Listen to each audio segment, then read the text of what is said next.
Everybody. Welcome. I'll do the lead.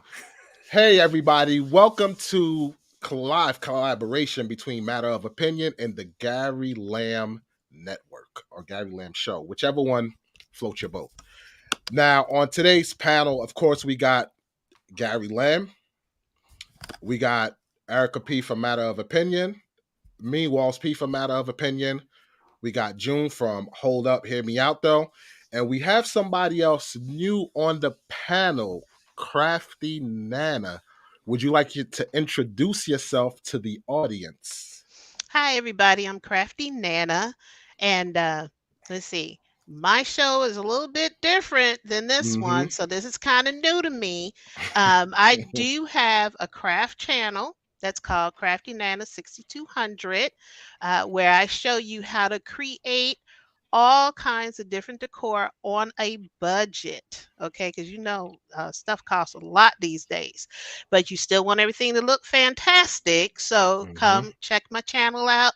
Right now, I'm revamping it and making it new. And thanks to Walls P, sorry about that. Yeah. I got a whole brand new home to start recording all of my craft stuff. So. Yep. And definitely check her out because there's some nice, decor and things that were created on there. DIY is it? DIY Yes, DIY. Do on it a yourself. dime. I always mess up that acronym. Like I always mess it up. DIY. Okay. Um, as far as hold up, hear me out though. June, you want to give the audience a little breakdown of your channel? Yes, I think we're a killing society, and with Hold Up, all we do is we just try to find certain topics and we just speak on it. Because a lot of things we see a little funny, and we like casting blame on other people, opposed to accepting accountability. So I just talk about certain things from the perspective of a leader. Got you. Now, as far as matter of opinion, that's me and Erica P, and it's a debate show. We speak about different various topics that's hot topics, whether it's social media, news, whatever it is, and we debate on those topics to give two different perspectives, or I guess speak on the opposite side of the coin, make people hopefully look at things from a different perspective and probably change minds, and also try to bring solutions to a lot of things that's going on in society. So Gary Lamb, I know this is pretty much your platform. It's connected, streaming on my channel, your channel, June channel. So go ahead, break down the Gary Lamb Network. I talk about whatever the hell I want to talk about. Let's go. Got you.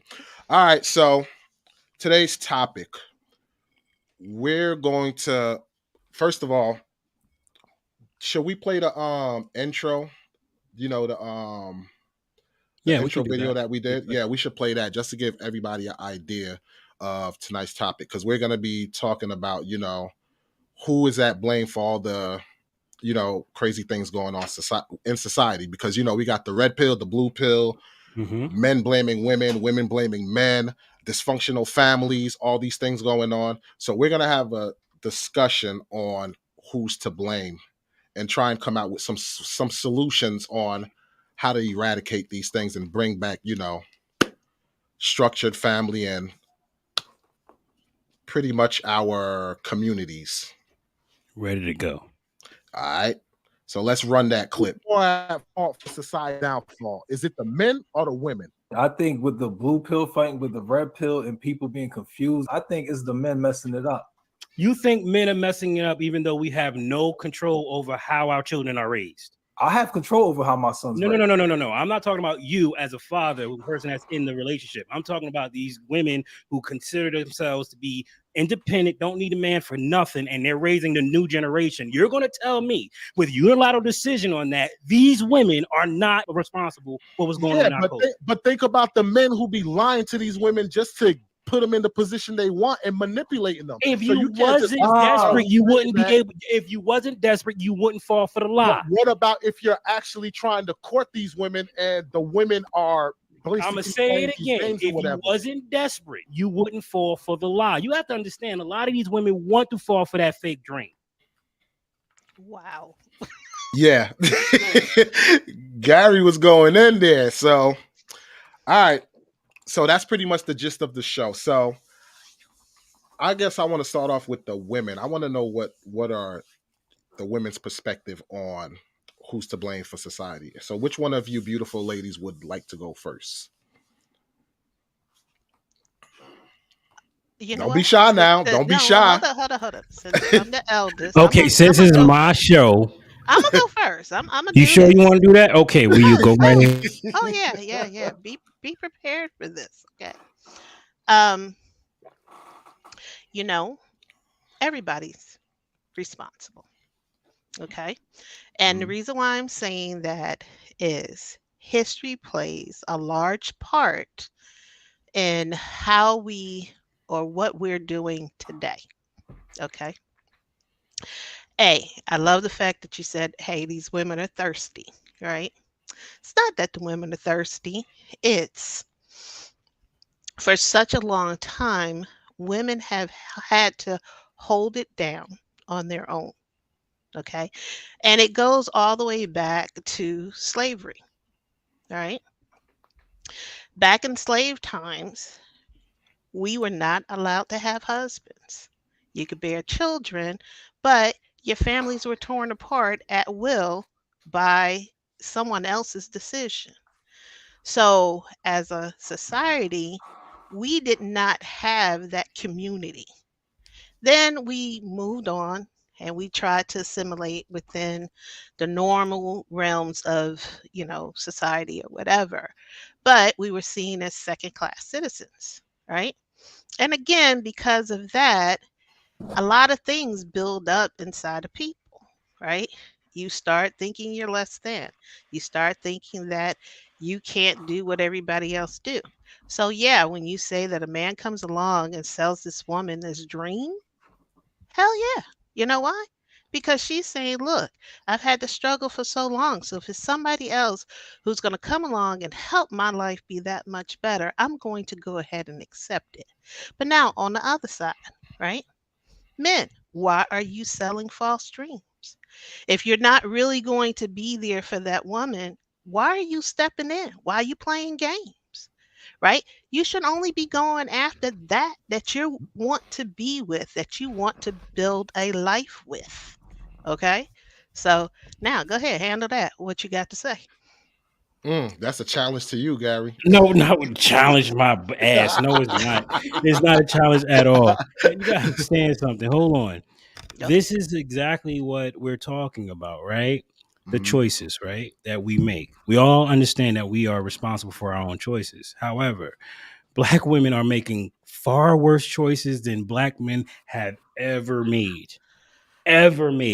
Listen, when Black women are making amazing, horrible choices, and it's based off of, and I can't stand the fact that I gotta say it this way, but young ladies, white ladies, y'all the ones that's leading this charge.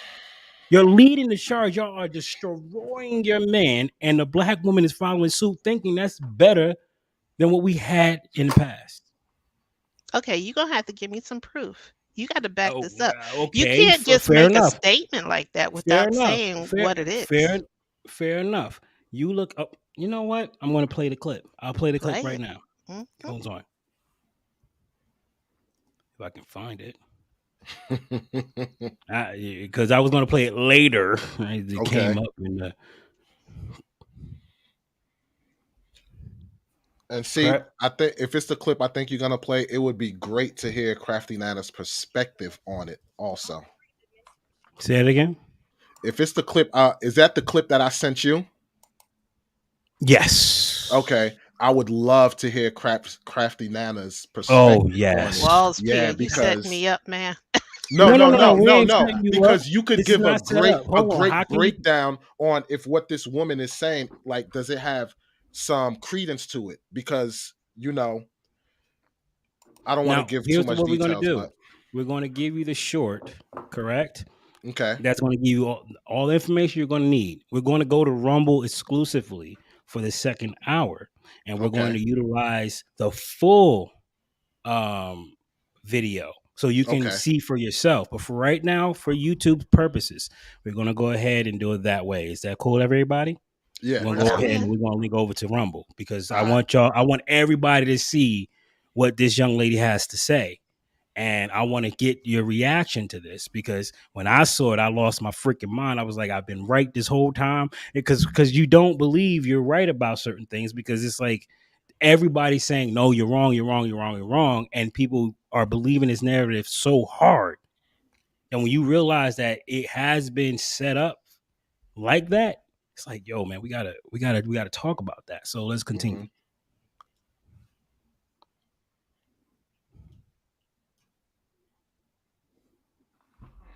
It's a false narrative to say if our children were not eating. We've all agreed that men should be leading, but men have taken a passive seat. The platform has switched. Women are being men. But we chose to do that. Whose fault is it? The men or the person making the choice? So where did if that come from? It came from a lack of fathers. Because there's incentive structures in place that allow women to take the father out of the home with no consequence. We kind of were forced to. That's another. No, we were discussion. not, ma'am. We were not forced to. We were If not you weren't going to forced get a to take check a- if your husband was in the house and you had to no. provide for him and the kids, we absolutely were forced to take the. That's a false narrative. First, Paint me the real one, No, please. because I will back it up.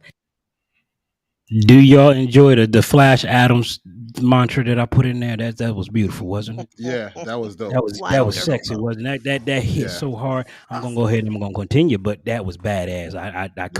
I couldn't resist to put some Flash Yeah. Adams. In there.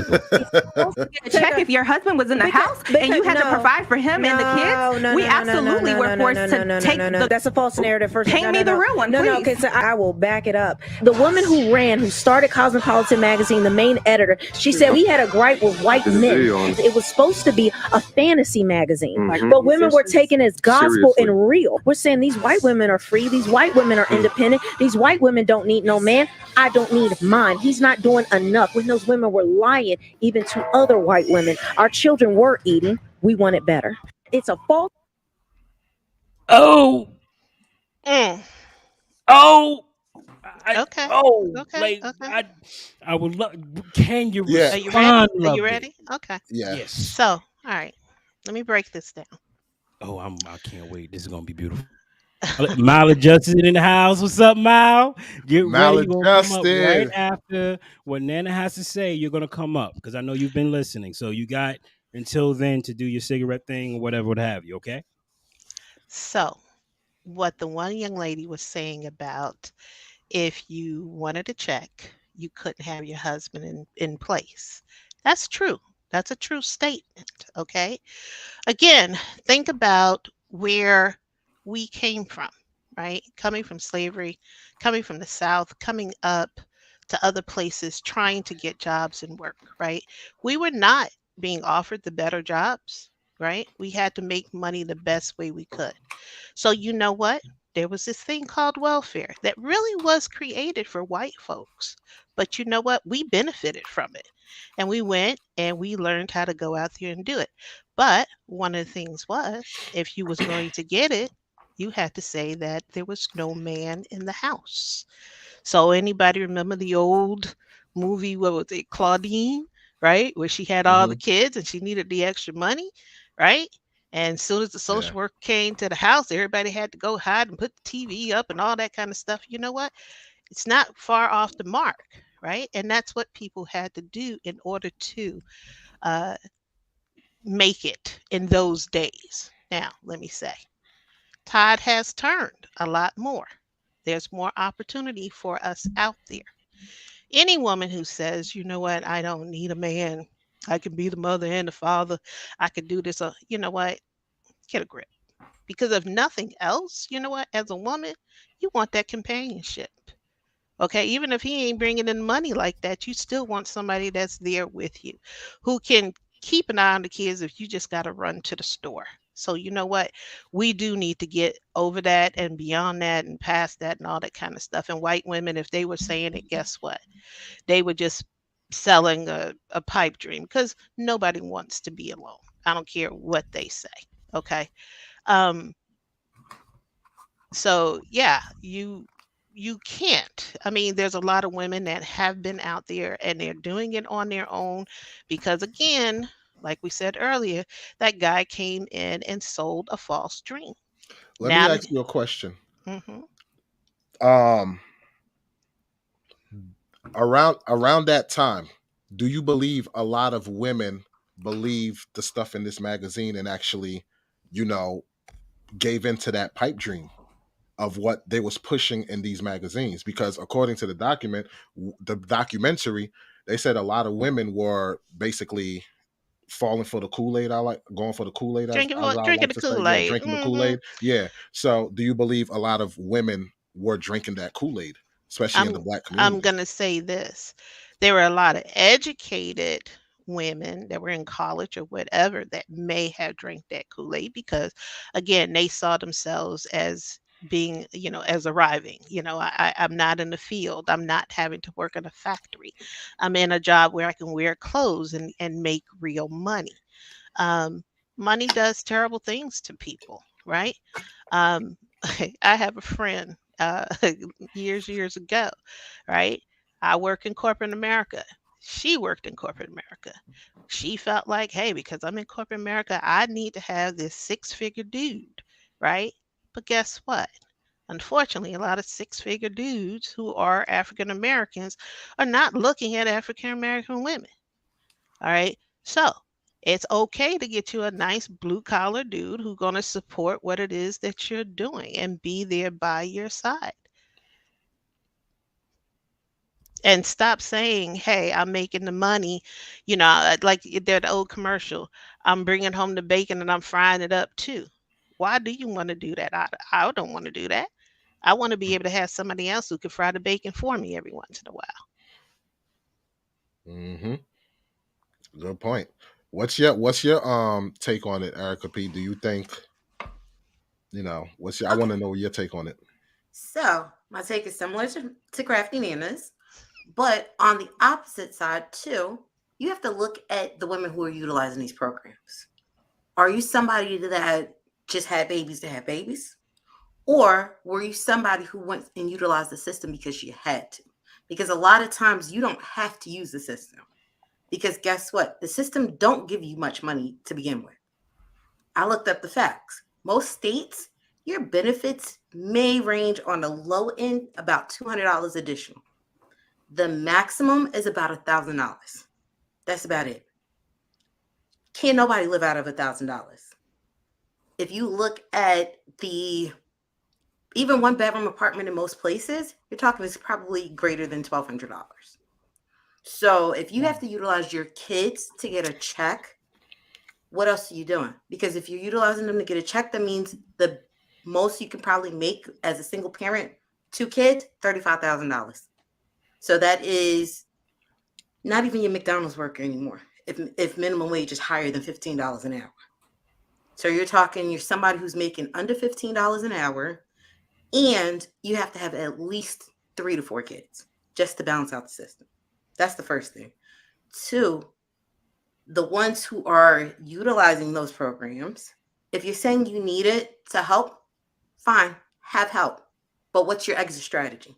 Because that's the problem. People get on these programs and they don't have the exit strategy. You utilize them until they decide to drop your funding, or you're fighting tooth and nail to get it back on. That's not a way to live. So here's my thing, right? If that's your strategy as far as how to survive, so to speak, right? Why not get with a man who's making a decent living or whatever, combine your incomes and keep everything intact, which end result will, strengthen the communities. And I see it working out for the better in that essence. Hey, Maladjust. Hey, Mal. You was about to say something, Crafty. Yeah, I was gonna say, you know what? That sounds great, right? But the thing of it is, again, if I am a low income woman on the system, right? Am I really making myself available to that man that may be able to step in and help me? I Okay. think, And in reverse, a man who may be willing or able, are they actually looking at this woman? I mean, and really looking at this woman as somebody to make a life with, not just to go and have another baby with. I get Hold you. on one second. So, Maladjusted, give me a moment. I want my wife wants to go. She has something to say. You got to hit the on camera.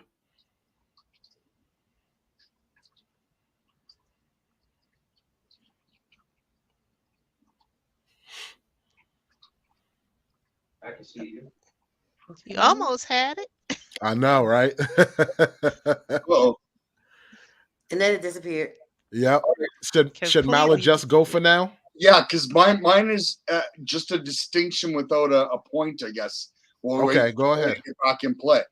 I think the word that needs to be added here to Wally's question is respectable, as in respectable woman. I think Nana's right. A respectable woman is going to find it hard to mess with a system in that sense, in that way. The disrespectful woman, not disrespectful, I don't know what word we want to use here. The hood woman. Masculine. No, the hood woman. Ooh. Okay. Right? They got no problem because they're out on the system. They know how to game the system. And they're out trying to do what? Well, they find in that nickel bag dealer that'll hang out at the house. And just to clarify, just to clarify, Crafty, when he say hood woman, he's talking about all races. So don't just no. think. No.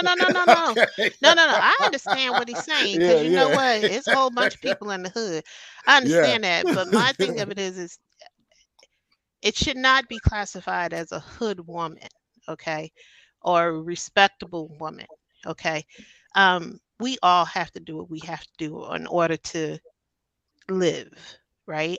Unfortunately, there's a lot of women who are on assistance that A, don't have a great education, B, never had a supporting family structure in order to show them that going to school or doing something else can help you get out of the way, out of doing that. 3, in a lot of the communities where people are on assistance, they tend to live in the same areas. There's a lot of that crab in the barrel mentality. I'm on it. Why should you feel like you different and you can get off it and do something else? Okay.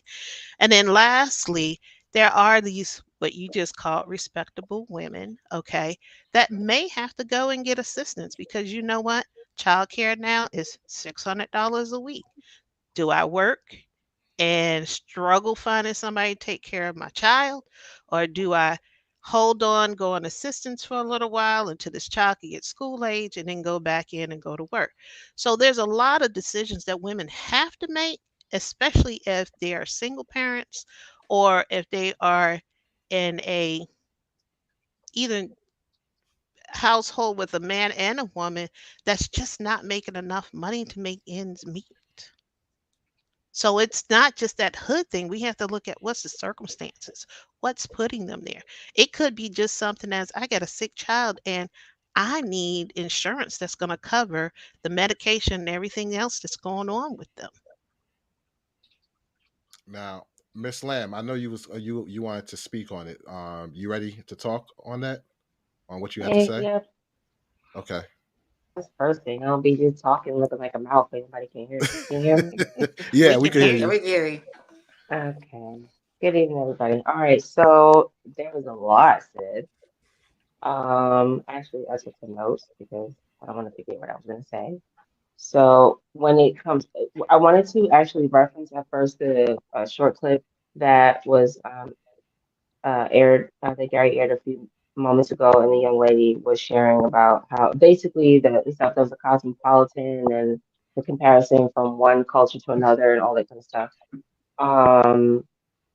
I think one thing that actually came back to my remembrance was the minister that married Gary and I. And he said, this is a long time ago, and rest his wife's soul, and it's been a long time, over 20 years. But he said to everybody in the hearing of our families, all that. Okay, we were kids, don't even recognize them people no more. Long time ago. And I remember him saying, let them be married in their own home. What works for them may not work for you. What works for one person may not work for you.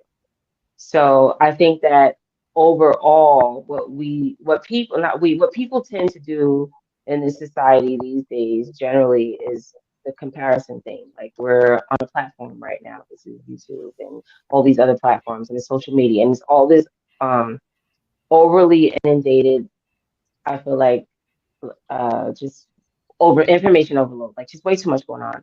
And if we don't have balance, then we're imbalanced in everything. So what works in their house, and I'll say their house, like tonight we're in our house, Gary Lamb Network, we got Matters of Opinion. This is our house. You know what I mean? But what works in one person's house may not work in your house. So you work what works in your house. So when you're dealing with cosmopolitan or politics or whatever we could call it, some type of conspiracy that was put out a long time ago, and it was some breakdown of the neighborhood, so to speak, or the breakdown of the African American community, or the nuclear family, and those that were of a certain financial was that the media and all of that, whatever that is, that's their house. That does not mean that applies to your house. So when you allow other people in your house, you can't be mad when they come in and they come tearing up stuff. So that is across the board. What I was thinking about was, okay, you have individuals that compare themselves to social media, and these young ladies that my husband's been like posting and stuff about the well-traveled women and all of that stuff, and whatever the case, that's their house. And when you bring a whole bunch of stuff in that was not designed for you or yours, was not meant to upbuild, and literally had the ulterior motive to completely break down, it takes a lot of scrutiny, to be honest. Like, I'm a very objective person. I like to watch. I don't say too much. I ain't gonna argue with you. Whatever you feel is what you feel. Marshmallows from the sky, great. If it works for you, fine. But if it doesn't work for you and yours, then you have to see, where the breakdown was. And for me, when you're comparing, and I believe, and I agree with, I say Nana, and that's a very sensitive word for me, because that's what our boys call their grandmother, Nana. There was, and still is, a reality of, the necessity of life. And when you're talking about young single mothers in whatever neighborhood, right? Because if you look at the definition of a hood or neighborhood, whatever the case, is not a cultural thing, that is a financial thing. If you look at it, European, whatever the case, it has to do with the median. There's no such thing as the middle class anymore. You either rich or you poor. That's where we are now in this world. So whatever that differentiation between the two, whatever that real motive was, I believe it was to get the man out of the household and to let the women fend for themselves, and then let somebody else that's not from the house come on in and control. I believe that's one part. And then the other part was, let's just all wear our hat. Let's just all wear our crown. Just fix it. And I can speak on this level because I went through that. I can't talk about nobody's nothing. I can only talk about what I know about. So in I'll say in the African American community, and you just got to follow me because I'm trying to get it all in. The Black woman has really had to be both and everything for everybody. And it's been hard for years. And so when we realize that that's the case, and we're trying to pull in the reins, and we ain't got to do all that no more in everybody's house. Let's change that. And that's one of the reasons for this platform here. We want to connect the nuclear family back again. But the reality is, and Claudine, you mentioned, because that's one of my favorite movies, actually. I was looking at my husband like, bugging back there like, that's my movie. Listen. And so you know, and that was the reality because you know, what happens is we let them out, let whoever and whatever, let them in the house. That wasn't a part of our house. Mm-hmm. And so a lot of time when the people are afraid of what they don't understand and don't understand how we I could say African Americans, but when you're strong, you're strong. And so when people see strength, and I use that term loosely because a strong woman, especially a black woman, I don't agree with all of what it looks like is strong. Sometimes wait and having wisdom and hushing, that's strong too. But um they don't understand that. And so people are afraid of what they don't understand. So when they have fear makes you do a lot of things. So my biggest thing here is keep folks out your house and like the Reverend Rat married us, you know, listen, what works for y'all works for y'all. And what works for you works for you. Don't let everybody try to dictate what happens in your home and dictates what happens in your community and dictates what happens in your livelihood. Don't let anyone, because this is the mess that we have now. You have everyone comparing themselves when you really don't know what people really dealing with. You don't know what's going on behind closed doors, social media, Cardi B, whoever. We don't know. That could be, you know, a complete publicity stunt, and here you are feeding into their nonsense, and then your house is jacked up. So work what works for you. Um, I said all of that, and then the other one I wanted to say is why are we so afraid to have these hard conversations? Um, a lot of women these days, and I gotta say it, lose the term loosely, because really it's like another planet, like alien land. Like it's different. I'm gonna use it that way. It's very different. And instead of being completely upfront and honest and saying, and this goes both men and women, you know what? Let's just cut out the middleman of the, you know, when you're dating someone and you deal with their representative for a few months or a year or whatever. Let's just cut that all out. And who are you really? And what is it that you expect from me, really? And this is what I'm bringing to the table. And sometimes when we're not doing that inner work, again, I don't speak on nothing I haven't done or know nothing about. I love to learn. If I don't know nothing about it, I'm gonna shut up.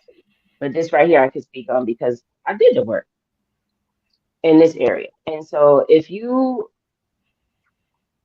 have done some internal work, then you're okay with saying, hey, you know, I might not be the woman for you, or I might not be the man for you. And deal with whatever the repercussions are. But a lot of what we're dealing with in our society now is because people are just too punk, honestly, and just you didn't want to have the conversation. And so now everybody else everywhere has to deal with the fact that you didn't want to have the conversation. We got to deal with your bad kids. We got to deal with the fact that you made bad choices. We got to deal with all of that because you didn't want to have the conversation. We need to have the conversation, have the hard conversation, and then move on from there. I'm gonna just digress. Yeah, and I just want to piggyback on that too, because what a lot of people don't know is like after a lot of these lives, whatever, we hang in the back room and have a conversation, and Maladjusted broke it down real good, and he was like, "Yo, you have to make it a priority when you're meeting somebody to ask these tough questions. Don't care about, hey, this is like the first time we're meeting up, whatever. So I want to be, you know, what's the word I'm looking for? I want to be nice or PC about it, you know, not come off too aggressive. So that, no, you need to ask these questions to know who you're dealing with. And if what they're talking don't match with the way you are, leave right there. You got to Hold vet on them right then and there. 1 second. And y'all thought this was going to be a dog fight, didn't you? Wait a minute. It's about to be, because I'm about to jump in on this one right here. Okay. First of all, Well, okay. hold on. I don't want to have a dog fight. I'm trying to. I'm not Hold on. First of all, okay. I love the fact, ask the hard questions, right? But we are not a society of people who start off talking initially. Okay. We have two eyes for a reason. We look at people. What attracts us to other people? It's looks. It's not how well did you talk. It's, oh, that one look like a nice piece over there. Let me go check that out.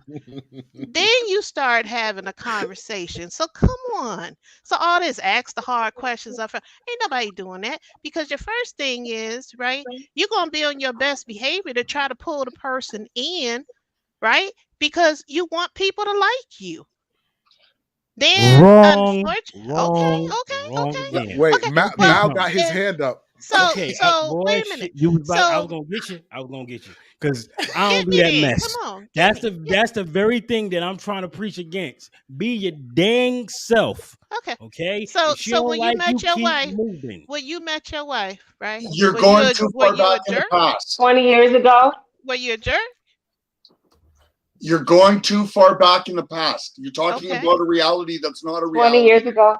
Yeah, 20 years ago. Come It's on. not the 24 reality years ago, anymore. actually. 24. Go ahead, Mal.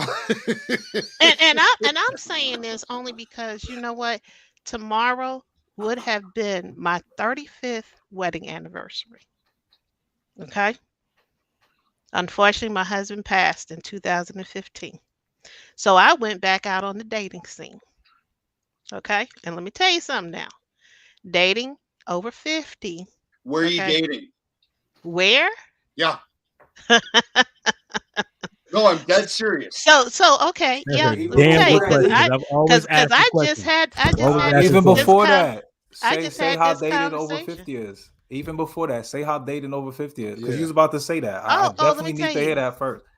Dating over 50 was crazy. Okay. People always giving you all kinds of advice. First is, oh, go check the church out. You need to find you a good Christian man, right? Okay. It ain't that many men in church these days. And what man is in church, every single woman is after that one man. So you know what? That's not a good place.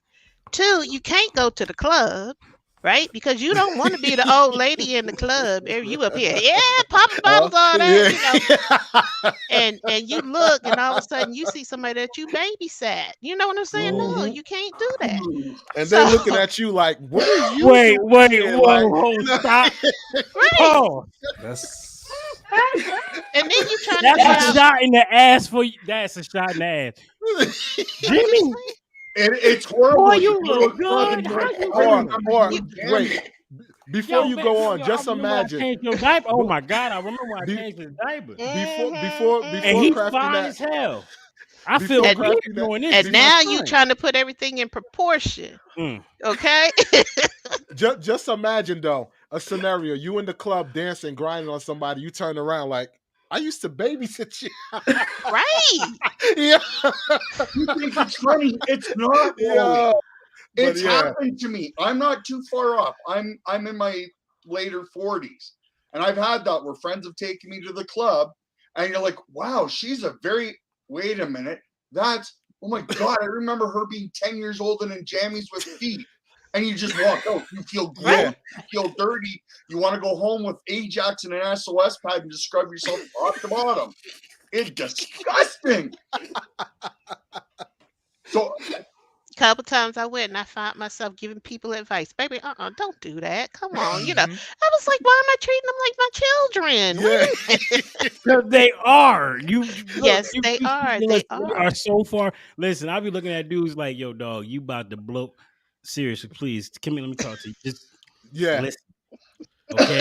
This is my favorite saying. I may not be able to stop you from being stupid, but maybe I can slow that shit down. There it Because is, you right about there. to run into a damn brick wall, and I'm trying to save you. But you don't want to listen.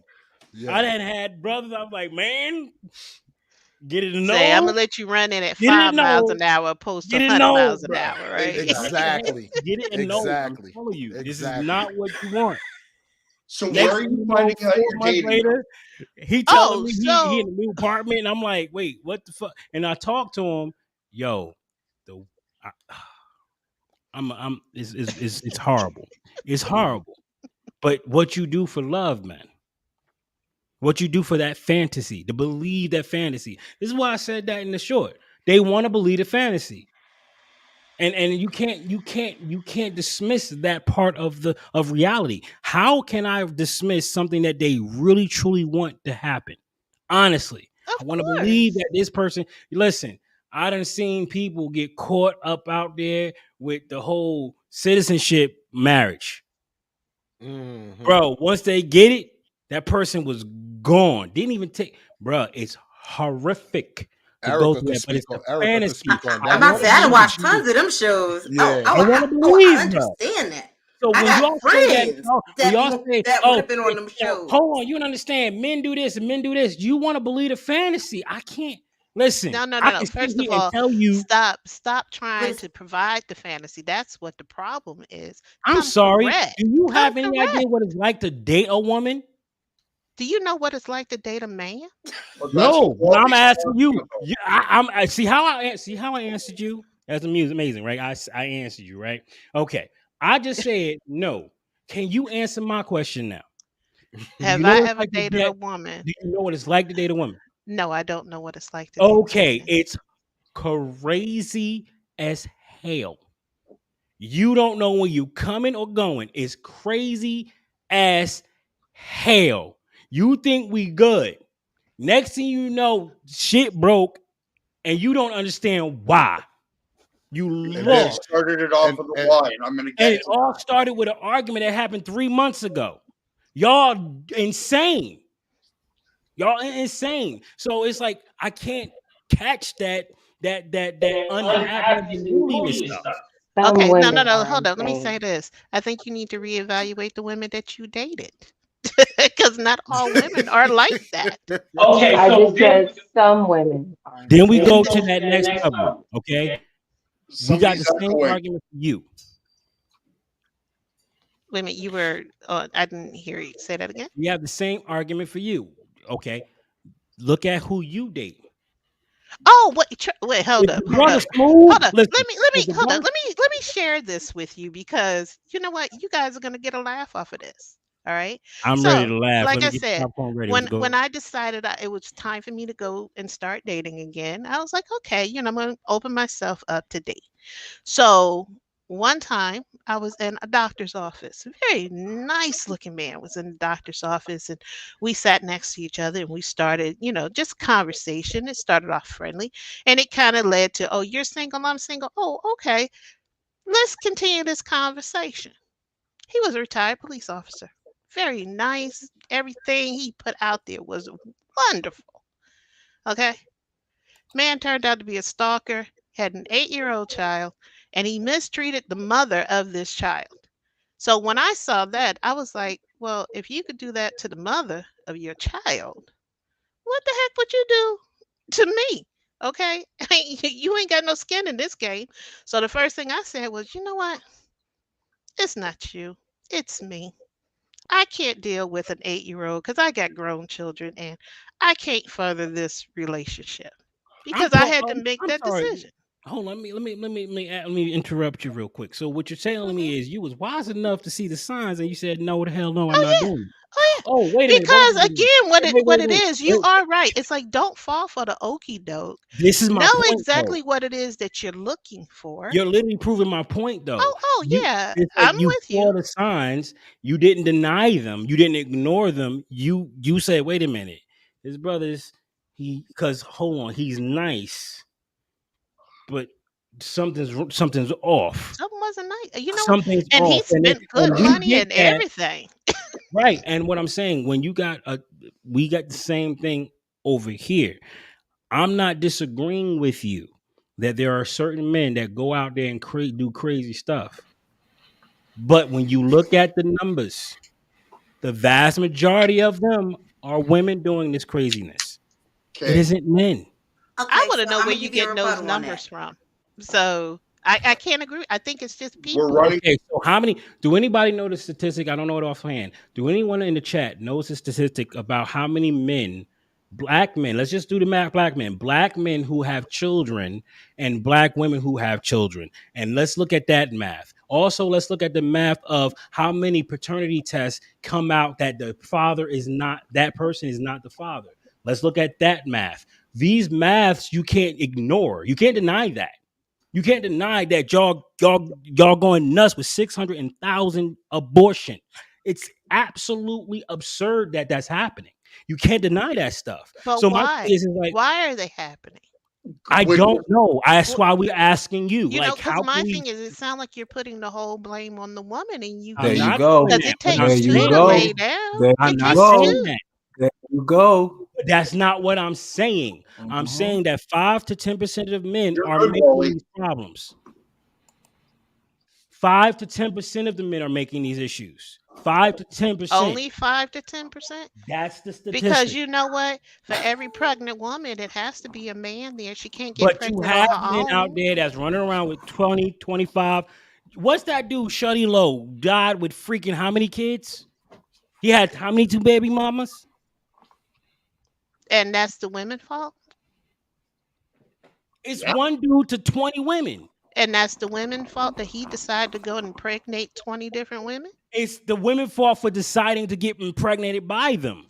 But he could also make the decision to keep his thing in his pants Wait and a minute. only impregnate one woman and not 19 additional women. What I'm saying is there's more women choosing this one man, knowledgeable of what he's doing. That's the point. They're How do you know choosing that to they're do it. knowledgeable of what he's doing? They're taking pictures together. I can answer the question even easier, Gary. This is why I keep waving. We're jumping on a chain. We're halfway through on the chain instead of going to the start.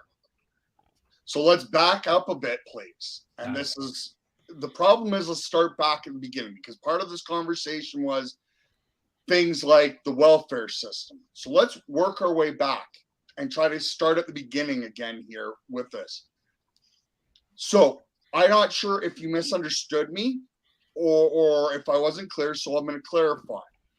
Statement number one, right now, if you and I hopped in a magic golf cart and went to all the little different hoods, doesn't matter, we're talking finance, not.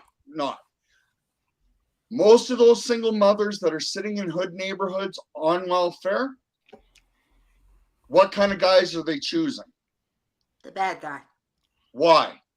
Because for them, some, and I'm only saying some, they get a thrill out of that. I'm Or it's like the person that they No, that's what's available.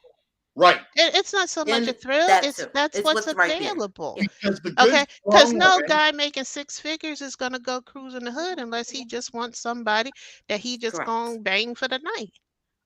So That's true. That's true. So with that statement, then these women need to choose to shut the door and not take. It's better to be alone and healthy than allow these hood rat dudes come But dogging around their doors. but Mal, So but what Mal, you- but so Mal, what you're wait, saying wait. I got a is- question though. All these responsibilities is going on the woman, right? But at what point do the men got to have responsibility themselves to actually court a woman that you actually want to build a nuclear family with? Because I'm Listen, hearing, we're not saying that the men don't have any responsibility. What we're saying is the responsibility lies more on the woman. There, because of childbirth, they That's not hold what I'm the saying. child. Hold up, a man That's can what have I'm saying. Hold up, a man can have a vasectomy. A man can carry a condom and use it all the time. Okay, so he plays a part in there. Well, I don't know. 100%. Listen, let's My let's thing of let's it is, dispute the- it women, hold up. It goes back, like you said, let's go back further. Okay, it's not so much make those women just because they're uneducated or they're underemployed or they're below a certain poverty mean. You know, let's go back further. Okay, in creation, there was no just man was created alone or a woman was created alone. It was a man and a woman created because we are creatures that need to be with other people.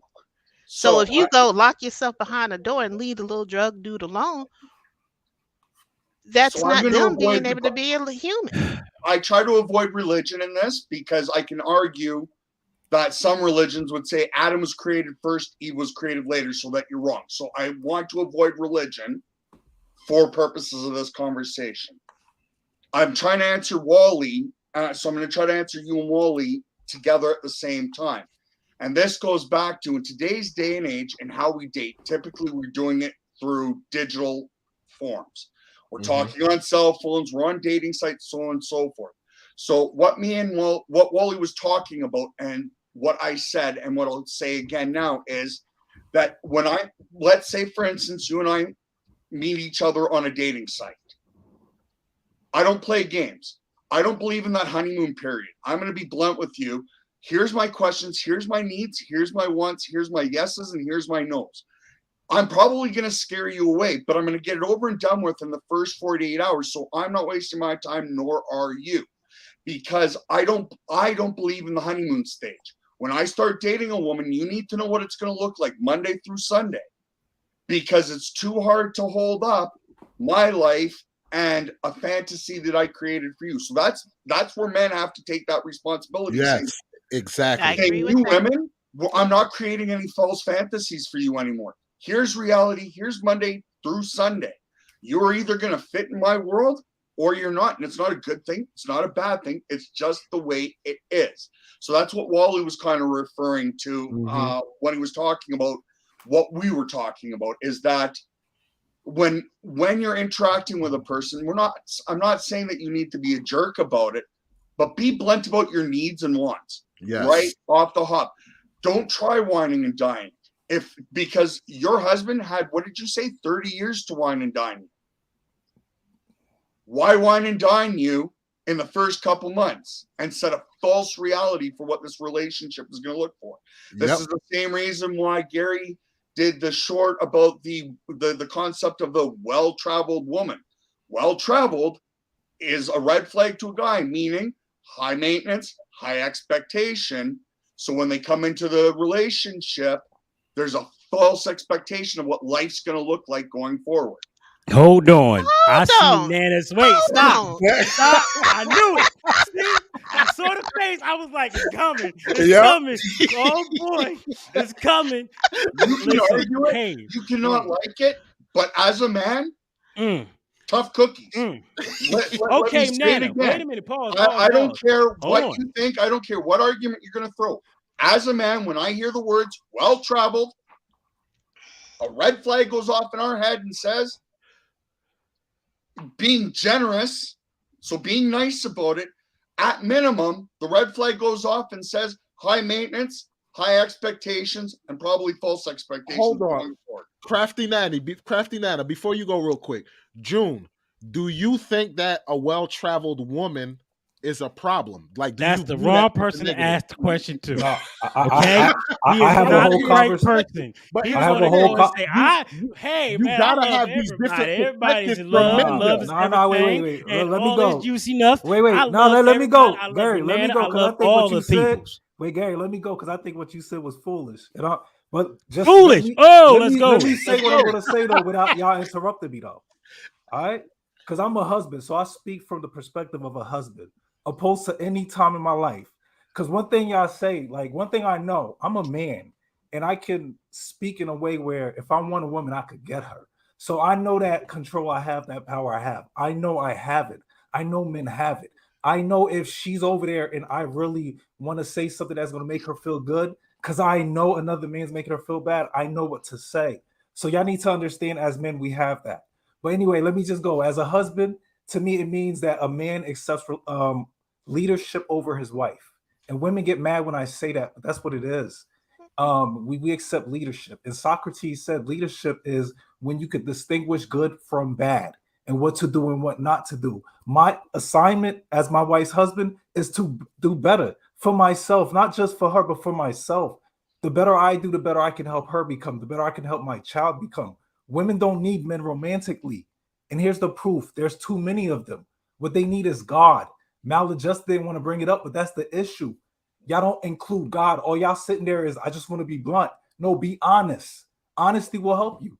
Do anyone believe there's a man that can help a woman believe her ugly is beautiful?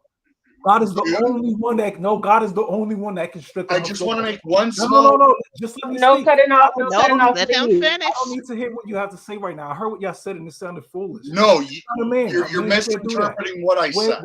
But you could correct it after. I'll adjust it. We're a conduit to God. That's what we are as men to women. So complaining to the world a woman is our enemy, it only shows insecurity. I don't have great opinions about all my exes. But one thing I do know is I was an issue in all those relationships because I wanted perfection. That's what y'all saying. I just want to be blunt because I need honesty. I need truth right away. I don't want to take the time to get to know her. That's the same thing those women are doing. Blaming them for the failings of the relationship. Come on, that sounds ridiculous to me. Suggest that I'm looking for a relationship. Like, I don't know. Everything y'all said just sound like y'all don't want to like own responsibility. Adam did the same thing in the garden. OG came through and wanted to know, what was that smell I just smelled? What did he say? What did Adam say? Red Pill Adam. It was the woman you put here. You put here. She gave me some of the fruit and I ate it. I try not to be a sucker like that, so I accept leadership. Give me the blame and I'll give you change. None of y'all trying to change. I just want to blame women. You hold accountability over your woman. But let me just finish though. You hold accountability over your woman. That's it. Why are you worried about the statistics? Why does that concern you? If you can fix yours and other men fix theirs, we will fix this. But when we're sitting there trying to throw blame, we fix nothing. Nope. That's facts. That cannot no, it's not. It's a fact. Nope. Jim. I'm saying I'm married and I'm happily married. Jim, so I know it's a fact. I'm so am I, and I know. And what you saying don't line up with what I've experienced. What you experienced, but I've grown from my experiences, so I know I had control over every situation I was in. I know that. I am a leader, so that's my job to do better. I'm not sitting there. I could complain to her. I could tell her she needs to do better, and she know that. My wife will tell you, I tell her that she needs to do better, but I'm not gonna go to the world saying, "Oh, women is this, women is that." No, my woman needs to do better. That's my job. June, why are you telling your woman that? Hold on. June, why are you telling your woman that she needs to do better? Because she does. That's my job. Wait a minute. Then what are you doing with her then if she's not a helpmate to you? If she's somebody who has to be better to be with Nana, you? 1 second. 1 second. Just 1 second. But can I answer when you're done? Yes. No, okay. I'm going to give both of you. I'm going to give her a chance to actually say what you're saying. I got it. It clicked. Now I'm with you on that. Now, yes, you're absolutely right. You're absolutely right. Now go ahead, Nana. Who was right? June was right? Yes. Okay, so June, I was shaking my head yes and agreeing with you for a good portion of what it was that you were saying. Yes, you know what? Men do need to be the leader of the household. And I think that's where the issue is that women were saying that men were not taking the lead, or men was saying that women was preventing them from taking the lead. Okay. I think we all need to just step back. It's not so much of you lead, I lead. We ought to be a helpmate for each other, right? And we should be there for each other.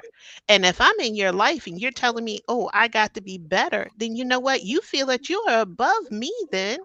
And then why are we together if you keep telling me that I got to be better? Can I answer you? Yes, please answer. Because that's your job. Because that'd be your job to do that for me. I tell my wife she needs to let me know I need to do better. She's my co-pilot. I'm her co-pilot. After so if she's not telling, Lord knows I need to interject. Okay, if she's not telling, oh, I'm sorry, Miss Lane, you good? Please continue. Please continue. If she's not telling me to do better, what she's doing is allowing me to fall. She is my co-pilot. I depend on her to tell me, I did not like how you spoke to me. I think you should do better. That's her job. That's my job to tell her the same. We're not going to get better if we're sitting here scared to say that to each other. With me, I know Maladjustice said be blunt. That's how I was. When we first got married, first thing I told her, I'm not going to have sex before marriage because I will not treat you right. If you allow me to get that, I'm not going to respect you.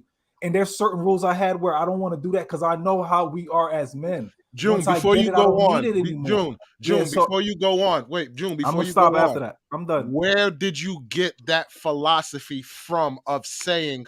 Amazing question. Amazing. I know the answer, but I want him to highlight it because people listening are like, okay, where did you get all this from? Like, I like what you're saying, but where did I find this source from? Please lay it down. Lay the smack down. I don't know if you know where I got it. I do know. I do know. Okay. Well, what helped me change the way I saw things was I used to be addicted to a drug called DMT. And what it does is it causes you to release your ego. And what it did was it scared me into showing me the reality I had. I was scared of commitment. Once I dated someone, I had to find something wrong with you. I had to. And not only did I find it, there's no way I'm going to commit to you. I'm not going to tell you to do better because I don't want to be with you anymore. It helped me see all the wrongs I was doing. And I'm like, dang, I had a lot of opportunities to do good in relationships, and I was just messing them up because I wanted better. I wanted somebody that was better than what I had, instead of her just improving herself, instead of me improving myself. And with the DMT, the only reason it really helped me because I was in sync with God at that time. And I know saying addicted and God sounds, it sounds backwards, but it caught me at the right time where I understood I need to do better, and I need to stop blaming women. I need to own it. I need to accept it so I can change. And I notice I've changed. Put it this way: my wife's pregnant, right? And I don't have desires. I used to. I don't have desires to go out and cheat. I literally sit there just thinking about my wife. Yes, she gained weight. Yes, she feel ugly. That's cool. But I accepted you for who you are. Our job is to help each other. So as far as it's wrong for me to tell her to improve, not in our relationship. In our relationship, I want honesty. I want you to tell me I need to get better. I need to tell you you need to get better. And we need to accept that. And my son needs to know he can get better. So I'll let Miss Lamb speak. That's essentially how I feel about that whole topic. Wait a minute, hold on. So let me just, June, then yeah, I'm on the same page with you if that's where you're coming from. It just sounded like it was one-sided, that you were saying she needs to improve. I tell her when she needs to improve. You're right. A real relationship is a relationship where people can talk back and forth to each other. And if there is an issue, let's talk about it before it becomes something big and becomes a wedge in our relationship. That was one of the things that being together with my husband, we said that that's what we would do. If something happened and I wasn't cool with it, then you know what? We sat down and we talked, and vice versa. In the relationship that I'm in now, that was the first part of that relationship, to say, hey, if you see something going awry, you better speak on it. Because if it start blowing up into something big, then you know what? We're going to go ahead and end it, because there's not going to be any drama here. So come on, let's handle it while it's small before it get bigger.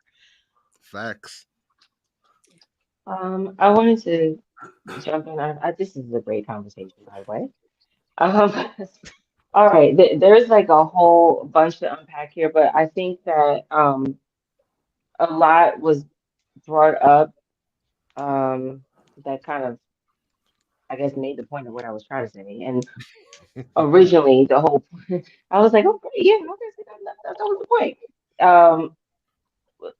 I again, when we do, I'm going to say it this way: when we do our own self work, it can take months, years, decades, whatever. We got to deal with us. So I'm not going to speak on what worked for you, because I don't know what worked for you. I only know what worked for me.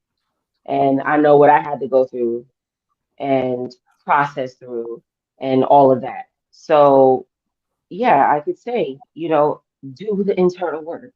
For you, June, it was the whatever that substance was. I'm sorry, I don't know what it was, but whatever that, we all have something. Let's just, everybody here on this panel, everybody here in the chat, everybody here that's going to see this video, we all got something. Okay, everybody, nobody's exempt. We are all dealing with something today, right now, everybody. So it's very important for us to, like, I call my husband and I, we have different names for each other. And one is, I call him Mr. Mirror, because he's like, want to take the mirror, but you got to, look in the mirror. We got to deal with ourselves. And so, and nobody has the right to do that to you. We all get to our process and what we have to go through. But the whole point is you deal with you. So when Junior was expressing about the man, I had to, I don't want to like misquote somebody. He said, here we go. He said that the man accepts leadership over the wife. And so I do believe personally that there is an order of things. And originally God had the great idea. Hey, go this way. And guess what? If we just play our part, it actually works, So, and that's what I believe. And there was a time where, I look at it as like, we all have our crown, and, the man wears his crown and the woman wears her crown. But when you deal with those, when you're not dealing with those insecurities, whatever they are, right, you project your crap onto somebody else. So instead of dealing with you, now it's their problem. and it's their issue and all of that. But that's not the case. A lot of times we're not dealing with us. So I would go after my husband's crown or after his, leadership, because that's known in the Black community. It's strong Black woman. You have to wear those hats, and that's what the whole point I was saying. Stop letting people in your house, because what worked for them was not designed for y'all. So when you stop that and realize, hey, this crown, that's not what made for me, and I'm graced for that. And so that's your weight, and that's your responsibility, and that's what you have to carry. We have our own to carry. And so, and I mean, husband and wife. And so together, the formula actually does work. So, but you got to work it. So I think that I get what Ms. Nana was saying. You left the other part out. I get it. We are to cover each other.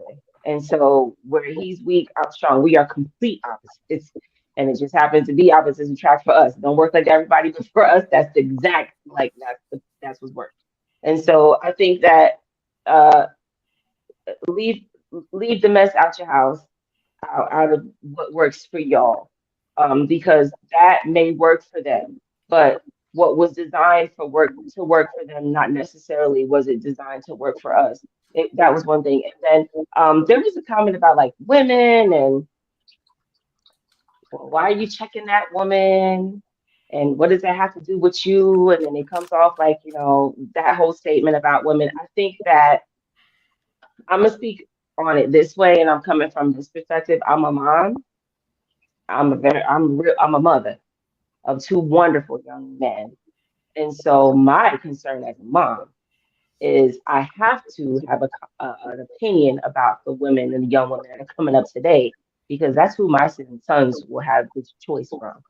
So when I realized that the nuclear family has completely broken down in so many ways, and culturally, yes, and all of that, socioeconomically and everything, I'm not completely decided on any of that. As long as she's the one that God has for them, hey, culture, that's not my biggest thing, but I want to know that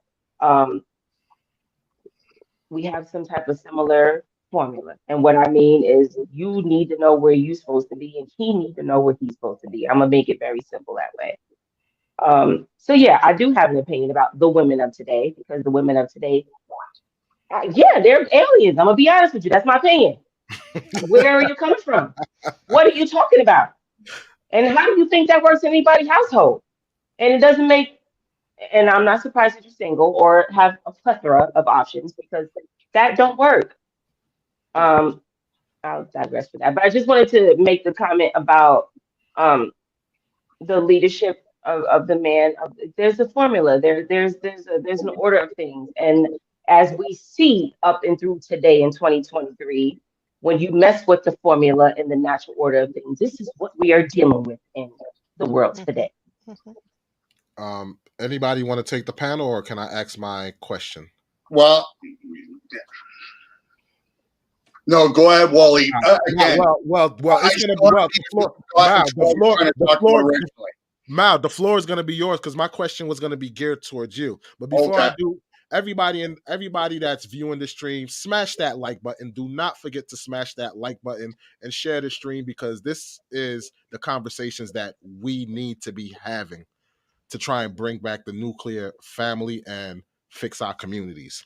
Now, my question to you, Mal, is, because I know when June started speaking, you was like, hey, you're absolutely wrong and everything like that. So after everything that was basically said, that you heard everybody give their piece and everything, do you agree? And why do you not agree if you don't agree? See, I do agree. Okay. What I disagreed with June, which is why I only needed 10 seconds, was there's a difference between quoting the Bible and talking about God. And that's the only point I'm making. You want to break it down for the viewers? Talking about God, a God, whatever God you want to believe in, for me, is I avoid bringing in the Bible because there's too many Bibles, too many interpretations, Got you. so on and so forth. So For me, there is a huge difference between talking about God. I am a man of faith. Anybody here knows, right? I have my beliefs. But I try to avoid bringing in the Bible because, like I said, how I understand it, how I've read it, how I've been taught it, it's different than you and you and you and June and right. So I try to avoid very hard to avoid the Bible. But with what June's saying, because I've said it on this channel, both privately in our after and before, in a relationship, in life, men have a domain and women have a domain. And when you get in a relationship, you're like two pools of water trying to figure out how to fill in the circle, right? So once you've figured your footing, there's certain things. So I'll take, for example, I suck at planning and keeping schedules. So, amen, brother. Amen. Right. I'm the same. So I rely on my partner to do what? So that's her domain. So when my wife or my partner turns around and says, honey, we got an appointment at 6 o'clock, I just nod and smile, right? Facts. Right? I just nod and smile. But when I say we need to go pick up this thing and fix it, don't complain, don't argue with me. That you've put the responsibility of repairs of our home on me. So let me rule my domain. So I'm the king, you're the queen. We've etched out who's responsible for what. Stop messing with things. Unless there's a phone call that has to be made, then she take it. Right. Can I ask Mal a question? Please. I think it was Mal who said, no, actually it was Gary. Gary, I think you were the one that said the person who had a kid with someone who has 20 children are like that person is the problem, or no, the 20 people are the problem. Was that what you said? Yep, that's what I said. Okay, well, it's like this: if you have a huge backyard and there are 20 holes, and matter of fact, there's one hole, just one hole, 20 kids, and you have a sign that say you will fall and die. If 5 of your kids fall down there, 20 of your kids fall down there, do you think it was your kids, or do you think it's the hole that was the problem? I think it was my kids. You think it was your kids? Okay. Yes. Will your kids disobey you? When you tell your kids, if you've been a good father and a good mother in their life, and you've raised them that what daddy says goes, what mommy says goes, and daddy goes out and puts out a sign in front of that hole that says, stay away from it, and they disobey you and fall in, whose fault is it? That's daddy's dad's fault, because he should have fed the dang on hole. Exactly. And yet I would argue that if your kids are obeying you, and if you've raised your kids to respect you, they're not going to fall in that hole. I gotta agree with Mal. I gotta agree with Mal on this. The reason why is because he's right. You could be a parent that do all the right things, but you still have a kid that goes to the left. Like out of all my siblings, I had good parents, pastor, church family. I was the one that went to the left. So if I fall into that hole, I believe that's not on my parents. That's on me. They did what they needed to do. I decided not to obey. So that falls on me, to answer your question. Hence the reason why there was a tree in the middle of the garden. And I'm living. Listen, hold on. Wait a minute. Listen, if you are a dad, right, who believes you know all, see all, and everything, right? Mm-hmm. And you choose to put a hole in the middle of the garden and say to your son, don't go down that route, you're going to fall down that hole. You can put signs, do not enter, please do not enter, whatever. And he still does it. That is free will, correct? Yes. That's why it's not your fault as a father. You did everything you could, but I can't not take your choice away. By filling that hole would mean that I took your choice away. Yep. And just to add to your point, so you Gary, would leave it? Well, here's the thing. No. I personally wouldn't. But if you really look at listen, and I've been down this road listen. This is what made me leave the faith in the first place. Why in the hell would you put a tree in the damn garden. Because if I saw my kid and I told him 1,000 times, I don't give a damn how many times I told him. If I told him 1,000 times and I see him running in the street, I'm not going to go and grab his hand and pull him back. I'm going to grab his hand and pull him back. I'm not going to let him get hit by that truck. But God said, I'm going to leave the tree there anyway. Yeah. That don't make no damn sense to me. It didn't kill him, though. Until you try to find out, wait a minute, hold on. Until you look at it deeper than what you think. If I'm trying to make a being that's like me, right? I'm trying to make it. What did the Bible say? I'm making man in our image. If I'm making a being in my image and I have freedom of choice as a God, how the hell can I take his choice away by removing the tree? I took his choice away. It doesn't matter what I said to him. He ain't got no choice in the matter. I made the choice for him, right? That's why the tree was still there. Now, here's what I will say. What you say make absolute sense, and I gotta agree with you on that. The only thing I could look at it is, in a sense of today's time, is that tree symbolizes obstacles in life. Like the point that June made was, if a hole is there, would you put the sign, whatever, yada yada. I'm paraphrasing, but I guess the main thing is you're gonna run into obstacles in life that I can't control, or I can't always be there. So at the end of the day, all I can do is try and teach you and tell you, yo, when you see this obstacle, do not go that route. Go this route.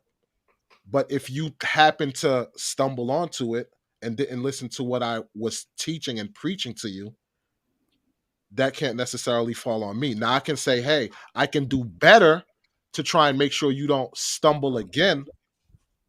But I don't believe you could solely put that on, the parent. Now, hold on. What you just said was profound. Now, think about this for a second. In order for me to give you a choice, I have to give you one, right? Yes. I can't make you a god of my own or my whatever being. I can't make you a god unless I give you an option. I have to give you one. So you can learn like I did, right? Yes. When I sit there and I told my son, I said, listen, I can only go as hard as you go. I can't go harder than you.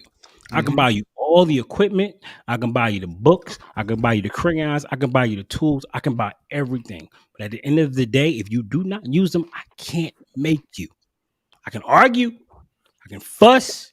But at the end of the day, I cannot make you because you're your own God, right?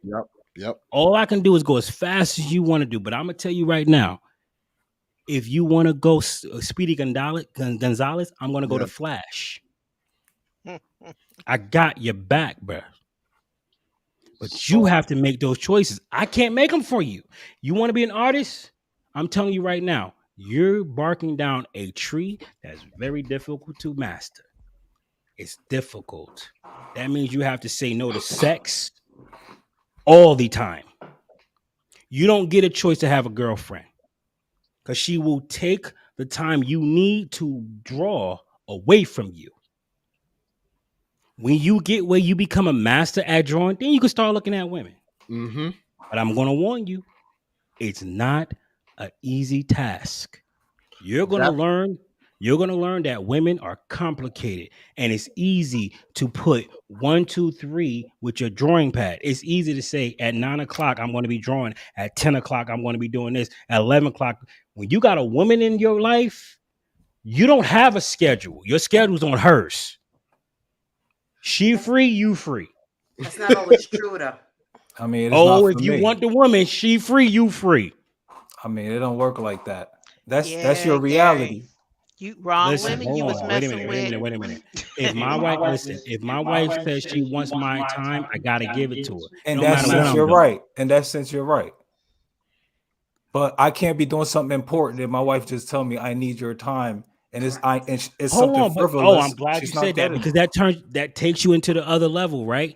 Your wife knows you and knows the dream. She knows the goal. She also knows that I can't take all your time. Yes. You got to work at this. But that also, again, talking, conversation, communication, whatever. But and the thing is this is what I'm saying. If my sons want to attract a woman, the best way to do that is to be the man that you're going to be for the rest of your life. But here's a question for you, Gary. I mean, that's true. Here's a question for you, though. But don't you gotta like also teach balance, so to speak, too? Because we always tell women, you know, hey, if you want to get your career and everything like that, you should also like, why not get a career while you're growing with a man, so to speak? You get what I'm saying? And don't get me wrong, I understand the concept. A dad tells his son, yo, keep your mind off them gals and keep your mind on them books. The girls will come later, so to speak. Yes. But do you see anything wrong with, even though if you're working on your craft, you still can have a woman that you're building with, so to speak? So I guess my question is, should he just completely not even entertain dating? Even if he run into a good woman, wait till you reach your goal. Okay, so define a good woman. See, here's the thing. You got to, every man is different, right? That's true. That's so true. Defining a good woman is like damn near impossible for me. Because the type of woman that I want, I got her. So, you know what I'm saying? Like, she right there. And I can tell you exactly what she is. But that woman may not meld for you. It may not meld for Maladjusted. It may not meld for June. You feel me? But I get that. But what I'm saying is, if he find a woman, he think that, yo, this might be the one, so to speak. So I think I can answer that as I progress through what I've been trying to say for yeah. Go ahead. So I'm going to say a bunch of stuff that I know a bunch of you are not going to like. Especially you never know. You never know. You never know. Especially you women. These women that turn these single mamas. Okay. Pause. Let me just say this. You got black women. You got black women up here, okay? They don't play that shit. All right. So you trying to tell them to tread carefully, tread lightly? You know what? I'm gonna go ahead and let you have this first. Go ahead. Sweetie, so I can have my rebuttal ready if I need to. Sweetie, speak your mind. Speak your mind. And he don't look phased at all. You're in Canada. It ain't like nobody can just get to you. So I get where you're going. You got courage right now. I get you. Shut up, Mal. Just let it go, damn it. Let it go. Just do it. We got some great women on the platform. Yes, you do. Yes. And I'm telling you, that's disrespectful. So these single women that try to preach this, I'm a single mom and I done it all myself. Bullshit. Every single woman that I know goes running to their daddy, their uncle, their cousin, their friends, their friends' husbands, so on and so forth. I have never met a woman. The police department, the fire department, the freaking mechanic, all on their own. That's done it all on their own. Now, Nan, I don't know how much of me you put up with before this, so I'm going to fill in a few of the potholes while we're having this conversation. I'm a single father. I've raised 5 children on my own. My parents are in the grave. I ain't got no family. And because of my past, I gave up all the friends and people that I had in my life because of prior life choices and not wanting to go back to that life. I didn't have somebody else's wife that I could run to play the mama's role for my kids. I didn't have other female friends that I could drag in because the minute I started bringing a female around, what did they think was going to happen? New mommy. Right. So I know what it takes to be a single parent with no assistance. And I'm not saying it doesn't exist, but that's going to get to my second comment that's going to upset a few people probably. Mm-hmm. So like I said, I'm going to argue 90% of all these women that I did it all on my own, don't believe you. Point number 2. You know what I find is mystical, magical in conversations like this all the time, folks? What's that? It seems to me that almost everybody has an anecdote, and more importantly, everybody's the magical, mystical unicorn. Not me, not me, not me. Okay, fine. I'll give you, not you. But it doesn't change that on average, in the norm, statistically speaking, this statement holds true. Facts. So, what statement? Any statement. Yeah, that doesn't make sense. Every statement holds true. Meaning, just because. I ain't gonna lie. That was some dumb shit. What you just said right there. No, that don't make sense. Any statement, please explain that shit. That was goofy. And listen, I'm gonna tell you something. It's hard to get a bone on Maladjusted. It is hard to prove that he's wrong on a lot of shit. So when you get it, you hold that motherfucker hard. Listen, Maladjusted, you gotta explain that goofy stuff. I understood what he said. No. But at the end of the day, at the end of his conversation, what he was saying, he put jelly beans in his asshole. He fucked up. He said something goofy. Yes.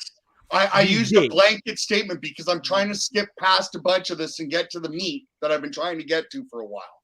So, yes, it's a blanket statement. My point still is that for the vast majority of conversations, when we talk about women or perspectives or so on and so forth, we're talking from a place of what we at least perceive to be on average. And you constantly have people, but I'm the magic unicorn. All right. I think it was Nana, but I'm not sure. So admonish me if I'm wrong, but somebody brought up or picked on the Gary's comments of you're blaming women, you're blaming. So 2 quick points to be made on that. Yes, you should judge each other. You should judge one another. The lack of judging each other, the lack of holding people accountable is what has effectively helped destroy the nuclear family, destroy communities, both small and large. I think it was Miss Lamb who brought it up. Again, admonish me if I'm wrong, but she makes a good point. And it's something that I say all the time, but I think it needs to go forward further, and that is the comment and the concept of looking in the mirror. So this is where I disagree a little bit with Miss Lamb in that she talked about how she can't talk on anything other than what she knows herself. But I think we can all agree that there are general truths that we have seen. And this is, again, where we have seen the same cause and effect over and over and over and over again. And we can speak on those things because it's the not speaking on these things. Again, that's allowing those cracks in the foundation, which is allowing the whole damn house to fall down around our ears, using Miss Lamb's analogy of our home, right? So now pulling it back where I was going with it, the pulling it backwards in the chain of things. Again,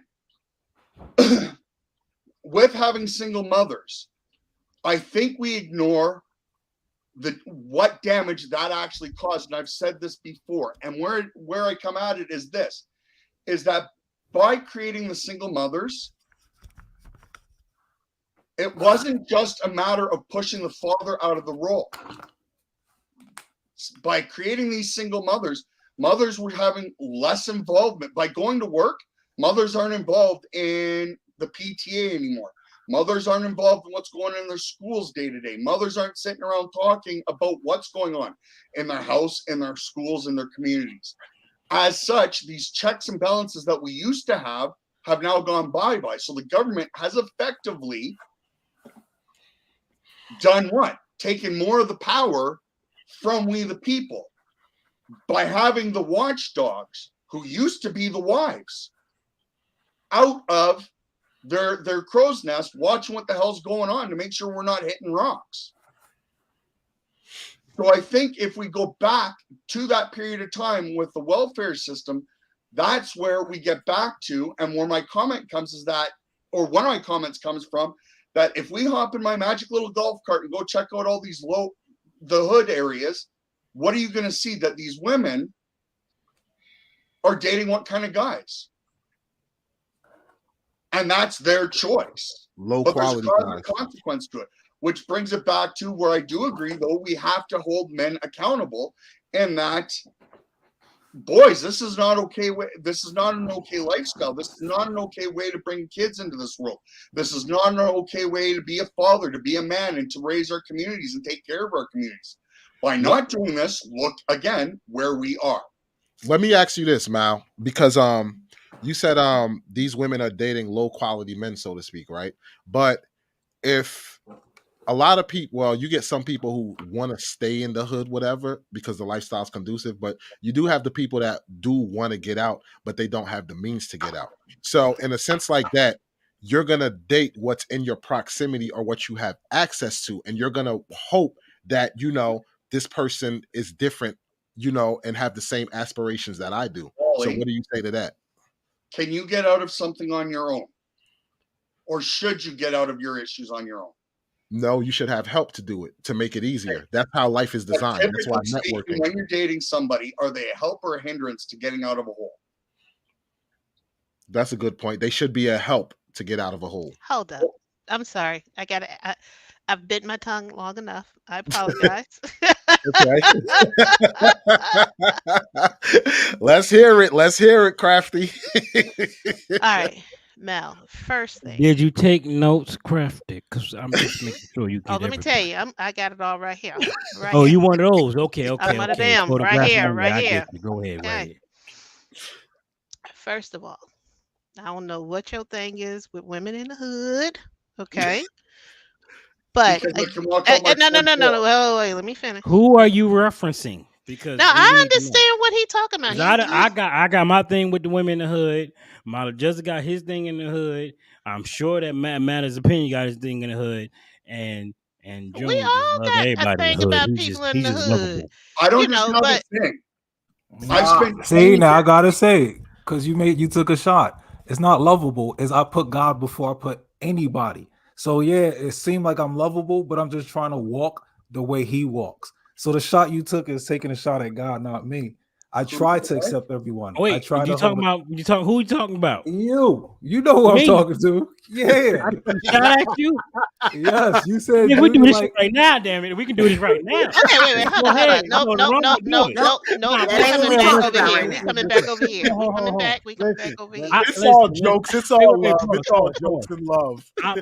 I tease you because I respect you, bro. I know it's teasing. I can't tease back. No, God damn it, I can't. He said it's a one-way street. I can't handle that shit, man. God, it's a Saturday night. I'm gonna tell you, you're my Listen, favorite so far. So I'm loving the way that you're talking. You're my favorite, June. Yeah, you got my 100%. June, you got me jealous. Get off the platform. I got you, dog. Don't worry about it. Oh, and she gonna say no good. No, hold on. Time out. Goddamn, never damn no. Go home. I'm not playing this game with her.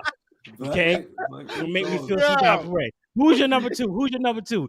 You better say the right one. Listen, you better say the right one. Who your number two? Who is your number two? Gary, you my number. No, Gary, my number two. Thank you very much, baby. But Wally, you know where you are. You know where you stand. He knows where you stand. Hold on. Wait a minute. Pause, goddamn. He took drugs to get where he at. I did this all on fucking. He took drugs to get where. Yo, he is enhanced. You know what I'm saying? This is Majin Buu Vegeta. Every now and then somebody people need a little help, which goes back to where I'm about to go here. Yes, you Majin Buu Vegeta. No, he's not serious about everybody me. Need a little help. You got Majin Buu to enhance your juices. Back to my comment with Mal. We're going to get back on topic now. Yeah, okay. Well, let's go. So, back on topic. What I was saying is, okay, I applaud you for being a single father. You're raising your kids on your own. I pray that you had a decent job so that way you didn't need any help and you were able to get through it without having that community and that family structure behind you. Because I do truly believe that we all need that family structure behind us. We're not meant to be alone. Okay, we're meant to be in a group, in a pack, and support one another. Okay, so I do truly believe that. Second of all, women that's in, I'm going to say disadvantaged areas opposed to the hood, because I hate that word, in disadvantaged areas, you know what? It goes back again to what Wally said and what I said earlier. Unfortunately, you have to date what's made available to you in your area. Wait a minute. Let me go here. You do, and it sounds like you do online dating. Okay. I don't You date. no, but you have done online dating. I've tried, yes. Right. You've told them exactly where you come from, who you are, what you expect, all of that great stuff. Okay. When you go into some of these disadvantaged areas, guess what? Some of these You mean people where I don't even. live? Okay. Where you one of the places, okay? But there's a whole lot of other places because I know there's places out here near where I live where guess what? They don't even have Wi-Fi. So to be on a computer, to be able to do something or talk to people on a computer, they're already at a disadvantage because they can't do it in this day and age where we feel like everybody should be able to have a cell phone and be able to do. Heck, Nope. when I turn it to my community, guess what? I lose my service. So I know that there's plenty of areas down here that are like that where you can't even get true service. So yeah, you are at a disadvantage where maybe you can't meet people online. If you don't have a car, you can't drive outside of that neighborhood that you live in. So what happens? You Hold on, are Crafty Nana. Hold on, Crafty Nana. Gary, read the super chat. Well, let's go. Which is wait, $2 super okay. chat. We have Rena Renovate. Yeah, I guess. it looks like Yes. Renovosha. My brother. $2. I guess he's talking about Mal, but okay. My brother. Mal or June, one of them, because And you can respond, and we're gonna go ahead and answer that for you. But continue, Nana, because what you're saying is popping. See, this is so hardcore what she's saying because, and I'm gonna say this real quick. She's speaking my life. She's speaking our lives. Yeah. Right. Because we made all the right choices, but we started off with nothing. I started off with an amplifier and a guitar and a DAC tape that my sister lost. That's what I started off with in life. Continue. No.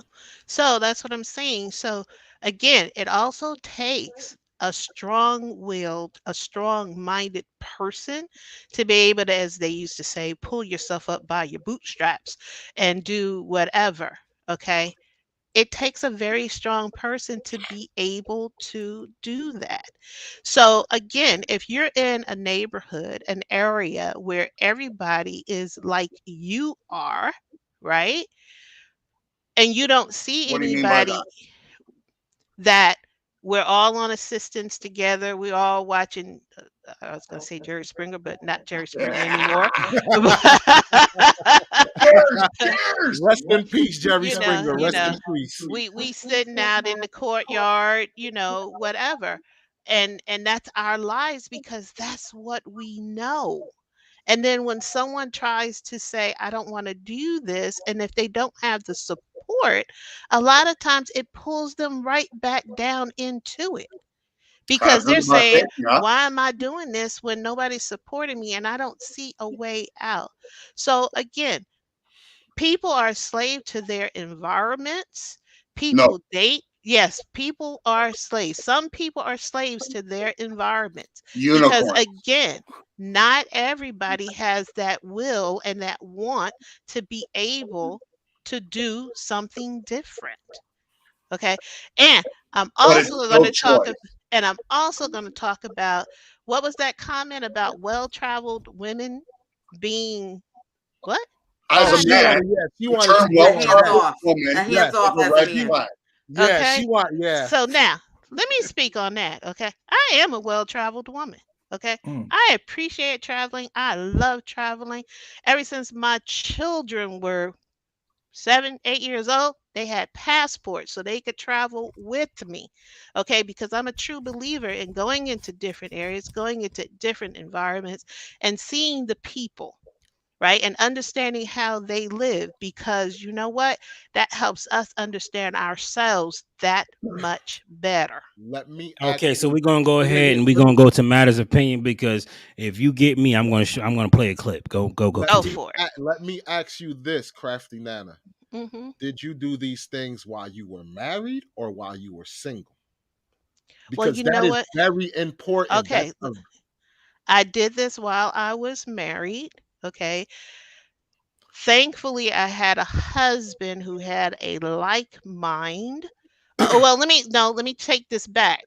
Initially, my husband did not travel with me, nor did he travel with me and the kids. But you were married. I was married. Yes. Yes. What I'm saying is, to a man, doing this when you're married is completely different, because it's like you experience this with one man. You're not. Yeah. Hold up. But I was well traveled before I even got with my husband. That I understand, but yes, I understand that. But what I'm saying is, to the average man, a well-traveled woman in today's time is a red flag, because Why? it's like, Nana, because how you're old not are married. you? Go What ahead, generation do you? Wait a minute. What generation do you come from? I'm Nana? not telling you my age, but I am old enough to be everybody's mama right now. That's okay, so I'm 42. My mother is in her 50s, so I'm going to assume you in your 50s. You came from an era where well-traveled women made friggin' sense. It don't make sense anymore. Why because not? Listen, when you got people. Should I play the clip, Mount Adjusted? Should I play the clip? Because I need to understand. Man, We're that's beating up on well-traveled women. Go ahead. Huh? I said it before with it, is that I'm going to play the clip. Whoa. Shut. Women are going to argue about Listen, it. No. That's a whole premiere that I haven't got a chance to edit it. I've been breaking my ass trying to edit everything. It's hard as hell. But yeah. I haven't edited that bit yet. And we got 2.6 million views on a video about well-traveled women. And there's a ton of women trying to defend well-traveled women, such as yourself, Nana. And I want you to hear this video and understand where I am not endorsing what these men are saying. Not only am I not endorsing it, but I understand your point, Nana. As a married man, I get you. But let's everybody try to see it from a male point of view with no fault divorce in society. When one of the main reasons women divorce men is unhappiness. You watch this video and you tell me, would you take that deal? Hold on 1 second. I just want to give a disclaimer here because I knew this would open up a whole Pandora's box on this evening. Consider the source of the representative of the one that's speaking in this video. That's all I'm going to say on this part. Got you. Okay. Roll that beautiful bean footage. Could you take out that box? This is why men feel the way they feel about well-traveled women. There's no reward in being a traditional good woman anymore. If you are a traditional woman who's got no, pictures on Instagram, who isn't going out all day, every day, who isn't sleeping around and isn't getting lots of surgery and not putting on loads of makeup, and you're simple, just a traditional woman, there's no reward in that. You will never find a date. You'll never find a man that says, here, let me take you out, here, let me do this. Whereas if you are the most promiscuous, provocative, dangerous woman, your DMs are endless and you are booked every single day of the week and you get to choose which country you want to fly out to. So humans are going to look at where's the most reward, and they're going to lean towards the most rewarding and profitable, unfortunately. But is she right? I like it. Okay, can I say this? And forgive me for saying this. That's some Facebook BS. and I'm calling hold up. And I'm calling it that, okay? Yeah, because that doesn't make no, let me explain to you why I say it's Facebook BS, because, and I've had this conversation with my daughter, right? Facebook is that place where people go to exaggerate things in life. There it is. They go there to make it seem like it is cookies and cream and Christmas every day. Okay. I'm just going to bring it back to me. Okay. And my before I got married and my after married life, my widow stage, I'm going to call it. Okay. And I travel, love to travel few times a year and also travel with work. Okay. And you meet plenty of people. People enjoy a respectful woman, a woman who knows how to carry themselves. You don't have to go out there and have the skirt showing the pones of your butt. You don't have to go out there using every swear word. You don't have to go out there showing cleavage down to here. People will look at you and know, okay, either you're somebody that they want to talk to or somebody they don't want to talk to. Sorry to cut you off, Carfiana, but they look at you in a manner of like, I gotta approach her different. Exactly. And you know what? And if you're putting yourself out there to be approached anything other than that, then you need to rethink your values. Okay. So I'm burning like a bastard, and I'm sure that Mala Justin burning hard as hell. I see him raising his hand. Over there. I'm going. Listen, I'm gonna get Mala Justin because I want to see if we on the same page on what you're saying. Because if we on the same page with you, what you're saying, you in trouble. But go ahead, Mala Justin. All right. So the first thing up is yes, you're right, man. What we just saw is the unicorn argument, right? That Facebook Ponzi scheme thing. But she is just the extreme. The women that walk around in booty shorts and pounds of makeup in your day-to-day life are doing this thing. Getting free meals, to getting guys to take them out, getting guys to come over and fix their things or do this and do that. Those women do exist en masse. Nana, I want you to understand a few quick, again, Randyisms or Malisms, okay? I have a grade 10 education. I spent more time in juvie than I did in a high school. You know what's crazy, though? Is because you come off as a knowledgeable person. You get what I'm saying? Let him finish, damn it. Shut up. Go on. You know what I had to do? I got clean when I found out my first baby was going to come into this world. I'm like, I ain't having cops come hammering on my door every other day. See how when you shut up, you let person talk, they say some stuff that's important. Just let them talk. So then I blow out my back. Baby mama walks out on me and the baby. I got a grade 10 education and a blown back. So you know what I started doing, Nana?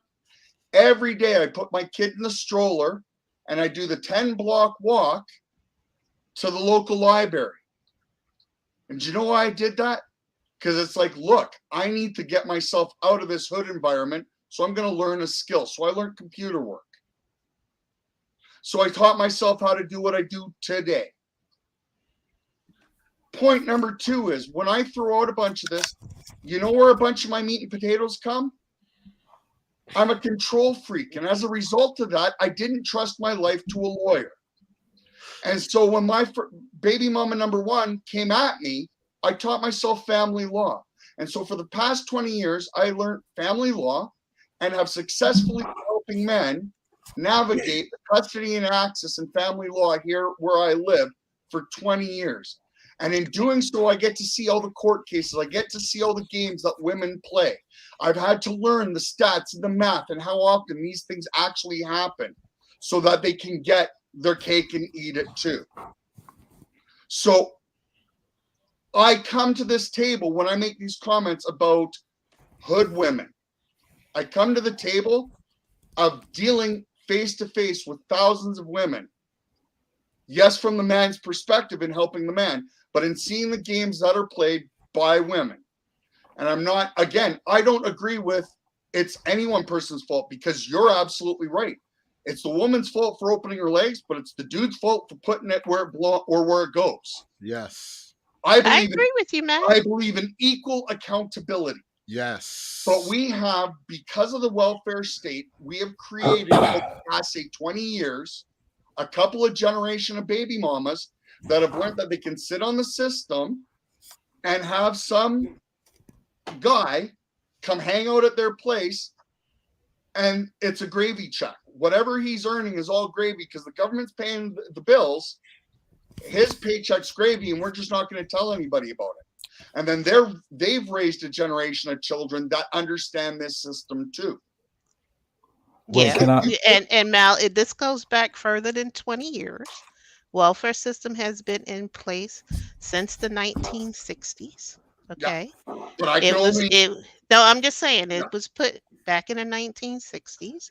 Okay, and you are correct. There are a breed of women out there who know how to work the system, and it's been handed down from them from generation to generation.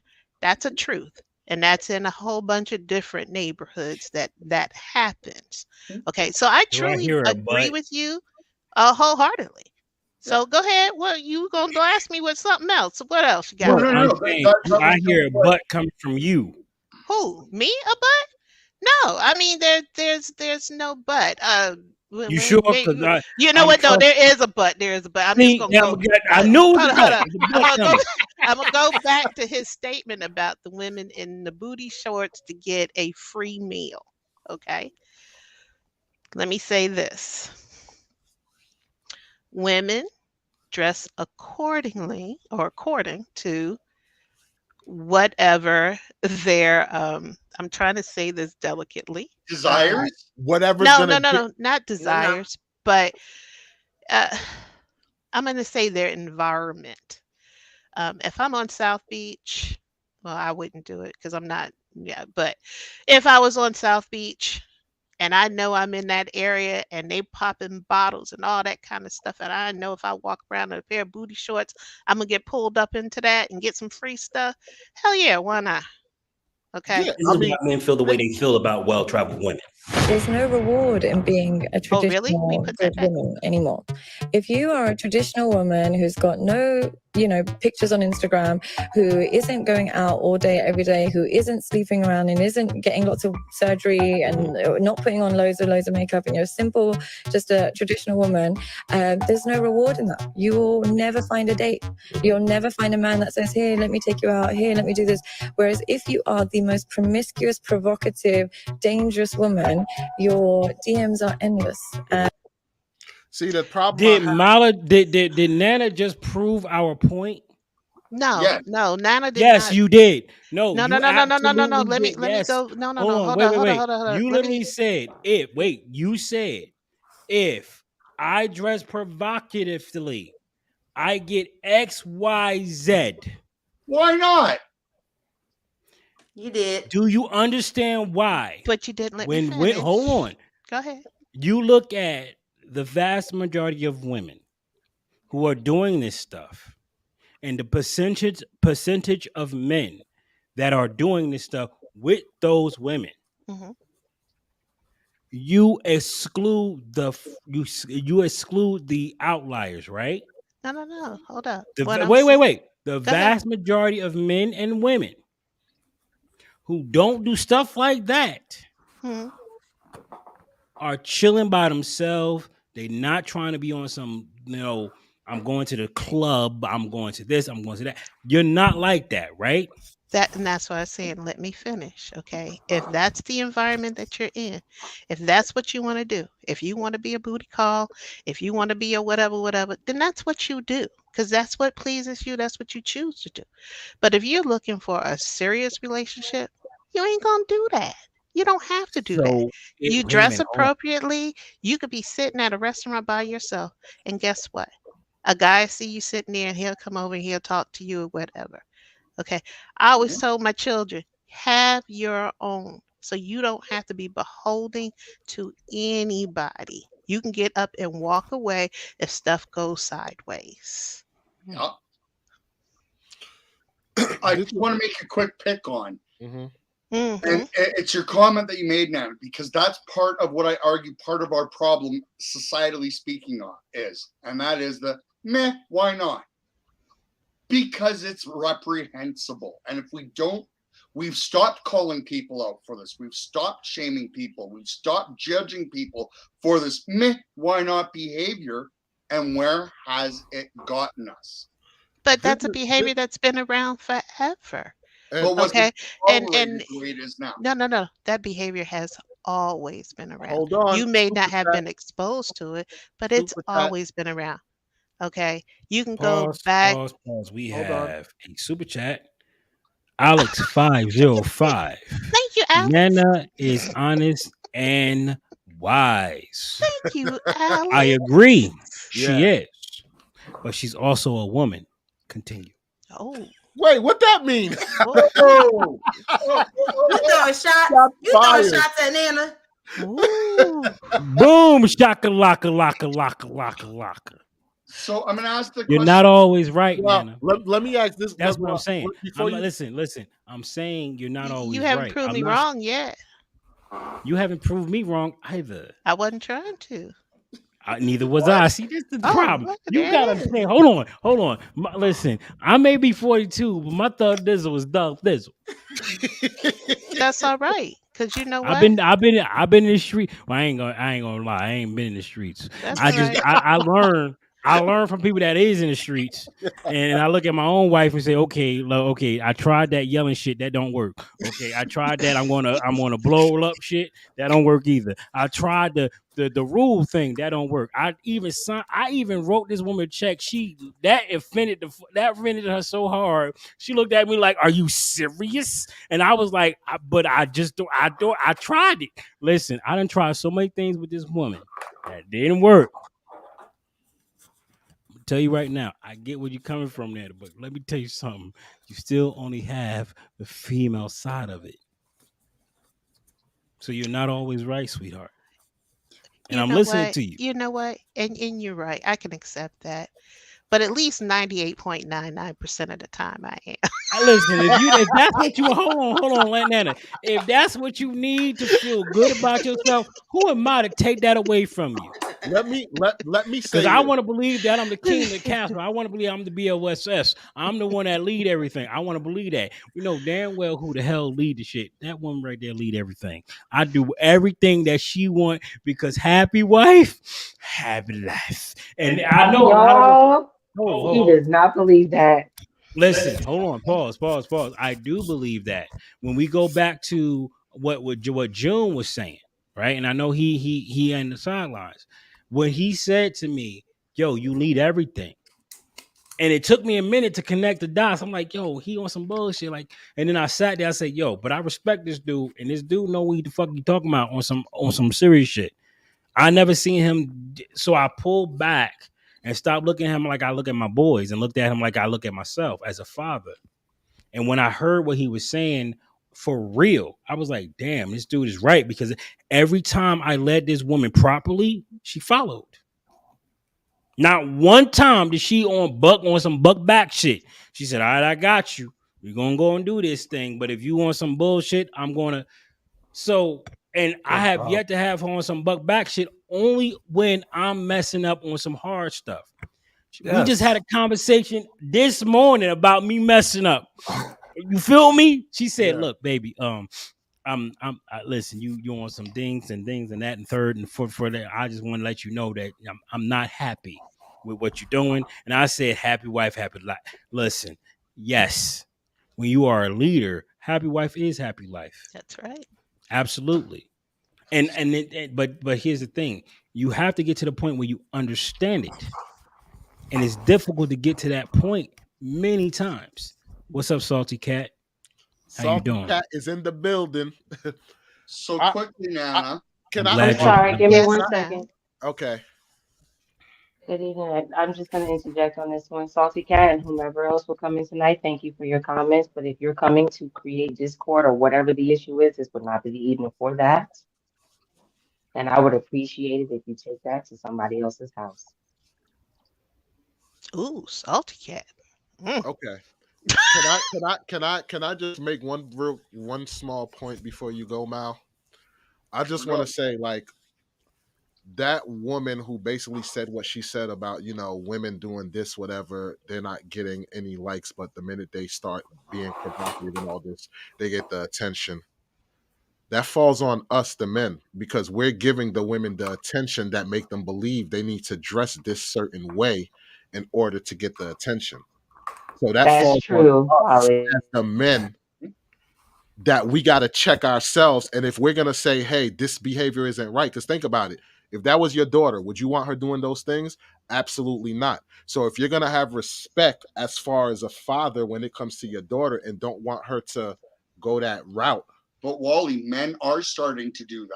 They are. And how are women reacting to it? You said what? And how are men? That is true. A lot of women are saying, "Oh, my body, I can do what I want." You do have a lot of women. They're bucking back like women do. That's true. You do have. They're that bucking back like women do. Listen, let me tell you something. This is a perfect just time. Say it real quick, Gary, and you can feel it. They always say, "I'm doing this for me, not for men." Horseshit. It's a lie. Gary, I agree with that you. is a lie. That's a lie. They do everything women do is for us. They want to believe the lie that they do it for themselves. You ain't doing shit for yourself. Hold up. There are some you ain't doing things. no. Hold up. There are some things that we do for ourselves. Yes, we do.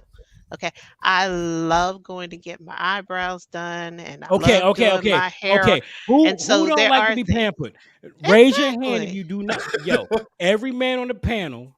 That's women. Be quiet. Put your camera off. Camera off, women. If you're a female, and I'm not. If you are a female, I will take you. You know what? Y'all don't play games. I'll take you out. That's what I do. I got an echo going on. I'll take you out. You ain't gotta play. I got the power over here. I'm the leader over this. I got the power. I got the power. I don't know. Wait, pause. I don't know what I'm doing right now. Real hold. No, that's not it. Is that work? That work? Okay. So I can't. You see how things turn around on people? I turn my camera off. I listen sometimes. No, Banana on some like disrespectful stuff. She like, I ain't gonna do what he says. He ain't my man. The Bible said I only gotta submit to the Bible said, Bible said I only gotta submit to one man. He ain't the man that I'm submitting to. And Daddy said, I ain't turning my camera off. You can kick me, but I ain't gonna turn my camera off. I love it.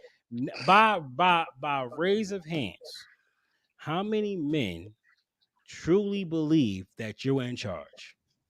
You're a lying sack of shit. I'm not lying. You are not in charge. You are Who in am I charge. sharing with? You are in charge as long as you serve properly, right?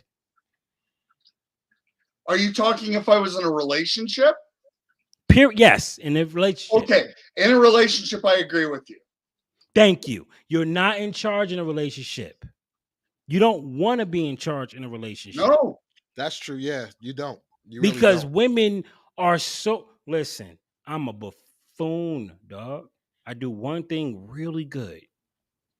Really good. This woman do 1,001 things so damn good. Listen. If I pray to God, me and Wally had this conversation earlier. I pray to God I die first, because I don't know what I'm going to do.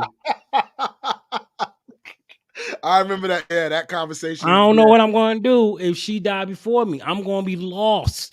You mean go out there and get another woman? Are you serious? You know how hard it took to get one? I'm good. I don't want to do another one. I'm gonna bring the women up. I'm sure y'all on some blush. Y'all should be blushing. I want y'all to blush, even though black women don't blush. I want y'all to blush. So running back this, Gary, though, back to Nana. I got a really simple, basic question now. And that is, when we go back in the past, when you're talking about starting, right, in a bunch of this, was this behavior tolerated? I'm sorry, Mal. Go back again. These hoochie mamas, how women, single motherhood, was it applauded or was it looked down on? Women walking around like ladies of the night, was that applauded or looked down on? What was the level of tolerance back when you were in your teens or your 20s? And compared to today's society?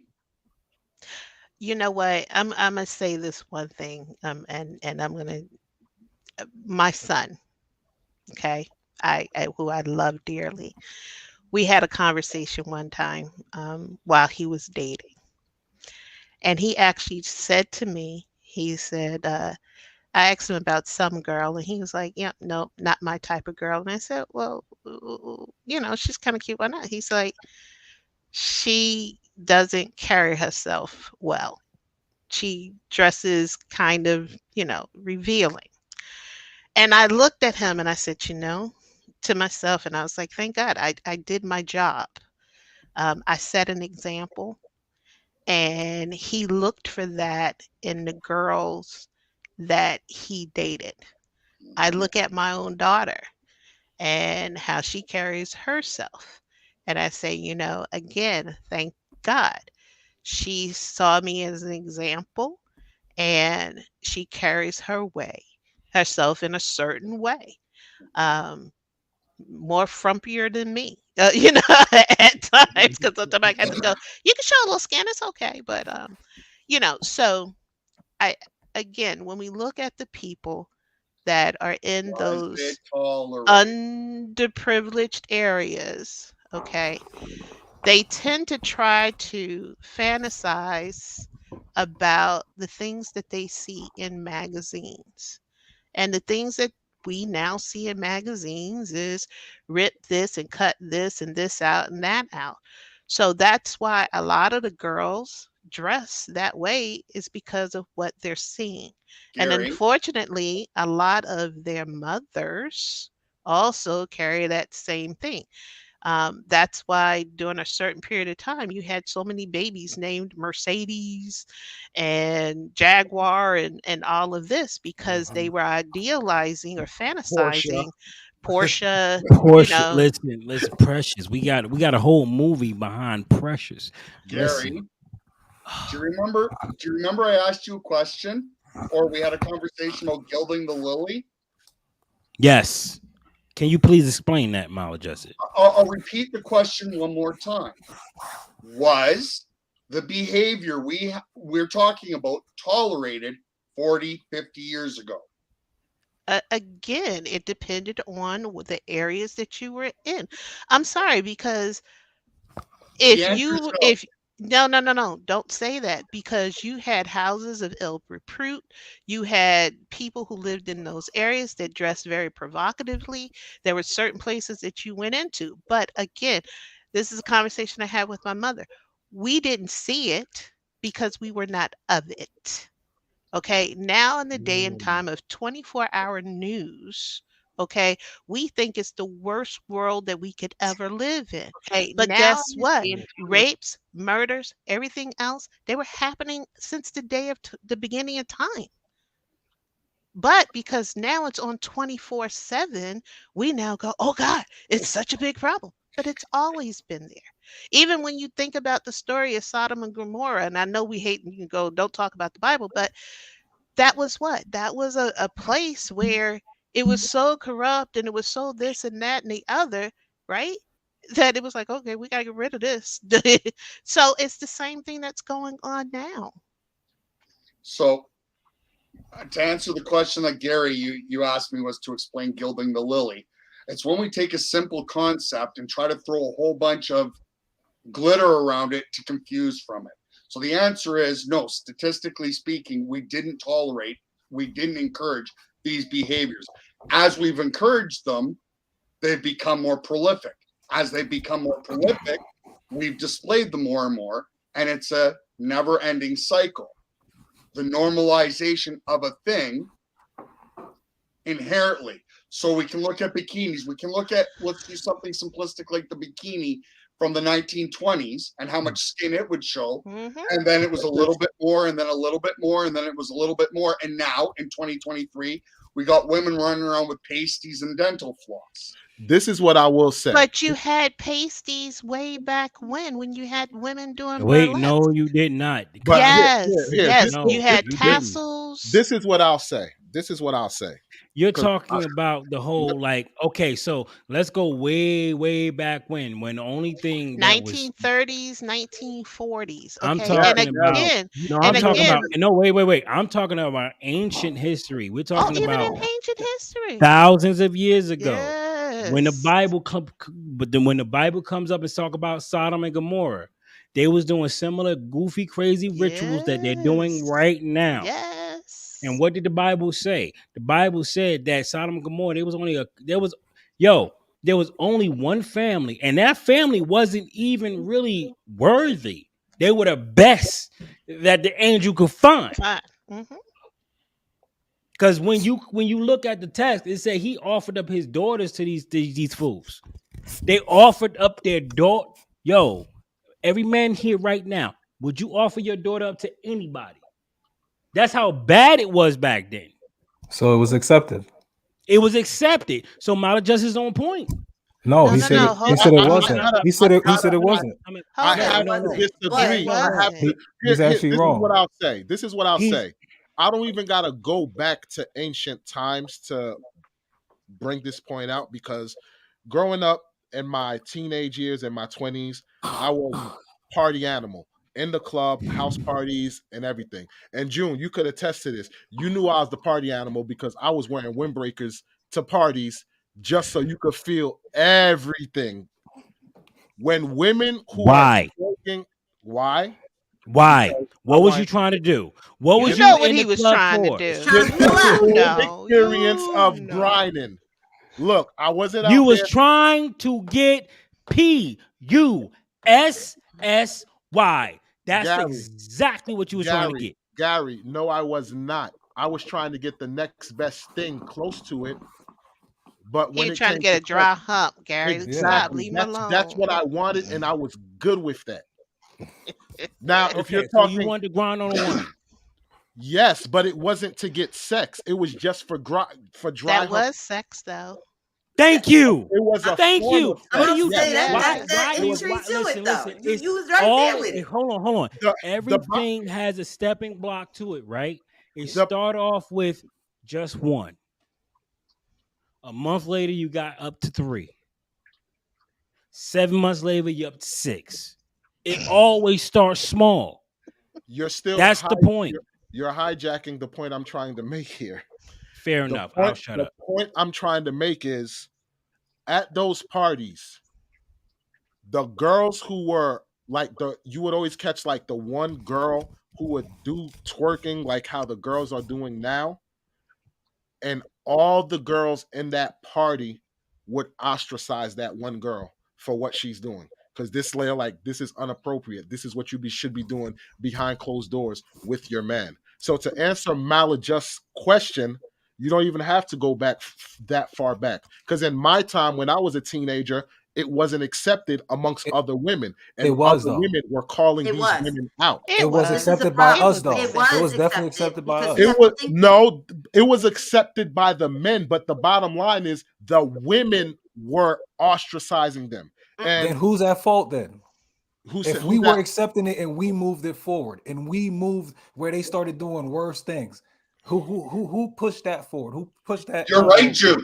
Yes, we you're right. have to accept a responsibility for encouraging this behavior. I'm not saying that women or men.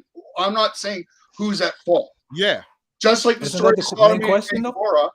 Sorry, what's that, June? That's the main topic. I thought who was to hold the majority of the blame, right? But the problem is because both led to the problem. Both led. Somebody started it, but it elevated because both parties took part in it. So you're saying it's equal, even though you started. If the girls didn't start grinding in the clubs at the team parties, if they didn't start doing that, it wouldn't evolve to this part now. Where your turkey was ran. Okay. Where again, I'm it wouldn't have sorry. evolved like that. I'm sorry, but this has been around. Just like it's so funny when he talked about prostitution. Prostitution has been around since the beginning of time. Oh yes. Okay. So, and again, with the way that the flimsy dressing that we're looking at people wear now. Okay, it's just a different version. All right. Let's go back. Okay. Way back in time, it was appropriate for a woman to be covered from head to toe. Okay. When women decided, you know what, we don't want to wear hair coverings anymore, guess what? They go, oh God, that was just blasphemous, right? That was just you being, whatever. Sort of like the girl twerking at that point. Mm-hmm. Then it was you weren't supposed to go sleeveless. But you know what? People started watching movies, and these movie stars were wearing bikinis, not the two pieces or the whatever, but they were showing a little bit more skin. So guess what? It became the rage, and everybody had to do that to be in fashion. Okay. Then you start a little bit later on and you get the movies on TV and the fashion magazines, and you're getting the latest styles from France and this, that, and the other. And so to be fashionable, we have to do this. All right. And attire became less, less, and less. So when I say that it's been around since the age of time, just in different versions. And whether or not what we deem now, we go, oh, that was acceptable, but back then it was not acceptable. An open toe pair of shoes was not acceptable. Okay. Right. And you're proving my point for me if you get rid of all the sparkle and glitz, in my opinion. So if we go back to the 1920s, being a flapper, one out of every 100 girls would dress like today's women, maybe. But then it became 2, and then it became 3, and then it became 4, and then it became 5, and then 6. And that's my point. Is that yes, prostitution has existed throughout all of history. But that was a niche. But at any point in time, how many prostitutes were there? Back then, there was a whole out of every bunch. 1,000 women. Now it's 1 out of every 10. But So you know to what? speak. But the facts but you got to true. think about it though. That's The actually facts not are true. not even correct because you don't know how much of that was hidden. You don't know how many times people knew, hey, go to so and so's house. You had a party. You had do you not understand? Look You at the had news now. alcohol. You Alcohol had the was alcohol illegal that was, back you know, Yeah, but at you one point in also time had, it wasn't there. Hold on. Listen, Erica, you used a I really remember great back in word. the day. Erica, you used a brilliant word. And that word was hidden. Correct. Boom. As in it Boom, wasn't, boom, boom, boom, boom. It was hidden. Yes. as in it wasn't morally acceptable. Thank It you. wasn't done out We in didn't the do that. public. We didn't send out flyers for the shit. That's what we trying to say. Now it's just open. But it's Now it's open. just But it's open because guess it's what? profitable now. But the norms change. The norms change. And like you said, the minute somebody started making some money off of it, when they figured out how to legalize alcohol, guess what? It became prominent because you were making money. Cigarettes became legal. Guess what? The minute you put a tax on it to make money, what is it now? The CBD stuff and weed is legal now, right? It's legal. Why? Because they're making money off of it. That's what happens. So then when we go back to my initial question, Erica, is it a good thing? Or are these cracks being created in the foundation of the nuclear family? The cracks are being made, but they're only being. But yes, and that's what I was gonna say. They're made because it always existed, and because it always existed, it's just everybody's bringing more now to the forefront. As They're we bringing it to the tolerate it forefront more, because the now cracks get bigger, right? correct. No, it's no bigger. It's no smaller. But I don't think it's It's bigger or there. smaller because It's I feel the like the same same. people that were going to do it 40, 50 years ago are the same people that are doing it now. I'm They just gonna don't have to disagree hide on from that. it. Yeah, I disagree I'm too. gonna disagree about that. It is more prevalent now. Mm-hmm. Okay, go It's only back more to prevalent now because you guys record it more now. It's more But here's the access now. thing. But That's no, why. but I, Go but I, back. Go back to hold on. slavery. Go But back to slavery. but I, Okay, your family nucleus did not exist because a slave master could go and sell the head of the household. They could go and sell the mother. So your nucleus was broken even back then. Go all the way back to Africa. Okay, the family nucleus was broken there. And the minute that slavery was introduced. But this is what I will I say think though. I'll say, let me just say this real quick. I believe the more acceptance come with it, like the more acceptance, the more prevalent it becomes. Case example. You ever heard a song on the radio that you don't like and you're like, I don't know why they're playing this trash? But after a while, they keep playing it and keep playing it. Now you see yourself singing it and you eventually start liking it. Acceptance makes it become prevalent. Right. So I I agree. agree. So that's why I'm saying with acceptance, it's getting worse and worse. The more you accept it, the more it becomes allowed and become the norm. But Wally, it's always my thing is, right? All of these breaks Mhm. have been in existence forever. just in different formats. Okay. Like I said, you were going to go to hell when you wore a swimsuit that showed too much skin. Now everybody owns a swimsuit that shows everything. How? Remember it used to be if women wear jeans? Exactly. You could women couldn't wear pants. If you see a rotten stud in your house frame, do you just leave it there because all wood will rot eventually? No. Right. What do? Hey, this thing has happened. It's not good. So what should we do? But if you fix the one, does it prevent a second one from rotting? No, but that's not. And if you point. fix that one, does it prevent a third one? So No, what I'm trying to say, checking and balancing. Right. You got to check and balance. But what I'm saying is, bad? It's always been around in various formats. That's all that I'm saying. Murder's been around since the beginning of the time. Does that mean we should accept it? Wait a minute, have we accepted it today? Has been around since the beginning of time. Does that mean we should accept it? Have we accepted it now? And there's laws on the books for a reason, correct?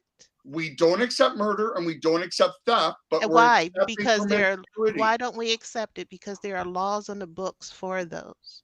There were laws on the books for the things we're talking about too. And guess what? And the laws were broken or dismantled or taken off. Okay. A woman who was not fully clothed or a woman who was not being chaperoned by a man could be killed. Okay. But those are things that have changed. And there's the things that we have now accepted in society. Now, so we can agree. Did it make our lives worse? Well, I want to interject for a moment, Ms. Banner, because you made a comment about the laws. That's one of the biggest, I would say, issues today. Is because, and I've said this for a very long time, the power is in the pen. So yes, because there are those of us, I can only speak for myself, I didn't vote for a lot that's happening today. We talk about this on this platform a lot. And so, yes, there are laws out here today that suggest that it's okay to have, a lot going on in the world. And because there are laws in place, that's why we have the society and the world that we live in right now because of those laws. So whoever signed that into legislation, it didn't help. It's actually made it worse. What we feed grows. That's across the board. The more we feed it, the suggestive thought, the law, whatever the case, you can call it a cancer, you can call it something that's repeated over time, but over time between those decades ago or generations ago or, between then and now, back then it was eradicated as much as possible or dumbed down as much as possible, minimized as much as possible. But today we are living in an entire different planet, an entire different hemisphere because of the laws. Because somebody said, "Oh, yes, okay," a little bit is it all it takes is a crack. All it takes is a little bit, and now you have what we're dealing with today. So I agree with you. Yes, there are laws in place. I didn't vote for it. But what I'm telling you is, all you guys think that is far worse than it was 10, 20, 30, 40 years ago. And the only reason why you feel that it's worse, okay, is because of this 24/7 news cycle. Okay, stop shaking your head, because listen, there were women who were aborting babies way back when it was illegal. Okay. And people either didn't know about it or they pretended like they didn't know about it, but it was happening. Okay. But it wasn't publicized because we didn't have this 24/7 news cycle. And there were people walking around. How many abortions per year were there? You know what? There's no statistics because people were doing it in back alleys and in the dark. No, you won't. You won't find no statistics. You won't. I'm telling and they won't be 100% correct. Yes, it won't be. So what is the point of that? We won't. When we try to stick to statistics, it doesn't work. Like, we got to say what's working in our life. Because when you're talking about the numbers, like, okay, from my experience, it doesn't work the way you're saying it, Mal. Because you're saying for you raised your family by yourself. You did a good job, right? So you're a unicorn, like you're saying. Yeah. But you're holding other people to being that same unicorn. What I'm telling you when I'm saying I'm a unicorn, I'm trying a way where I see it works, where I try to better myself instead of casting blame. I see it work. So for me, I feel like, why can't Mal do that? Why can't other people do that? Why can't you just try to be better and use it and see that it's working and don't throw the blame? Just see like, you know what? I need to get better because it's not registering to that person. I said it too many times. I need to improve myself. Why not do that opposed to, yeah, you know, it's just, you're just a unicorn. You're different. Women are difficult. What is the point of that? What does that help you when you just say women are difficult? How does that help you? And with this whole family nucleus thing, you know what? It only grows and continue to grow as we set examples. Okay. I'm sure that we could all look back, okay, in our family history, and there were probably some single mothers there, or maybe even, I doubt single dads, but maybe there was a single dad in there somewhere. Okay. All we can do is say, you know what? I'm going to be the first one to go to college. So that way, my children and their children, I'm now setting that example. I'm going to stay with my husband or my wife because you know what? I'm going to be that one that set that example. I'm going to be the one that go to the PTA and take the kids to soccer and do baseball and everything else because you know what? I'm now setting that as an example. So that way, as my children move forward and their children move forward, that's how we build that nucleus. We continue to set those examples where we can, when we can, in order to forge forward. One second, and I agree with you. I'm gonna get in and I'm gonna hush. I agree with you, Miss Nana, with that. I mean, one of the main reasons why we're here in the Midwest on the Gary Lem Network is to create this community of, hey, everybody ain't like that. Just because I'm a brown girl don't mean, listen, this generational curse breakers up and through here, okay? Yes. The issue, you know, and it is true. And we're trying to break down those barriers. And I agree with you. Just because it's like that, and, you know, we used to say, like, my four and no more. That don't really work. Because just your four and no more, we ain't just all walking in packs to the store and just, it's just, we have to live in the world. And the issue here is the more we're trying to go against the grain and go against these societal things that's happening around us, you have, let's just call it what it is. Y'all be talking a lot of biblical things. I try not to get on the topics. One of my favorite topics, but I hush and I shut my mouth because I ain't gonna argue with nobody. That's just me. I'm telling y'all that. I ain't gonna argue. I ain't gonna argue with nobody. I believe, and that's it. You know, I ain't gonna argue with you. There is a good versus evil. There is that disconnect, and once we continue to have that disconnect, we are going to keep going against the grain. You have those that feel this way and those that feel this way. The issue here, and you brought up a great point. I'm real stickler about this. Whoever has their hand on the pen is the one that's signing this stuff into legislation. Is the one that's saying, okay, no, it's all right, and no, it's okay, and no, it's okay. And then here we are on one end saying, oh, well, you know, hey, this may not pan out well for the rest of us, for everybody else. But because you really want this to happen, and, you know, and you're so adamant because it's just you and your circumference and your 2% or whatever the case, it's affecting everybody. Everybody. And the last thing I'm gonna say is when you're talking about these young women out here, and, you know, and my mom always has said that time repeats itself, and it does. There was a video my husband and I did months ago, and it was this young lady in New York. Okay, apparently I forgot what the guy's name was. He's not his channel. They tried to get rid of his channel. That happens all the time, right? Speak the truth. They try to obliterate you. His channel's gone.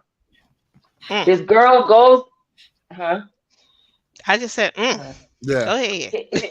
This girl goes and there's something happened in the city in New York. It was in New York, and there was an active arrest happening, you know.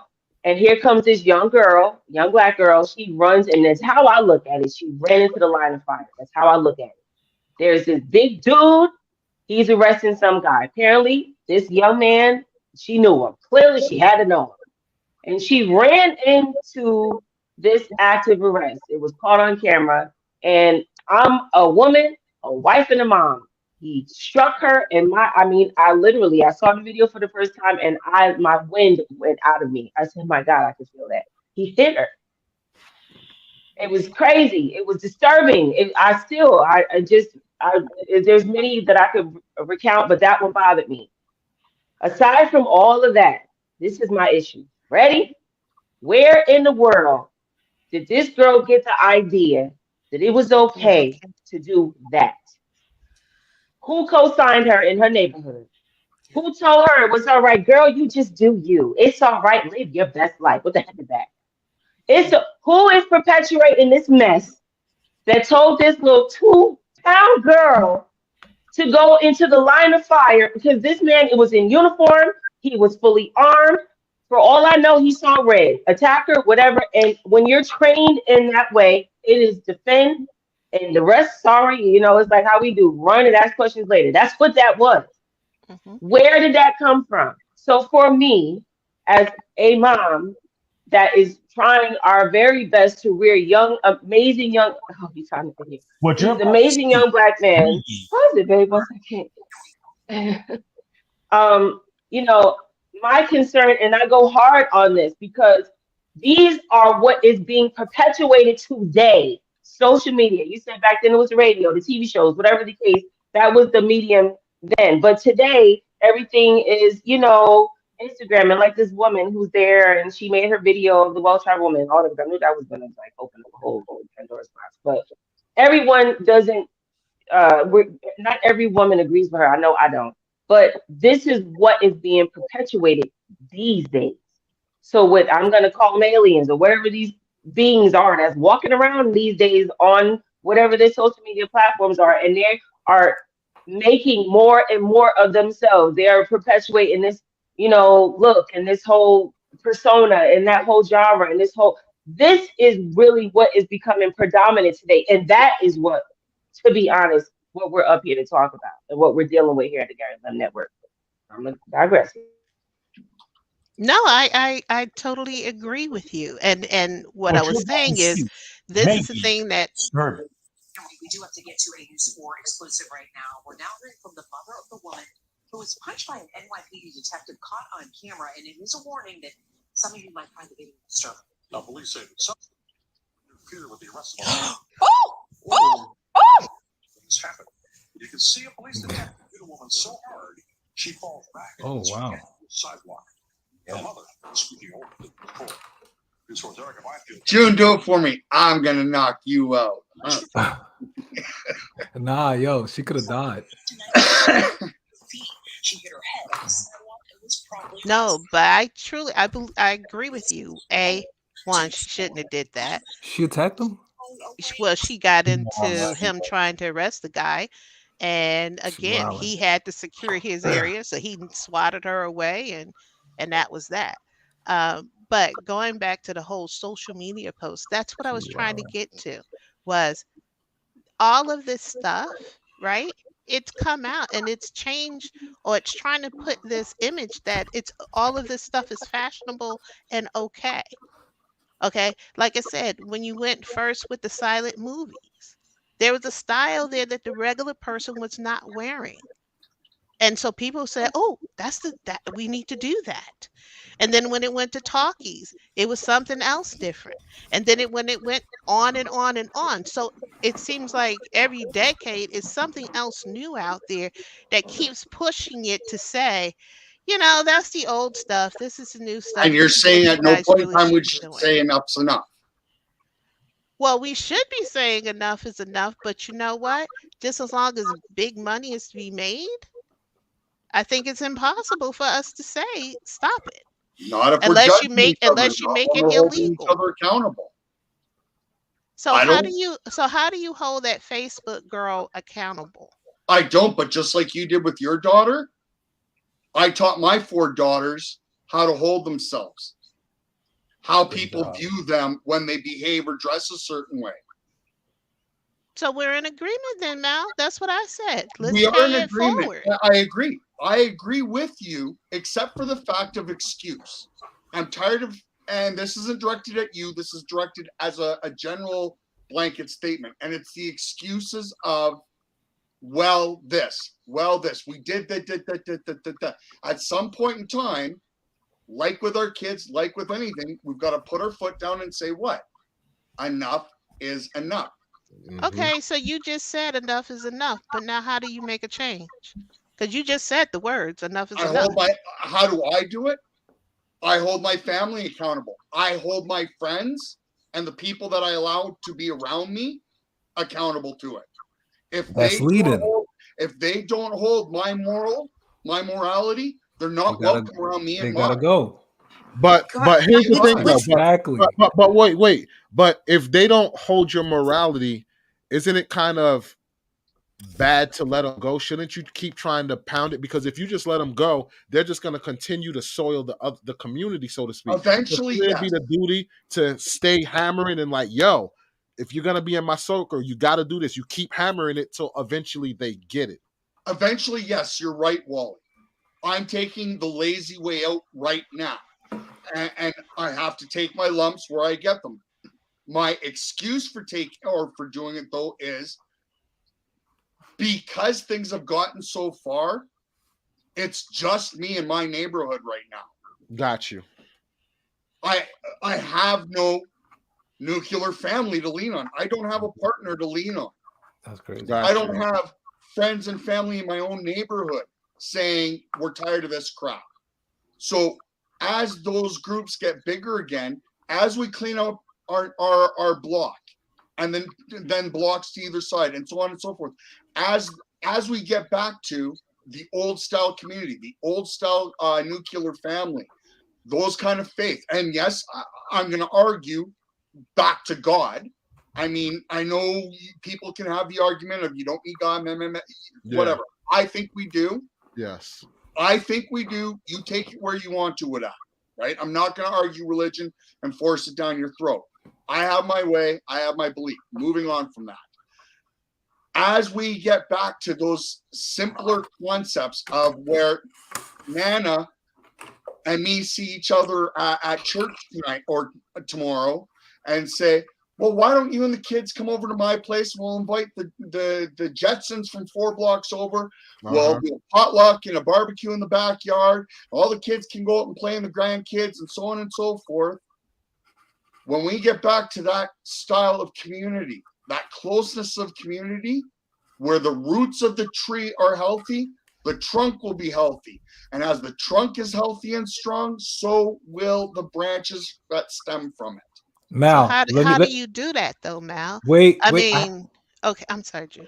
I just have to add to what he said, because Mal, with what you're saying, sorry, Nana, I'll let you speak. No, but that's all right.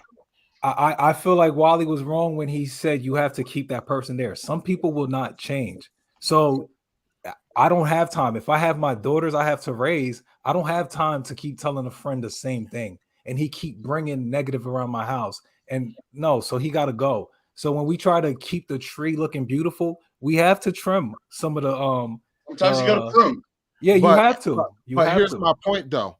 If that person who's the dark is still staying in the community, so to speak, and inciting others, you get what I'm saying? Like it could make what you're doing for naught if you're not trying to clean up the whole community, so to speak. Because unless that individual can't save everyone. Unless that individual move out, I understand you can't save anyone, but that individual that you let not like say, hey, you know what, I can't deal with you.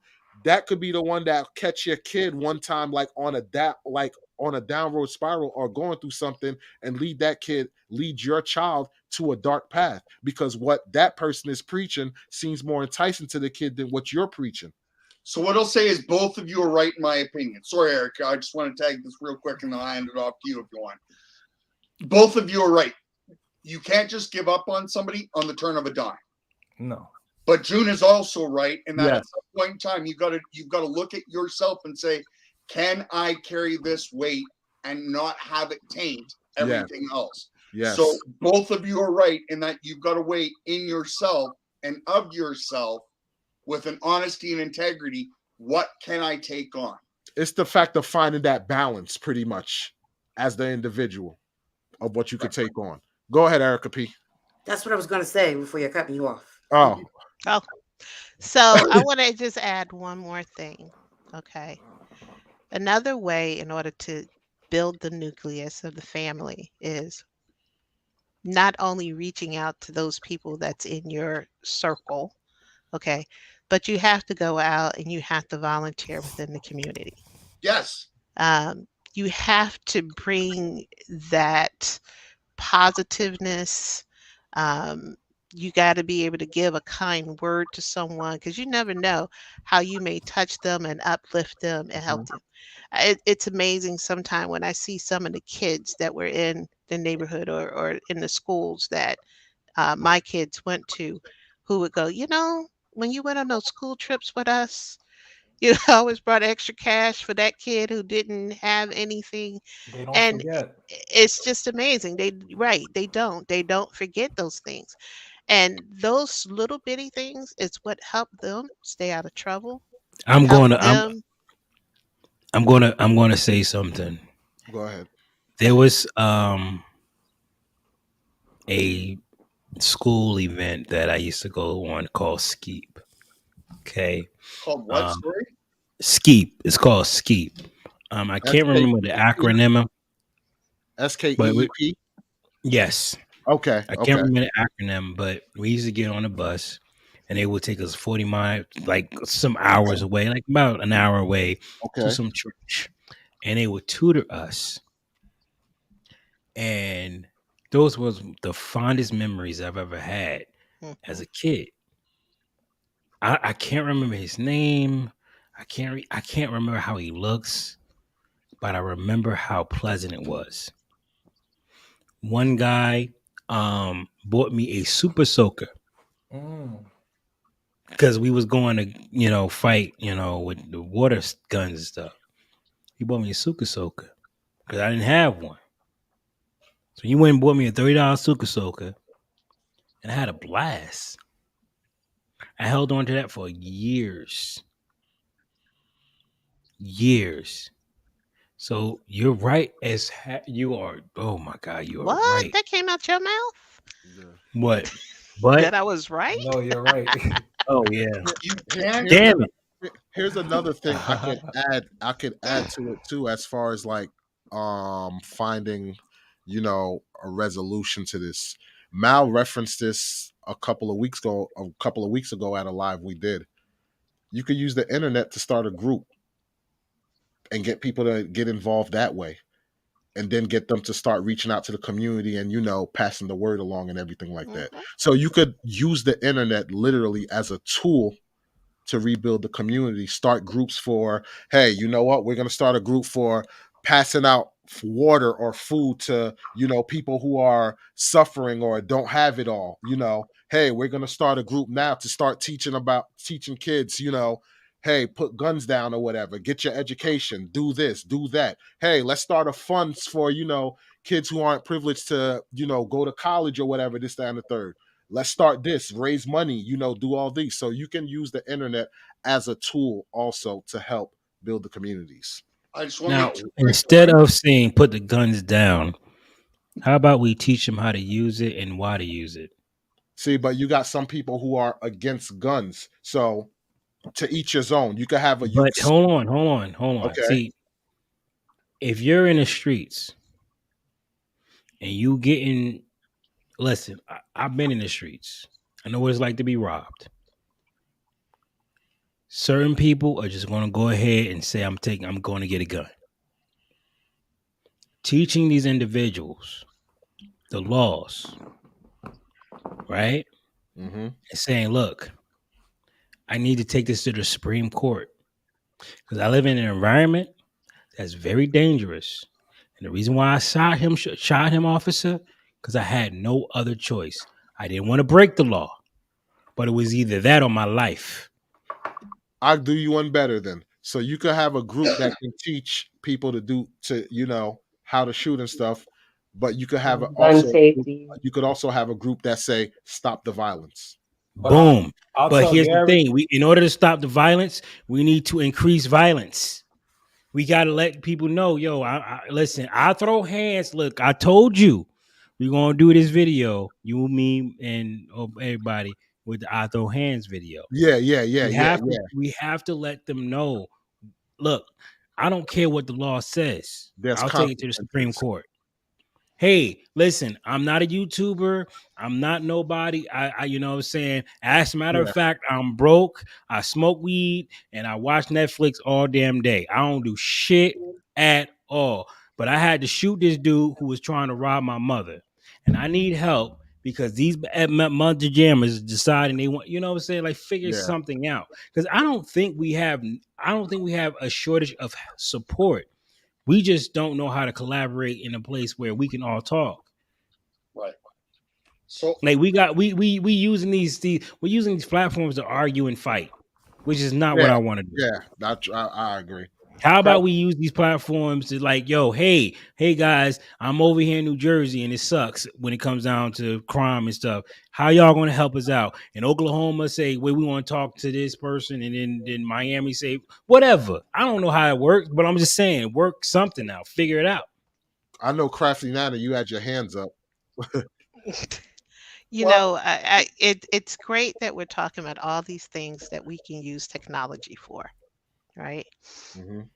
And it's so funny because I was at a meeting maybe about a week or two ago, and I was on this big thing about user experience, and setting up the newsletter so people could and da. And a man behind me said, well, what about those folks who can't get on the internet or even know how to use it? And I said, we're forgetting the first rule. Why are we not doing some just local things to just reach out to people that we could touch and feel? Yeah. That way you can measure a direct impact as to what it's doing to your community right then and there. It strengthens the roots. You can't worry about the branches if the roots are rotten. Yep. Exactly. I don't believe this, man. We finally on the same page. Wow. I don't think it only took 2 hours and 45 minutes. Y'all got me past my bedtime too. Yeah. What does that mean though? That means that you're into the conversation. You didn't even think about time. The reality is, I ain't want to leave y'all hanging because I was about to go. Look, I need to go to the bed. Bullish, all bullish. You got sucked in. The conversation was good. You forgot what time it was. The next thing you know, you're like, wait a minute, damn it. I ain't gonna lie. I was off in the house. Listen, I planned. Here's what happened. I was planning on shutting down at 11, going over to Rumble, right? Yeah. The next thing I know, it was 11:15. I was like, all right, I'll go to 12. Next thing I know, it was 11. It was 12:22, and I'm like, damn near 1 o'clock. I might have to give y'all a time limit. Lord Jesus. You did. Hold on. This is the thing. You did give us a time limit, and we broke it. I remember when Madison said she'll be out before. He said she'll probably be out before 1. And I said, listen, I'm gonna keep. No, I ain't saying. Yeah, I said by 12 she'll probably Crafty Nana will probably be out, and it's damn near 13 minutes to 1. And what did I say? I said it depends on the conversation, right? So 9:47. The quote unquote, I think where the debate came between you and I, and where you see me not seeing your point of view or that we're disagreeing, is as simple as this. I believe in the KISS method. Right? Keep it simple, stupid. Yes. Exactly. So we have to take these huge problems and get rid of all the glitz and glamour and boil them down to some raw truths or some raw problems. Mm-hmm. Right? And then look at those raw problems and apply them to our local environment so that we can start affecting change. So let's take single motherhood. Let's say that you and I agree that is a problem, one of the problems that needs to be dealt with when it comes to the nuclear family and a healthy community. So the question is what can you and I do to help these people? But I think at the same time, when you're patting these people on the head and saying it's okay, it perpetuates the problem too. So we have to do 2 things, in my opinion, for instance, when it comes to single motherhood. A, stop perpetuating it. Stop giving people gold stars and pats on the head and saying it's okay. It's not. But at the same time, a good person If I'm going to chastise you, I have to spend twice as much energy building you up. Dark places don't become light if we don't go forward with our candle and light them. Mm-hmm. And that's my firm belief. I didn't agree. And again, from personal experience, why did I learn family law? Was my own personal thing. Why did I spend the past 18, 20 years helping other men go through it? Because I firmly believe that kids need their fathers. This is a problem, and this is a skill set that I can help thousands, and I've helped thousands of men go through it. I don't do it for the man. I don't do it for the woman. Because if a guy comes to me and I'm looking, I'm thinking, this guy is not going to be a good father, guess what I tell him to do? Bounce. Mm-hmm. And you know what? Yeah, I get to make that judgment call because you come into me for my skill set. So if you're going to come to my table and I don't think that I think you're going to mess these kids up, my fingers aren't going into this pie. Because when I go to meet the maker, good or bad, when I'm judged, I'll be judged for me. Nothing more and nothing less. And as long as I hold true to my belief in that sense, I hope and I think that I'm taking my candle to those dark places and adding just a little bit of light. But it starts at home with our own kids. It starts at home with our own behavior. And from there, it starts with our neighbors, knowing our neighbors, being good with our neighbors, and those neighbors that aren't good, finding ways to change or clear them the hell out, getting rid of the dead wood. And then as your neighborhood gets stronger, more people want to move to your neighborhood. And if they share your beliefs, now your neighborhood of good goes from a block to 2 blocks, to 4 blocks, to 8 blocks, 16 blocks. As the roots of the tree grow stronger, so does the trunk. And when the roots in the trunk are solid, your branches and your fruit will be that much sweeter. Yep. I agree. Well said, Mal. Well said. Who wants to take the floor now?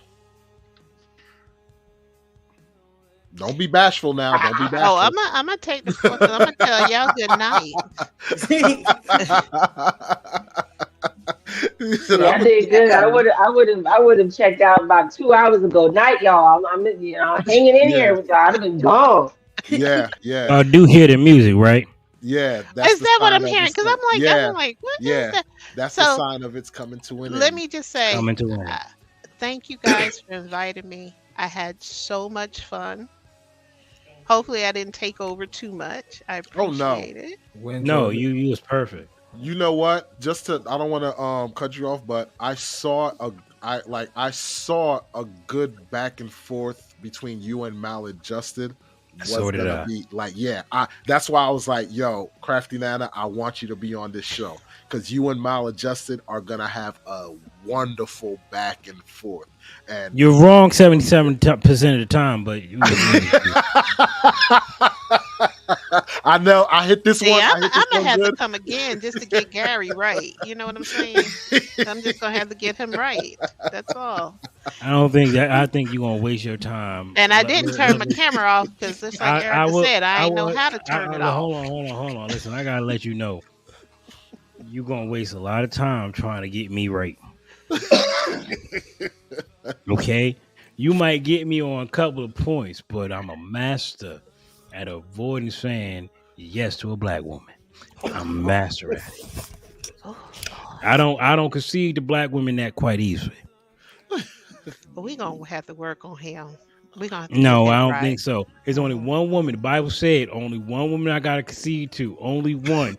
I give everything I got to that one. There's no way. And we're gonna support her. You could be on something. We're supporting her. Real talk, Nana. You could be on something. Do you agree that 2 + 2 is 4? I'm like, I'm not agreeing to shit. I only agree to one woman. I'm sick. Listen, I ain't agreeing to nobody now. I will fight you. Gary, you're wrong. Now. Gary, you're wrong. The Bible tells you 2 women. because you're also supposed to honor thy father and thy mother. Well, I don't know.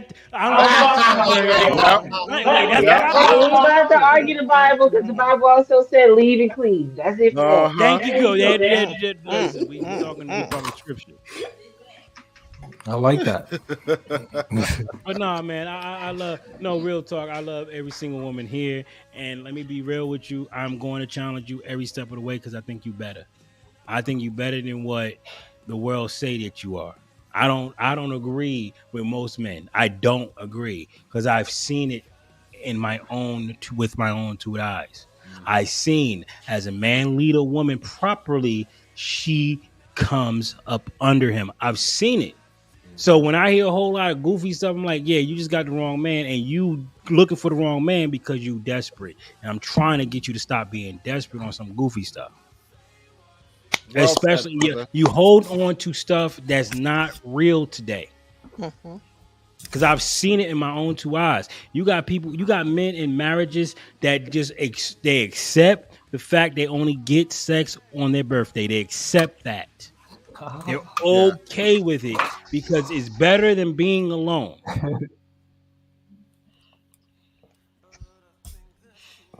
So when I say to you, I know exactly the pain that men are coming from. I've witnessed it. I scratch my head to this day. I'm sorry. I'm not going to be with a woman that only put out once a year. But I've never been in that man's shoes. There you go. Yep. So I don't know what he's dealing with. That might be a prize to him. So when I'm saying to women, black women, yo, you can step your game up just like that if you stop believing the bullshit.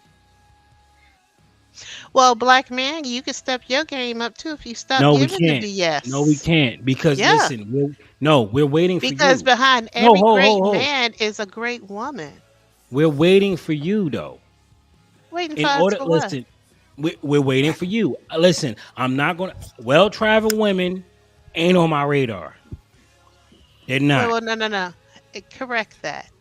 That kind of well-traveled woman shouldn't be on your radar because what she's doing I hear is trying to be she's trying to be a high price. But when I hear well-traveled women, the first thing I think is that. Why? Listen, why? Because why would you allow that to be your judgment? You don't feel better because you're moving like a serpent.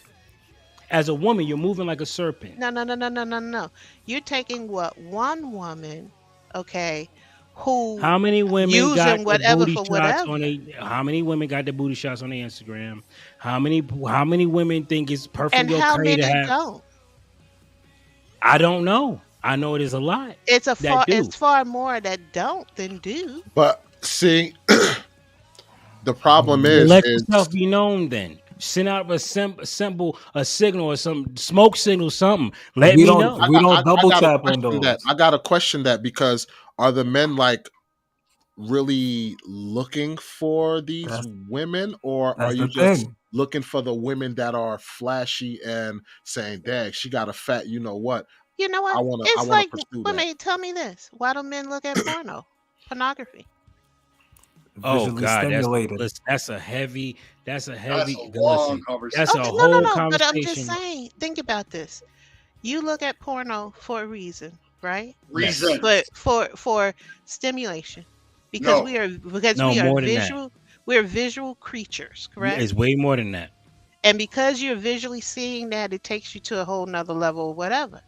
Now, you got to pay for those sites. But you can go to Instagram and Facebook. Pay for what? YouTube. I ain't never paid a damn day in my life. When I tell you this right here goes into a whole nother this could be another conversation. It ain't good. It is. 2 minutes. We gotta make this another. We got a whole nother live. Yeah, we gotta make that alive. We gotta make that alive for real. Cause I could see. Yeah. Okay, and the reason we got to make that alive is the same reason we're running around in circles with this well-traveled woman thing. I understand what you're saying, Nana, but here's the thing.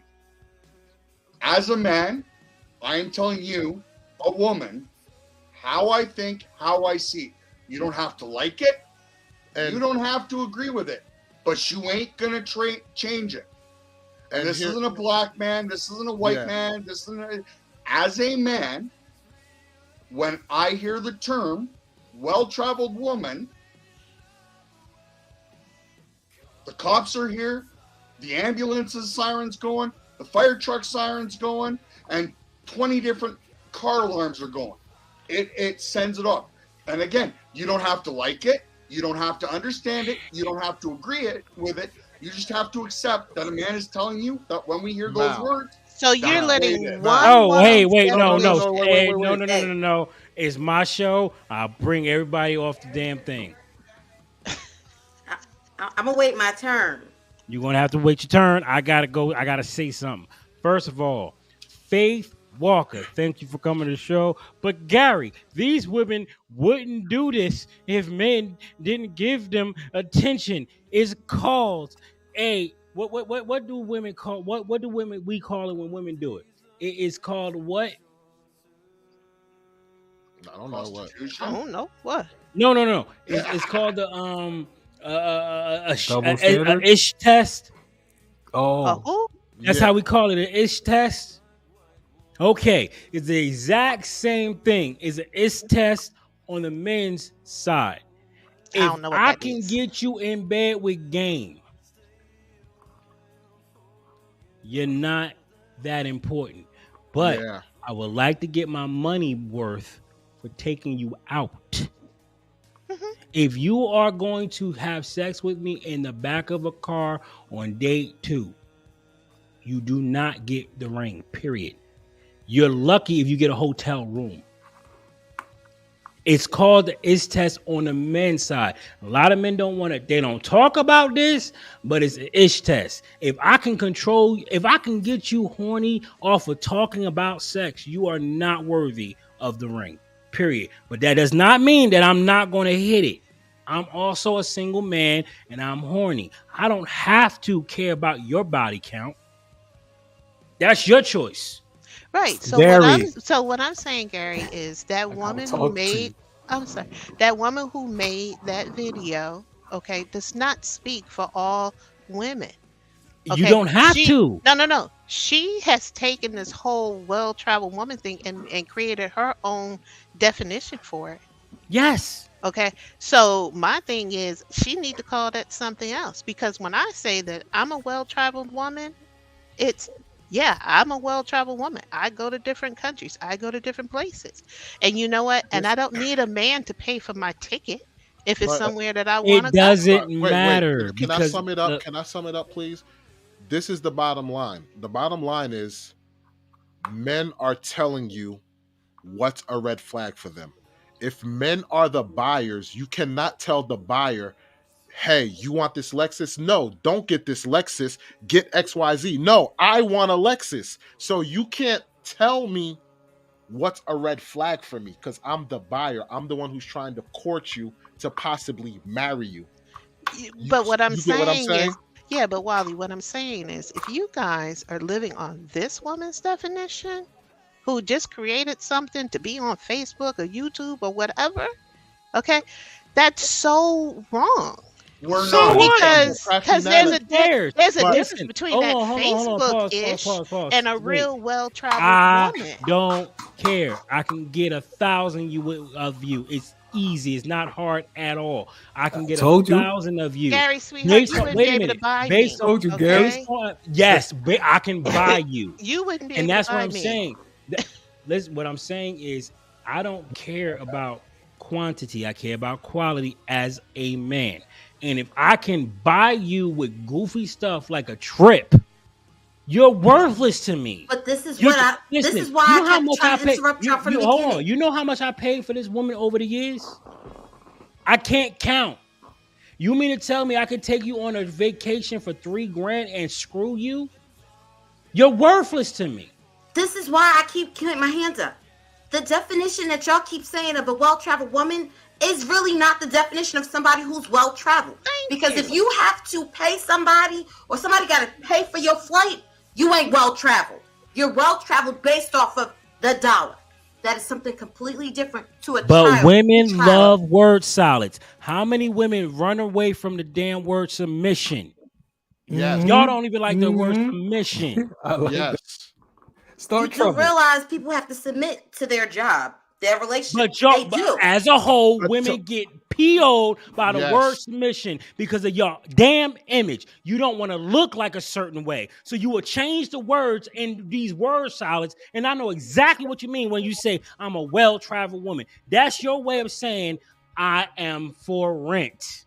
But that's the problem, though. That was that that is not the Facebook case definition. for people who actually travel But for a you're living. talking That's about when how you're men somebody. talk. Listen, Erica, you're Erica. talking about what men talk. If you say I'm well traveled and I see you with a whole bunch of makeup, I see you with the eyelashes, I Gary. see you with the nails, Gary, you immediately look Gary. at me like I look Gary. at you like, yeah, that's just Gary, yeah, here's the she been thing. ran Here's through. the thing. I understand that this is the definition that you have for a well-traveled woman, but the problem is the term has been hijacked. So just to put it in a top, just to put it in a nice little bow. If I see a group of tigers are running, not all those tigers are hungry and are willing to eat me, but I'm not going to take the time to sit there and look like, is this tiger going to eat me? Is this tiger? No, I'm running away.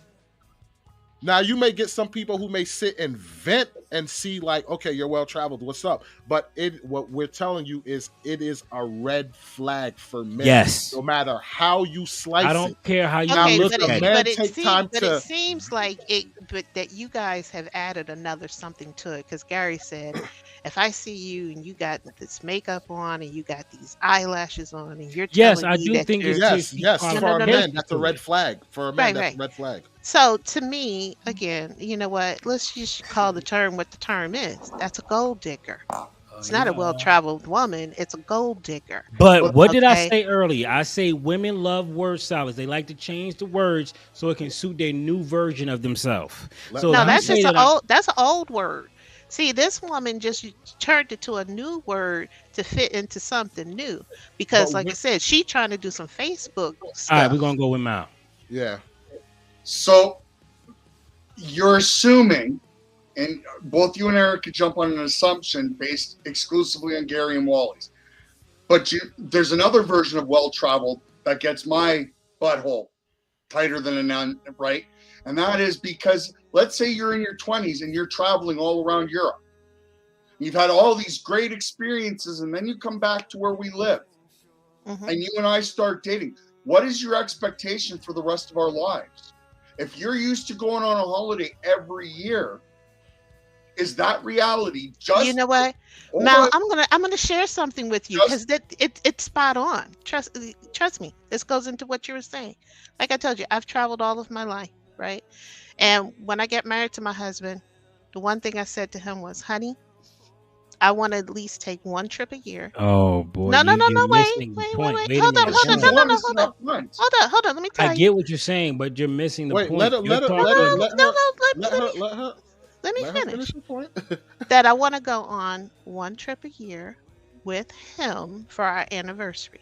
I said that's the only thing I want to do is just be somewhere for our anniversary because that's us. It's special, and it didn't have to be Hawaii or Asia.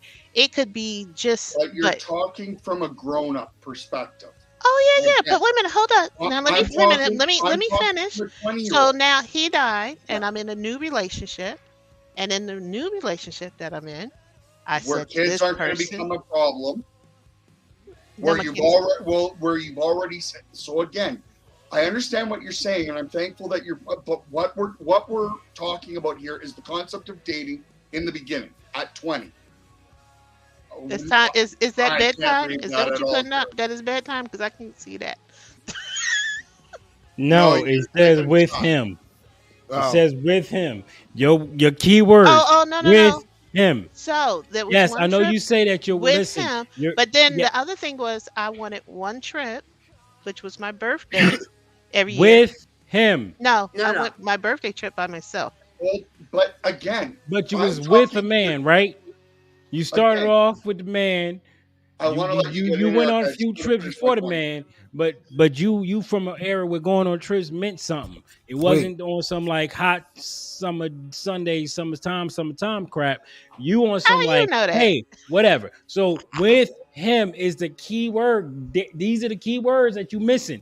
With him, 2023 word version women ain't talking about with him. She talking about with whatever gets me to Cancun, whatever gets me to Hawaii, whatever. That's the point. With him. So when we're 20, I'm 20 and the girl I'm looking at is 20. I'm going to quickly address chat because I actually paid attention. Yes, one of the implications is the SL word, but it's not the only issue. It's not the only red flag it raises. I'm 20, she's 20. We're just starting off in life. And then she comes to me and we start hanging out and she's like, I'm well traveled. I now have an added pressure and an added concern. Am I going to start dating her? And when I can't give her that month or that trip every year that she's had for the last 10 years, is she going to walk out on me?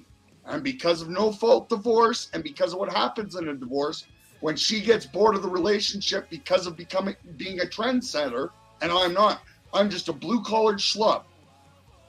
Why would That's you insecure. That's insecure, though. But what It is no, insecure. it's not But insecure. it is I'm saying it is insecure. insecure. And what Wait. makes you Let think let that you Erica have to P. Let foot the Erica whole P. cost chime by in because yourself? she didn't say. Let Erica P. chime in because she. Go ahead, she go. didn't say anything. Okay, She let so I everybody got you talk. one.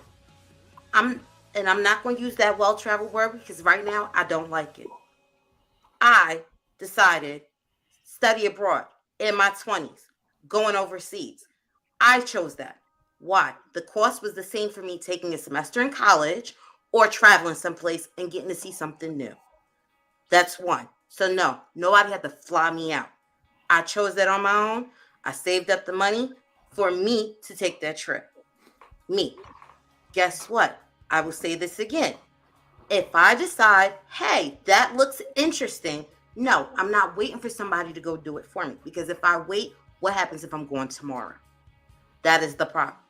2, yes. Do I feel like in your 20s, that's when you need to go do all of that kind of stuff? I do. Because guess what? Once you settle down, you may or may not have that choice. Mal, let me get this The real other quick. Go ahead, Erica. No, I'm gonna let you finish. The other thing too is you have to have those conversations when you're vetting somebody to date. Those are things that you talk about. Hey, are you interested? Yes or no? Because guess what? If I love traveling and you don't, and I decide, hey, this is going to work for us, we have to know what's going to work. If I know you don't want to leave the same 4 blocks that you grew up on, and I choose to be with you, then that means I have to be okay with, hey, I may not be able to have that. Or I need to say, hey, does this fit in our budget? Because those are the other things. When you're in your 20s and you're not in a committed relationship, you can do whatever the heck you want because you're single until you're married. So if I'm dating you or I'm dating somebody else, if that's a red flag for you, that's fine. But it may not be a red flag for everybody else. 2, this whole new term with this well-traveled, because these girls want people flying in places, guess what? It's an illusion because there's always a string attached to the other end of that. Here's the thing. As well I'm sorry, as you, hold on. Yeah, I as just well. wanna say real, before, Okay. Give me 2 seconds. Erica, Yes. you're proving every point that I have by just saying that. Go ahead. We can't, We can't what? as men, we can't take the risk. We can't. And that's the thing that you don't get is like it's just like, and I don't want to talk about transgenders. I don't. But it's just like the cross-dressers who say we're not like the transgender women. I can't tell the difference.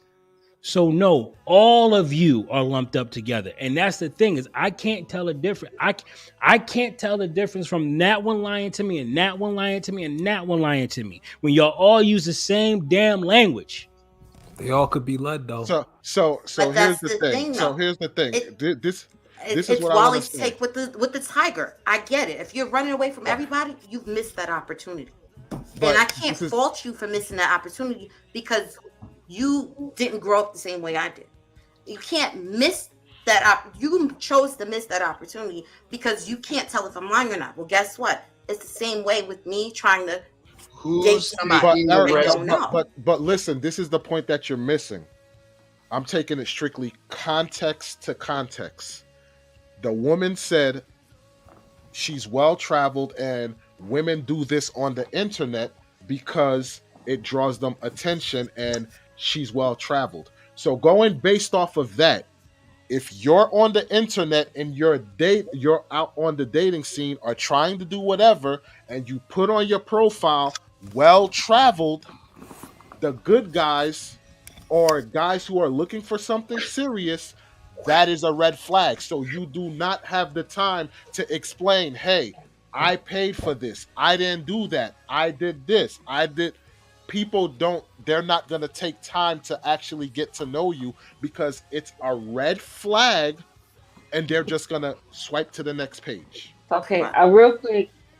I know why Gary started this topic tonight. Yeah. I didn't start it. That was that was maladjusted. No, I didn't start it. That was maladjusted. No. That was Crafty Nana. I started it. Oh, I'm sorry. I'm going with it now. Bye, guys. Somebody on your own team did it. Yeah. I brought it up.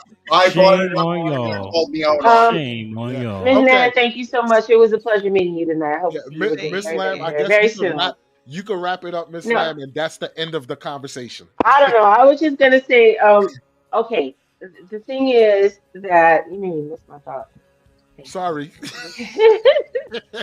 No, with a well-traveled woman thing, this particular thing, you really been making this my thought. I'll come back to it. I don't remember. And I'll feel bad. And I'm leaving. We for actually short now. we Bye, actually guys. have it taped, and I brought it up. Oh, I remember. Okay. This is the issue because one of y'all just forgive me because I don't know which one said what, so I'm sorry. Janet left. Bless her. If the man sees that on her profile, because that's the world we live in, everything is social media, whatever. Sees it on her profile, is like, oh, this chick, no, it's a red flag. Gary and I, we were talking about this topic, and I was like, there you go, Gary, it's gonna be a troublemaker topic, all right, whatever. And this was my thing. It's loud. This was my thing. When you're talking to, I don't know what women of today, I'm a quote unquote, because I'm being honest, y'all. They really is like another planet. I don't know. These women are different, and so when there are women that say, "Oh, well traveled," and all of that, and as if it were a complimentary statement, when you're speaking to a man. Just like when a woman is speaking to a woman, we do not speak the same language. So when a woman is saying to a man, oh, I'm well traveled, it's as if they're in a business meeting and they're in competition. Now you are a man, he's a man, you're trying to equate yourself on the same level. It's not he's higher or any of that. It's just the fact that now that's a competitive thing. It has nothing to do with, hey, I travel and I like to travel and I'm not a hermit and I like to go outside and I like to be in a house and I'm not a couch potato. It's not that.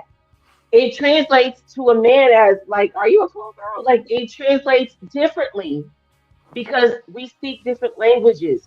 So if you're well traveled, wonderful. But if you are, and this is my husband brought me this topic, I'm like, well, who's this lady? And consider. I always say consider the person. Like the messenger. Thank you. She don't represent everybody like that. I'm like, oh, whatever. Well, what you offended for? Like women are getting so bent out of shape and offended. Now I'll see you. So bent out of shape and offended, and not you, Erica. I will travel. I'm adventurous. I'm split. I'm like adventurous and a homebody. So whatever. Well, I don't feel no kind of nothing towards that because she ain't talking to me. But there are women that are highly offended by this topic. millions apparently, because they travel. And I get it. But again, when you're speaking to the opposite sex, we do not speak the same language. So to a woman, if I'm saying, hey, I travel, oh, great. But to a man, when you're saying, hey, I travel, I'm well traveled, you're competitive, and or this is a business deal, and or what do you want from me? There's a motive there. So when you're saying you're well traveled, it does not equate as something that you want to take home to nobody's mother. It equates as you've been around the block quite a few times. How'd you get there? Who paid your way? Because when we talked about it, I said, well, and I said the same thing, Erica. Well, what about traveling abroad? Well, what about, and nobody paid. And what are you talking about? And that's fine because that's a different language. So there's a language barrier. And what is the issue where who are these women trying to impress? You're on social media, and I'm telling you, and I've seen the pictures, and you've been to Greece, you've been to Mykonos, and okay, great. And everybody's wondering, how'd you pay for that? You are in your 30s, mid 30s, 40s. It's just too many variables. So it's a conflicting topic, and it's a conflicting statement. The statement and the connotations behind the statement is the issue. If you travel, wonderful. I know lots of ladies that travel at the same time every year. Give me my trip, and I wish Miss Manda was here because I agree with her. My trip with the family and without. Listen, I need to replenish. You stay. We're gonna go. It's fine, and I think it's wonderful. And I personally prefer to travel while I have a family because I want to see them enjoy and all of those things. These people who are out here today, I think they're aliens. I don't know how to describe these women that are out here today. I don't know who they represent. They don't represent me. I don't feel no kind of way. But again, when they say these things, when they're translating that to a man immediately looks like, okay, you one of them. That's what I think. Correct. And like I said, I wholeheartedly get it. But I also look at it as that's also not accurate. And I get it because it's not because we don't speak the same language. But Erica, you're assuming your setup doesn't send a red flag to us men too. Well, because I got an education and I knew how to save money. Well, you were studying abroad. Yes. What was the man doing? Working. So the man's at home. He's already got money put in the bank account to buy the house if he hasn't already bought the house. He's already bought and paid for his car. So you're coming back after having this great time studying abroad and hoping to get into a relationship with a guy who's already started himself and asking him to take the risk that you're going to be satisfied with the homebody life. But this is the kicker. Hold on. And if you're not satisfied with that life, you got your study abroad, you got to be well traveled, and you got half of all the stuff that he worked for while you were going out having fun. You missed the point, though. I was also working while I was in college. That's how I was able to fund the stuff that I was doing. Erica, and I saved. Erica, we understand all that, but what we're saying is from a man's perspective, this is how it comes off. You can give all the explanations that you want, and I understand that. But to a man who is meeting you, looking to court you and stuff, and the word "well-traveled" come up, no matter how you slice it, the red flag is going to come in the mind. Now, if y'all talk and work through it and bring an understanding, that's something different. But a red flag will always trigger. Let me translate for you though. Wait, I speak both languages. The thing though, we're not saying is, to be honest, it is an insecure man. A secure man is not going to worry if you're well traveled. He's not going to see it as a challenge to his manhood, who you've been with. So it's an insecure man we're talking about. Correct. Because what I was going to say is, if there's no or. What I was going to also say is, I totally disagree with you on that, bro. But there's a reason for it. There's a reason for it. Listen, he can be the most secure person in the world. I cannot control an unruly woman. Period. Yes. You Yes, but can't. what does that The mean? Bible, Telling me- and Hosanna married a woman that he could not control, no matter how good he was to her. He couldn't control, and he was ordered to do so. He was By God. protesting dealing with this Yes. woman by God. So you're Yes. telling me that you're. What I'm saying to you is, I don't believe that I have the ability to do something to an unworldly woman because Hosanna couldn't do it. He was a great leader and he couldn't do it. Hosea, that's whatever good. the heck, he was a Hosea. great leader. So what I'm saying to you is, I'm not about to put myself in that position on purpose. But that's And that's whatever- you being insecure in listen. your leadership, though. But that's not another man no. doesn't I feel that. disagree with you. That wasn't You just said what it. I'm saying is, if I get myself into a position, this ain't biblical times. Okay. Yes, if it's I the get world. myself in a position knowing darn well God didn't tell me I had to be with a whore. He told Hosanna to be with a whore. He didn't tell me to be with one. And he So why didn't tell the you hell she's would a I put whore myself because. through that stuff? But he didn't tell you she's a whore because she's well traveled. That's you doing that. So you're Correct, keeping yourself because from a you're situation. assimilating- It's still a red Bro, flag, though. It This is what I'm a saying. red It's not flag. about it. It's not about is a red insecurity flag, to me. though. It's Let like, me see why that. waste the?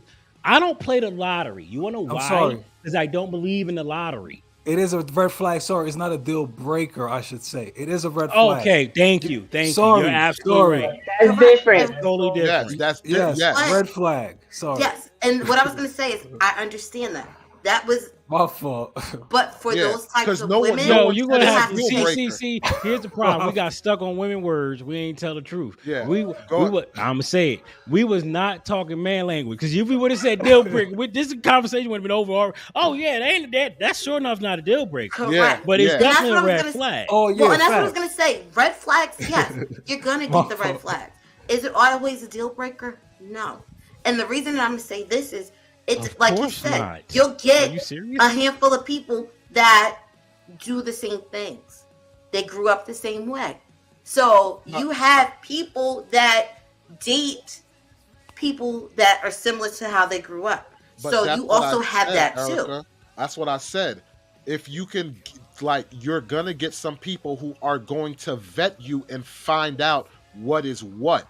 Correct. But not every man is gonna do that. Go ahead, Correct. Erica. And guess what? Oh, my I don't God. need every man in Whoa, my whoa. inbox either, though. Ho. Maladjusted. So I'm just going to make two quick statements to this. June, Uh-huh. let's say you're right. I'm going to agree with you that these men are insecure. But what I'm The going deal to ask breaker, man. hold on, Not the red hold on, flag. hold on. I'm Yeah. going to agree with you that the vast majority of these men that this sets off a red flag for are insecure. But what I'm going to ask for in exchange is that they are the vast majority. Yeah. Right? So it doesn't agree with matter. I'm They sorry, can you clarify that, Mal? So that deal breaker, that's the mass majority of men, is that what you're saying?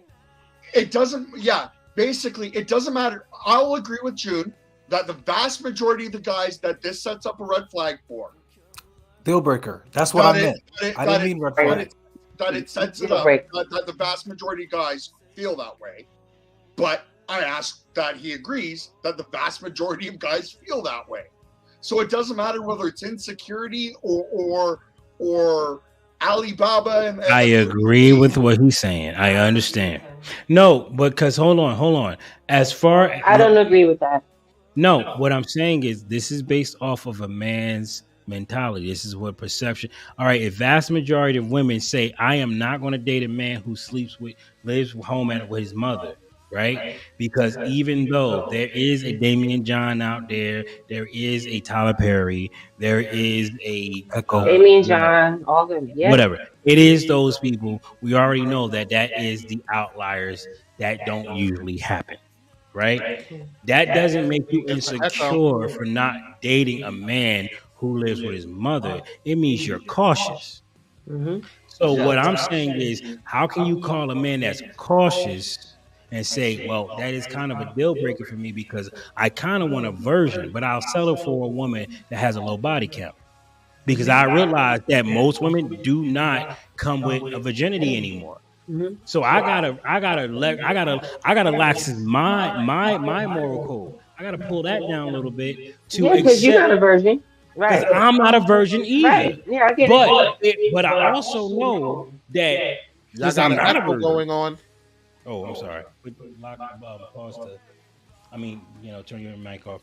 Even though, so I also know, because I'm not a virgin and I learned how to pick women up. If you fall for my tricks, you ain't worthy. So the thing is, it's like, Really? I look at it like this. No, you're not. If I know that I can get you in the hotel room relatively easily, I take you on a date or two, you're not worthy of the ring. Period. You're just not. If I'm on some like, yo, no matter what I do to this woman, she's like, yo, I'm not that girl. I'm falling in love head over heels because and you know why, I can't get her that way.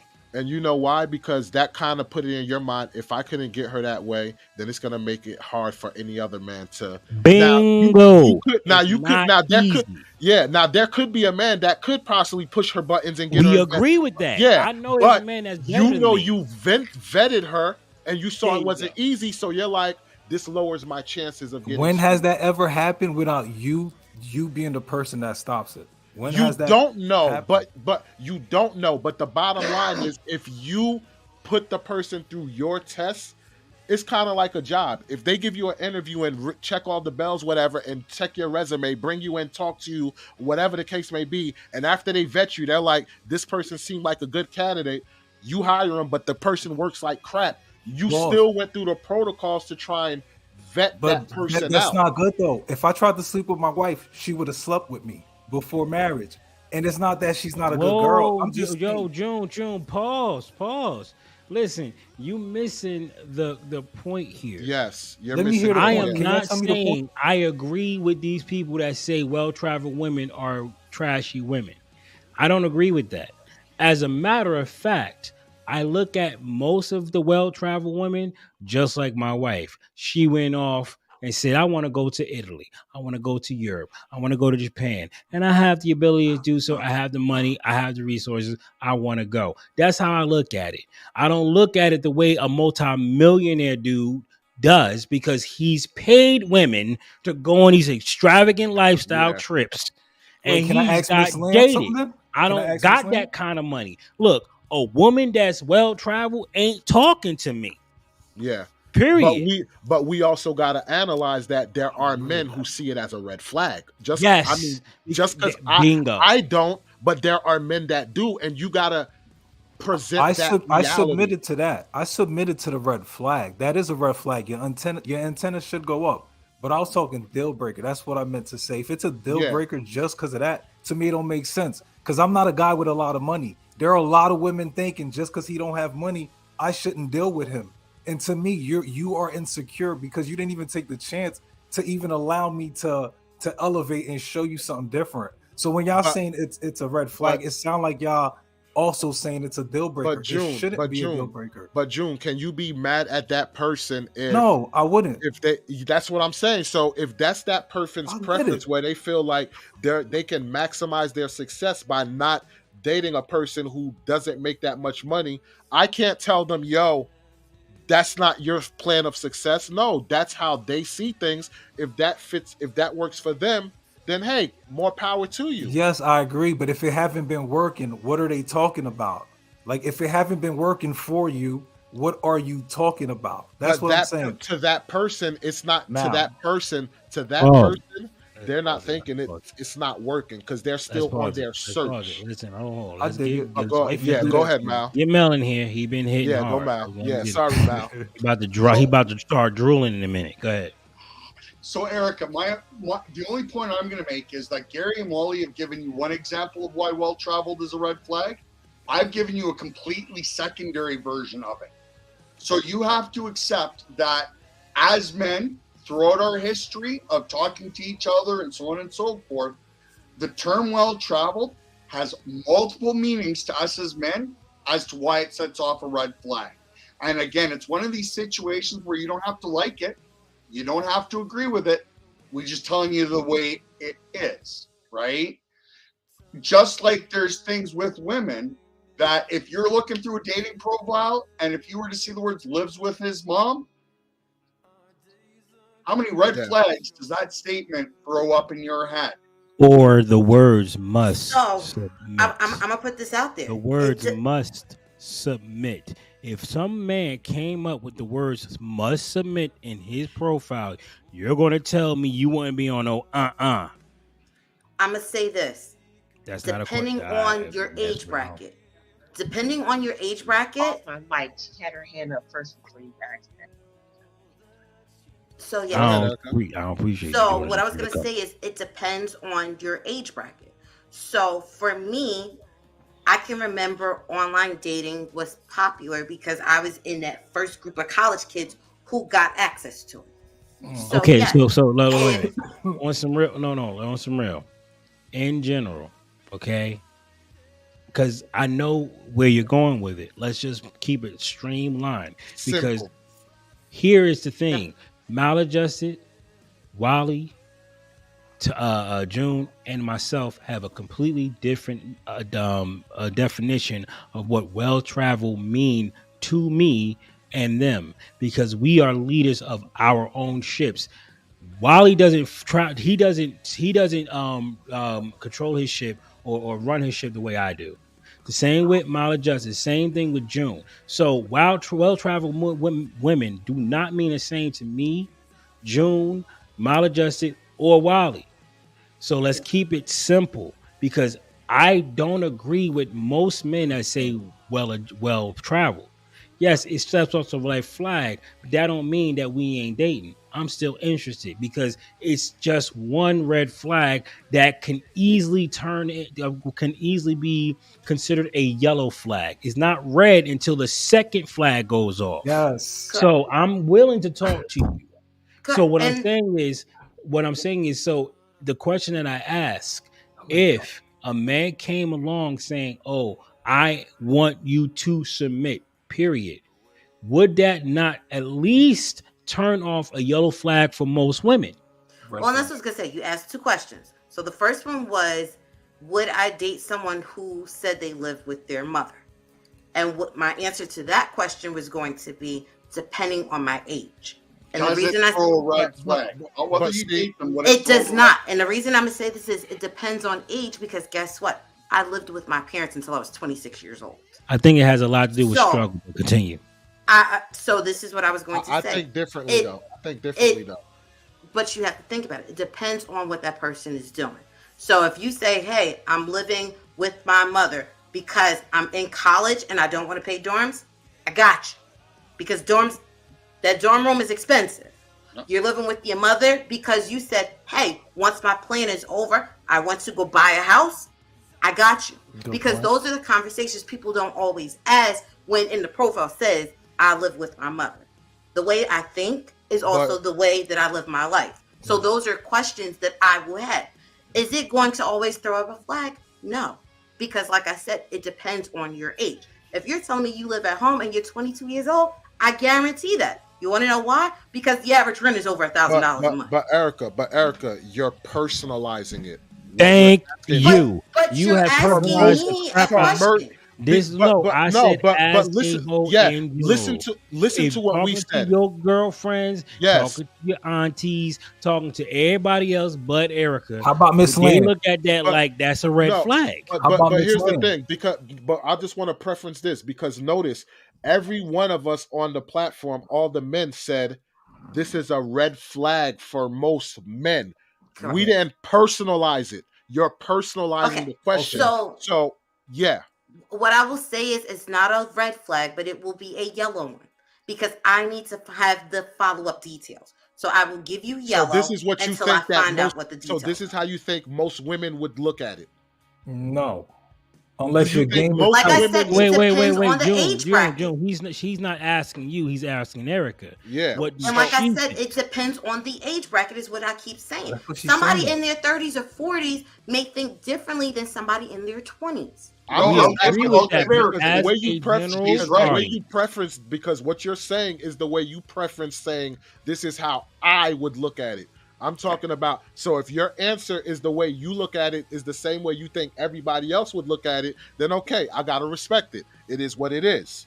But from my experience as a male, when it came to, hey, I live at home, there was a lot of people that turned away and was like, "Yo, I'm out" or whatever. But I guarantee you've also found some people who still dealt with you when you were living at home. And I guess yeah, that's the only logic. one or two, which is why we're married. And that's what I was going to say. The masses may not be. Wait. But I wanted to ask Miss Lamb. Miss Lamb, do you think that that's a red flag for women if they see it's a man that lives at home with his parents? Yes, I do. Okay. To majority, and I can't speak for the women of today. I can't reiterate enough. I don't know what planet they're from. I don't know, but like it would just be no. It would just be no off the bat, no contest, no conversation, you know. But I think that would be a difficult win. That would be a difficult conversation. Like, what is the situation? And I agree with Erica. How old are you? What's the situation? What's going on that you home with the family? So I think that for a lot of women, that would be off the table. And unfortunately, I mean, I'm weird. I'm weird like that, and I love it. You know, COVID happened, life happened, like things happen. If you went back home, hey, let's just all move in together. This one big house, bring everything. You know, that's how I look at it. No. We tried that. It's horrible. I want my own stuff. Y'all go over there. I don't want to do it no more. I'm tired. No. In the words of Gary, that move is goofy. Right.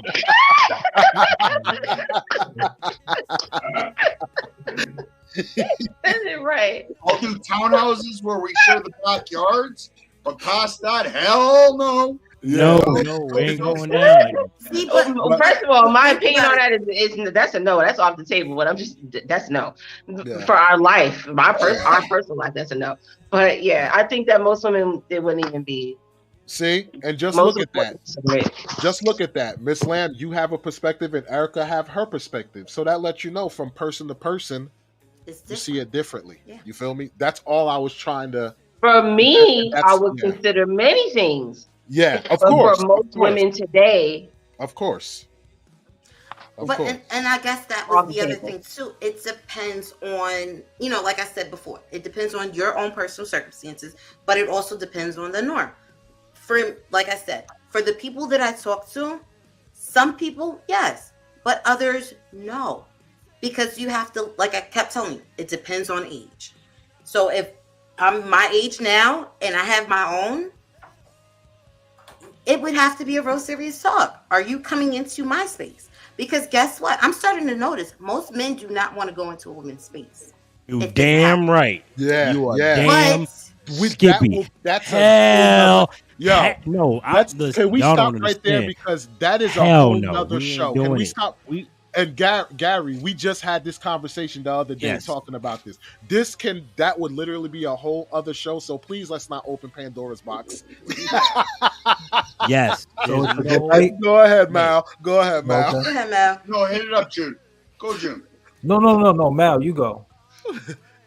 Well, my quick and easy example would be, so when I get the urge to try dating again, for me, I got about a 3-month window about once a year where I'll actively try to reach out and meet somebody. I go really hard for the first month, and then it's kind of like cliff diving after that. I lose interest in it.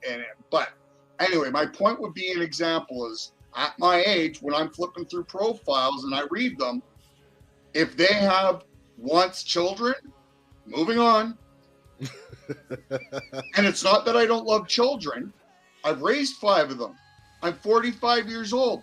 I am not doing the La Brea Tar Pit diapers no more. Yeah. I'm done. You can come to the party with a kid. We can have that conversation and that. So if you're coming to the party with a kid, it's a conversation. If you're saying you're 40 and still want a baby, I ain't your man. See you bye. And that's all we're talking about is the concept. To simplify the concept is when we're talking dating profiles, when you're flipping through dating profiles and you see the words well-traveled and a picture with a woman with these fake lashes and her hair all done up and these nails and in this outfit, and you're getting the side boob profile to show how big her jugs are. I see that picture, and that exactly. I see that picture. Those be a words. granny. Moving on. Yeah. Of course. That's the whole You profile. want to be a though. grandpa, Yeah. granny. Oh, So this was a damn good show, man. Yeah, I was about to say, when you put it that way, I do see your points now. Like, I've always seen the point. I just had to throw some other Bottom things out there line, on y'all. most men are not taking that risk. Yeah. It's not the same when we take the risk, right? We're talking about our life. We don't get an opportunity to just pretend that it was somebody else's fault. We don't get that. Okay? So we have to be very cautious to whom we do that kind of business with, because unfortunately, that's how y'all treat it as a business. I'm going to get the highest bidder for the least amount of cost. That's how y'all do it. I like how you say it, but the kicker for me is I don't think about it that way. Because if that was I know you don't. You're a married person woman. But no, Most even- women don't look at it like No, that. but But even women when I who was are on the about that dating bread, scene- about that life, about that glamour, they think about it like that. And that's usually most women. Correct. And I guess that's the problem. Because they have that narrative, the ones who are not thinking like that get a raw end of the deal. I got one quick point, and then I need to refill my caffeine. So, for you women, for Erica, Miss Lamb, you don't count because you're too damn good. But anyway, you've got to realize a really blunt, ignorant perspective here, all right? I, as a man, so typically speaking, whether we're talking 20, 30, 40, or 50, who moves into whose house? Typically, the woman moves into the guy's place. Yeah. So at the end of the day, when divorce happens, how much of the woman's stuff does she lose? Not much. She typically moves in, stores herself at friends or to her parents or sells it off, and then uses that money on herself. And typically the man's money pays the bills and her money's gravy. It's kind of the ignorant statement, but what's mine is mine and what's yours is mine, right? So from a man's perspective, you're coming into our house filled with all our toys because priorities are different. When a woman, you walk into a woman's apartment and they've got all these really nice furniture, nice this, nice that. You walk into a man's place, he's got a kick-ass stereo, nice car, computers, tools. He's got all these toys because our priorities are different when we're single. You move into his house, you buy furniture and everything together. So when you get divorced, who comes out on the top and who comes out on the bottom, typically speaking? So the minute you can wrap your head around that simple reality, you will better understand why men have the red flags that they have, the yellow flags that they have, and why men, as we get older, are saying, you know what? I haven't busted my butt for 20 years being single or dating off and on to build up this pile of toys to date a woman, and 2 years later, she's well-traveled and I'm not supplying what she wants, and decides to move on to some new guy and takes half of my stuff with her. And you got to rebuild basically from scratch again. You've got to keep the divorce factor because I think at last stat over at least the last 10 years, 70% of all divorces are initiated by which gender? It's women. Right. I looked it up. Right. So y'all are the ones initiating the divorce and typically coming into the relationship with less stuff. Yeah. So when you look at it like Russian roulette, you gonna play or you gonna walk away? Mm-hmm. And that's something, unfortunately, that we as men have to consider. No, I get it. I've said for a long time. I mean, and I don't know. You just get of a certain age. Even what Miss Anna was talking about. I mean, listen. You get of a certain age. That's cute when you're 19, 20, and that's cute. when you get of a certain age, listen, you want to be an asset and not a liability. You come to the table, you bring what you have, and it better be good. You know what I mean? Your issue, we all have issues, but you want to be an asset. Nobody have time for. Oh, we can't hear you. Oh, can't hear you. Can't hear my other. That Assets lets and you know. liabilities. Okay. Assets and liabilities. That's what I was saying. Got you. Which, and like you said, I'm in agreement with you. I do feel everybody needs to put their cards on the table when they start dating so that they can decide in the long run if this is going to work for them or not. Wholeheartedly. I get it. The flags will always be there on both sides. The women will look for different flags. The guys will look for different flags. I feel like one of y'all said that there's holes. It's the pool with the hole, and y'all trying to figure. I do feel like that's what a relationship does. You try to figure out where the pieces fit, merge them together, so y'all can, be together and succeed together. I do feel like that's the end goal. Do I feel like people who are this new well-traveled term is going to throw some monkey wrenches? Oh, heck yeah. Because there's always been some monkey wrenches. You had them. You had the streetwalker-looking girls that was out there back in the day. I want to break that perspective quickly, Erica. Our concern and the words well-traveled is only new to you women. Yes. For me, that red flag, yellow flag, whatever you want to call, has been part of my repertoire of flags since I was 16 years old. So 30 years. I believe that. Well, and that's what I was going to say. You got to think about it. Because we're having these open conversations, these are things that I didn't personally have to think about. I didn't know these were real issues until today.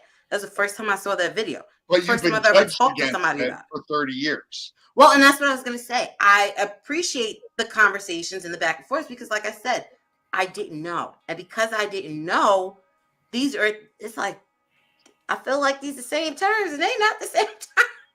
Well, common law marriage in Oklahoma. There are rules so severely stacked against men when it comes down to it. All you got to do is convince a man to let you live with him, join a bank account, and say, I got you. And you can go to court and get common law status. Yeah. Even worse, here in Canada. You understand how dangerous that is? Yes, but I can lose all my stuff because this woman said, you love me, right? I just want to be taken care of. And it's easy to do to a lame. He desperate for it. Here in Canada, don't even need a bank account. After 12 months of living together, you're considered common law. There you go. 12 months. But see, that's hard for me, though. And the reason I say this is hard, yes, I know I'm married. I'm looking at the law right here. It can be hard for you all you want. No, like I said, I'm looking at this law, and it is mind-boggling to me. Because you not understand, there are some states where you could live with somebody for 30 years, and you can't be common law because those are not practiced in those states. But that's how it should be. Correct. And I understand why people had to put this stuff on the books. You had a whole slew of people who decided they don't want to legally be married, and they want to live as married. So, hence, your common law. Okay, marriage. But still, if you want to live your life, if you don't want to get government involved, and now they find a way to write something to pretty much put you in a marriage that you didn't even consent to, that's not fair to you at all. And I don't know of a single state that doesn't have a variant of the common law. Yeah. They haven't had it on the books for 40, 50 years. Yep. Look in New Jersey, they took it away. You have states that are taking them away because people were abusing it. But I will say that's this, the point. They were abusing the Correct. powers that they were given to them. I If will I'm not say mistaken, this, it was though. like 1990 something. They got rid of it. I'll say this though, as a man, if you're not willing to spend the rest of your life with this person, then you shouldn't be living with them for New Jersey eliminated in for 1939. No, but I'm just saying you shouldn't be living with them for years and years and playing this game, so to speak. I did not know that. Now, I'm like, really? I didn't think it was that early. I thought it was just in the last maybe 20 years. 1939, because I had looked it up one time before. folks, here's a fun little bit though.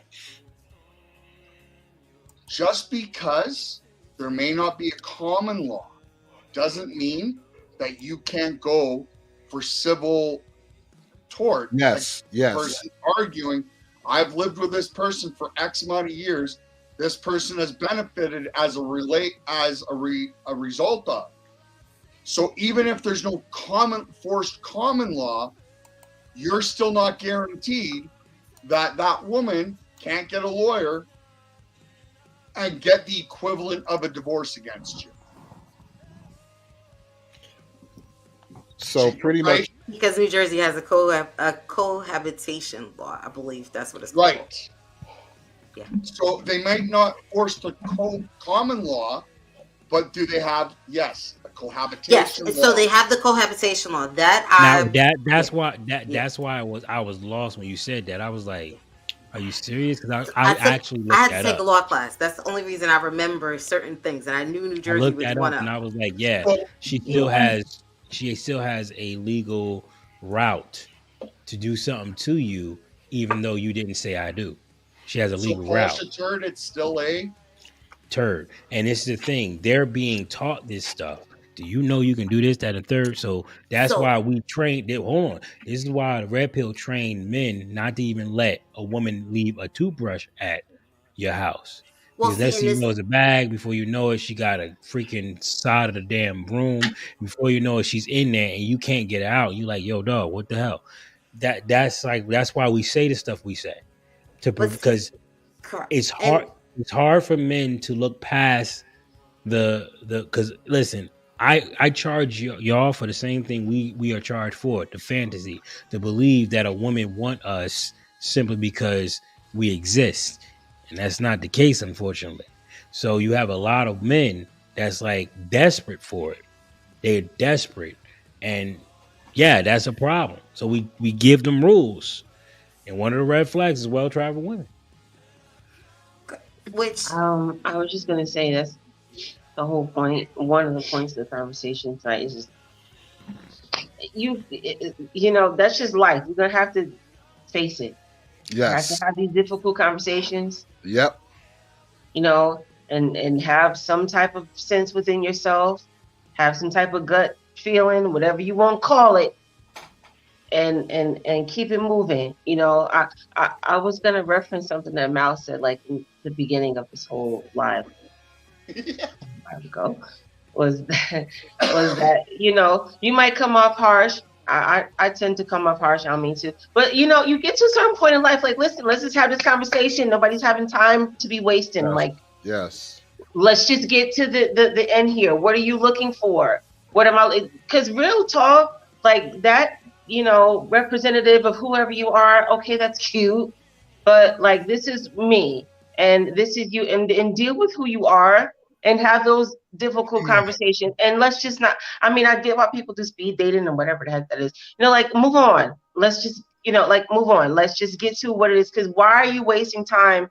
And it's not fair to waste people's lives and waste people's time. So if you know you're not compatible, have the conversation. Why are you doing that to people? Desperation. You know you have a motive. You know you need a place to stay or whatever your issue is. Why are you doing that? Desperation. What kind of person does that? I mean, these honestly, these type of things is like, it doesn't occur to a quote unquote regular normal person, because like, you don't have those kind of ulterior motives and stuff, but people out here do. So let's just get to the real so that you can know who you're really dealing with and move on and get to, you know what I mean, what you're really looking for. So this whole well-traveled and all of that and the red flags, and let's just get to like what's the bottom line is for me. Like, what am I dealing with? Are you a sociopath? Like, we need to check the credit. Like, what we dealing with? So we can move on with our All lives. the hard questions. Get the meat on the plate. Let's get it carved up so we can eat. Because So I assure you, you hit somebody with all those damn questions, they will not call you back. Guaranteed. And I talk a lot. Yo, They ain't I calling need you back. to do this. I need you to do this. I need you to do this. Like, you want too much. Yes. And I had a job where I used to skip trace people I'm too. perfectly fine. You don't want being them by skills. myself. That's the point. I'm not desperate.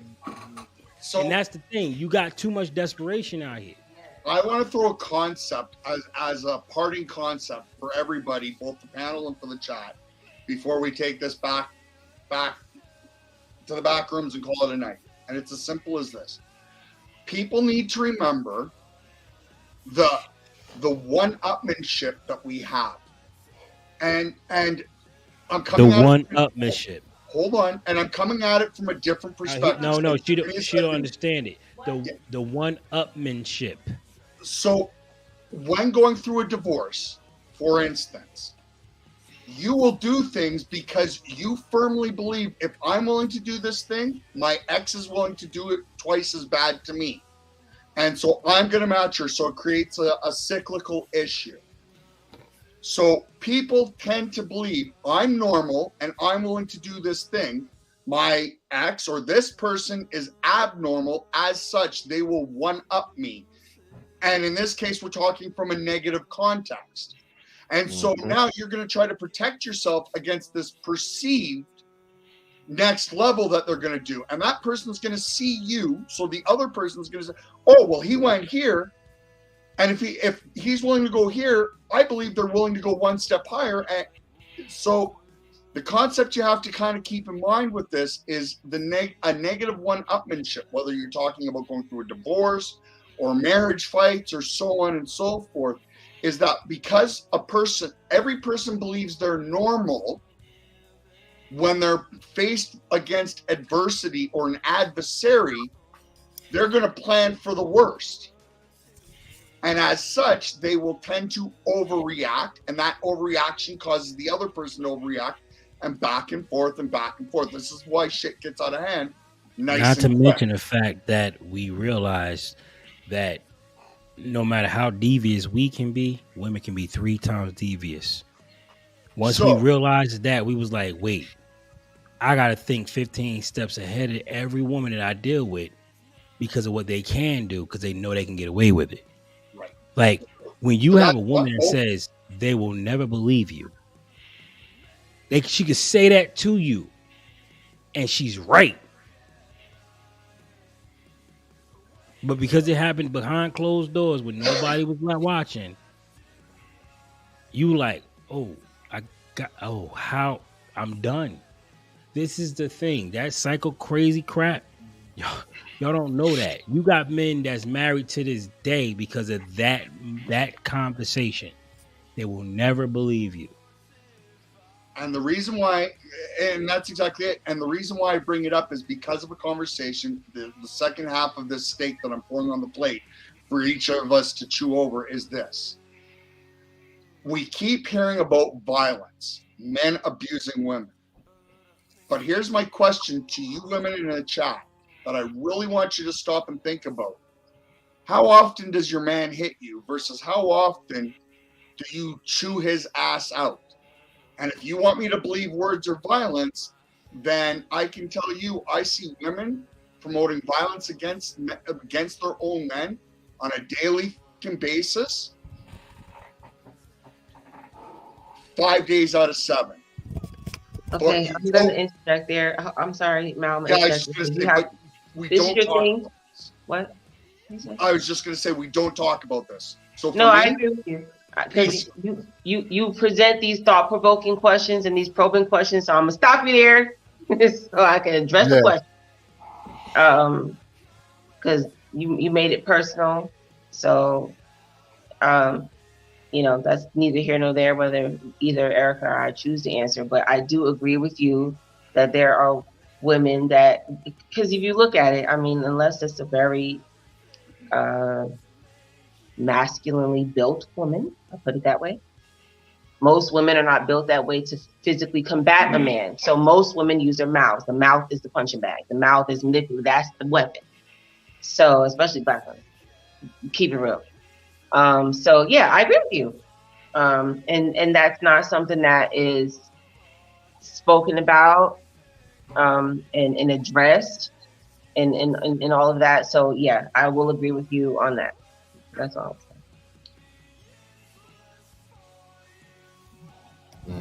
So y'all don't put that on the man that she could disrespect him and he allows that? Like my wife will tell you, I checked it. One time she tried to get loud with me. I shut it down ASAP. Yeah, but hold on. Yeah, listen. Let me be real frank. You, and this is why I keep saying there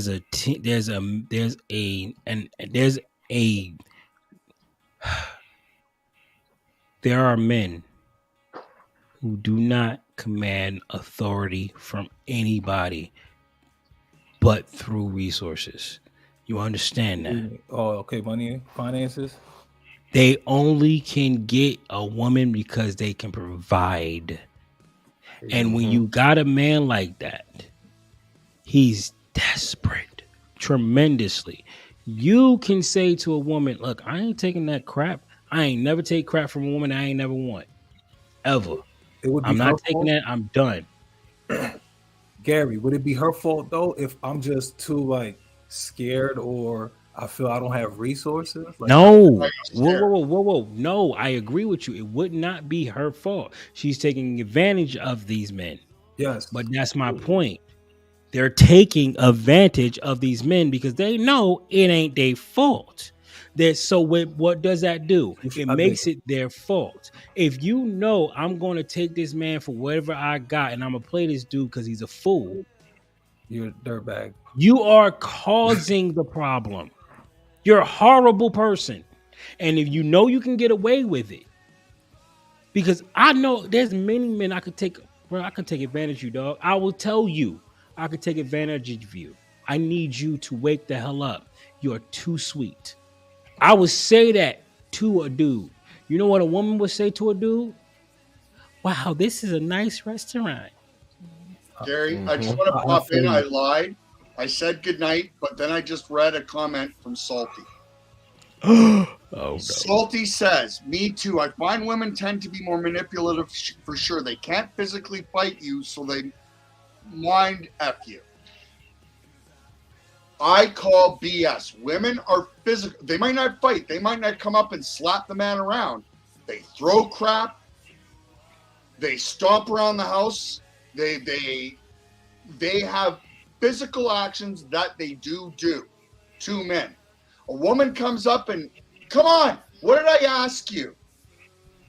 And nothing happens. The minute that man puts his hand, woman, you put your hands on me, I'll slap you upside the head. The minute that happens, dude's ass is doing time. Mm-hmm. So no, women don't just mentally abuse attack men. They are physical with men too. No, you're right. It doesn't hurt, but it's still physical abuse. No, it does hurt. Those wounds show up in different ways, and at later times they resurface differently. But yes, they do. There's some volatile. Many women call them like alley cats. Like there's some volatile, sociopathic, crazy women. Let's just keep it real. And yeah, they may not like I said, they cannot physically match the man's physical makeup blow for blow, and some women do that too. I mean, you know, but there are other things that there are many women do that are, you know, that they try to get back at that particular man. And I'm gonna be honest with you, and I'm gonna bring it back to what I said originally. Listen, we all have to be willing to have these hard conversations. Listen, let me see. Have you seen a therapist? Who you talk to? Have these conversations. What's it like in your family line? What's it looking like in your? What's the hereditary situation? What's it looking like? They scared of that. You know, have these conversations. People have People don't want to people that have like to touch people. But think about it. When you talk to women in your family, they start asking, how them jeans? Because they already know. Some of them jeans is a little jacked up. Those are questions that you got to start asking people. And think about the world today. These people are in broken homes. You don't know if some of these people be cousins, siblings, because if you don't know, you don't know. See, that and would if you're offend dating me. people in the area, that is a possibility. That's offensive. Like if you're coming to me on a date asking me, like I'm insecure, I'll keep it. But I need to know your people. But you're asking Because me, do I gotta make diabetes? sure your people ain't my people. Granted, but do I have sickle cell in my family? I'm like, yo, who does she? I'm not saying I normally do that. I would appreciate it, to be honest, but I could see me at a point being like that where those questions are like. If you're insecure about it, that's a red flag to me. That Yeah, means I was you avoid problems, dog. And You I gotta avoid think about it. problems. If I'm I a say to diabetic. someone- Those are if I questions say that I some- have. Go ahead, sorry. Yeah, if I say to someone that, yo, do you practice safe sex? And they look at you like, what you mean, do I practice safe? What, I look dirty to you? Like, that's a red, like, hold on. No, I'm making sure I don't catch a cooties from you. I don't want none of your cooties. No, not And, like and that. I would assume that you wouldn't want my cooties either. But if you're giving me a whole list, I'm not on it. Like, yeah, it should be an interview, but it's not an interview. Like, let's just talk and let it happen natural. For you to sit there, Yeah, It is happening natural. No, It's I happening think naturally if we that's having them what Miss Nana was conversations. saying, and I see you, I'm Like out, that, and yeah. I'm hush. June, and Miss Nana said the same thing. Okay, people are, attractive physically. Oh, you see the profile and all. Okay, after that, and we met, and we're having a drink or whatever the case, we're having a conversation. I'm not gonna run it all down like the first 5 minutes or so, but before the night is done, we can talk.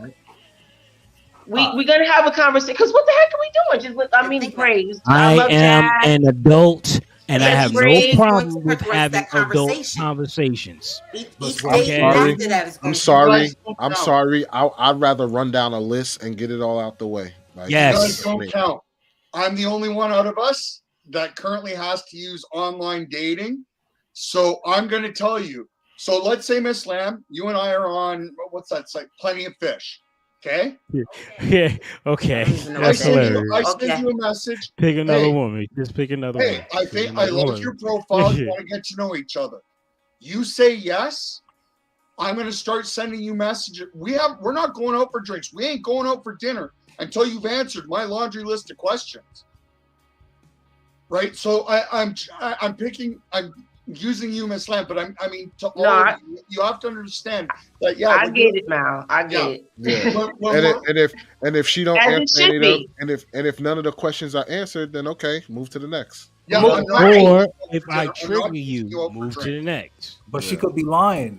With me, I'll ask you certain questions a certain way where I get the truth. But if you're just sitting there I'm with not- a list, hold on, but- she's just gonna lie. How am I really gonna gauge if she's telling me the truth? This is what this is. Okay, so this is what I'm saying. Mm-hmm. Everything is. I'm already aware that we have liars. We have slick women up there. Okay, You I'm know a it. slick dude. I'm slick. I know how to get under your radar real fast. So I can detect slickness. And me and my boy be talking like, yo, this woman, she talking smooth as hell right now. She's saying all the right stuff. Mm-hmm. All right, ask her this. All right, let me see what she say to this. And then he's like, all right, you know what? I gotta see this woman. Want to see it? Is ready to rock and roll. Next thing you know, you pull up, you pick her up, everything's smooth. Now we go to stage 2. We already got past the preliminary rounds. Mm-hmm. The date is stage 2. You gotta get past the dating scene now. If your ass pull out a phone and start taking pictures of your food, I know what I got. And here's another thing too, though. Even though if you ask those questions and that person can lie, the problem is those questions that you ask are dear to you. So no matter how she answers them and those questions are dear to you, you're going to be on high alert to make sure the way she answered those questions that are valuable to you line up right, check all the boxes. So you're going to be like, your antennas are going to be up. And there's Just the ways fact to that ask she answered questions. them. Watch this. I got a real simple one. So I'm going to pick on Erica now. Okay. Let's say I'm looking at Erica, right? So in our messages, this is what Erica's going to get. She's going to quit. So I was wondering, Erica, how often and how much makeup do you tend to wear? None. So, well, hold on. So notice, does my question tell Erica what answer I'm looking for? No, because you use the open-ended question. Right. Open-ended question So gets open-ended response. Yeah. Yep. Right. So how you ask your question, a person can't necessarily, or makes it harder for the other person to lie. They don't know if it's a because right they don't or know wrong what you're answer. looking for. Yeah, they don't know if it's a right or wrong answer. Correct. So it's how you pose the question is important. If I'm trying to paint a picture of a certain person, I know how to answer for that person. Like, let's say I'm trying to be someone who, okay, I'm going to make it seem like I live a prestigious life. I'm going to lie as if I was that person. How are you going to catch that? But you can't. But you can't do that on those type of questions, because think about those assessment questions when you're going for a job or something like that. You don't know how you don't know your answers, how much it will affect. Because you could go to a job where it say like, hey, if you caught somebody stealing or something like that, would you tell your supervisor? Would you do this? Would you do that?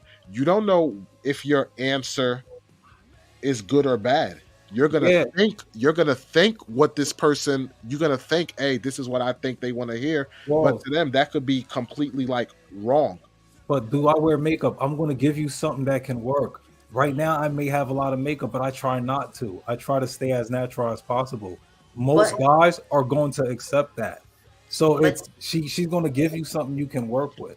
Correct. But then on the flip side, just think about it. You're going to start looking at the pictures that's on the profile. You're going to start looking on other sites to see if you see that person. Because guess what? If I said no and you start looking through my pictures and you like, oh, she really don't have on makeup, then it makes sense for my answer. Now, if I say no and then you look and see that I got red lipstick on and blue eyeliner in every other picture, that meant she lied. That means it's time to get if you have that person's page. Now, if I'm a sneaky person, you don't have any of that information. What I tell you is all you know. And how am I hooking up with you?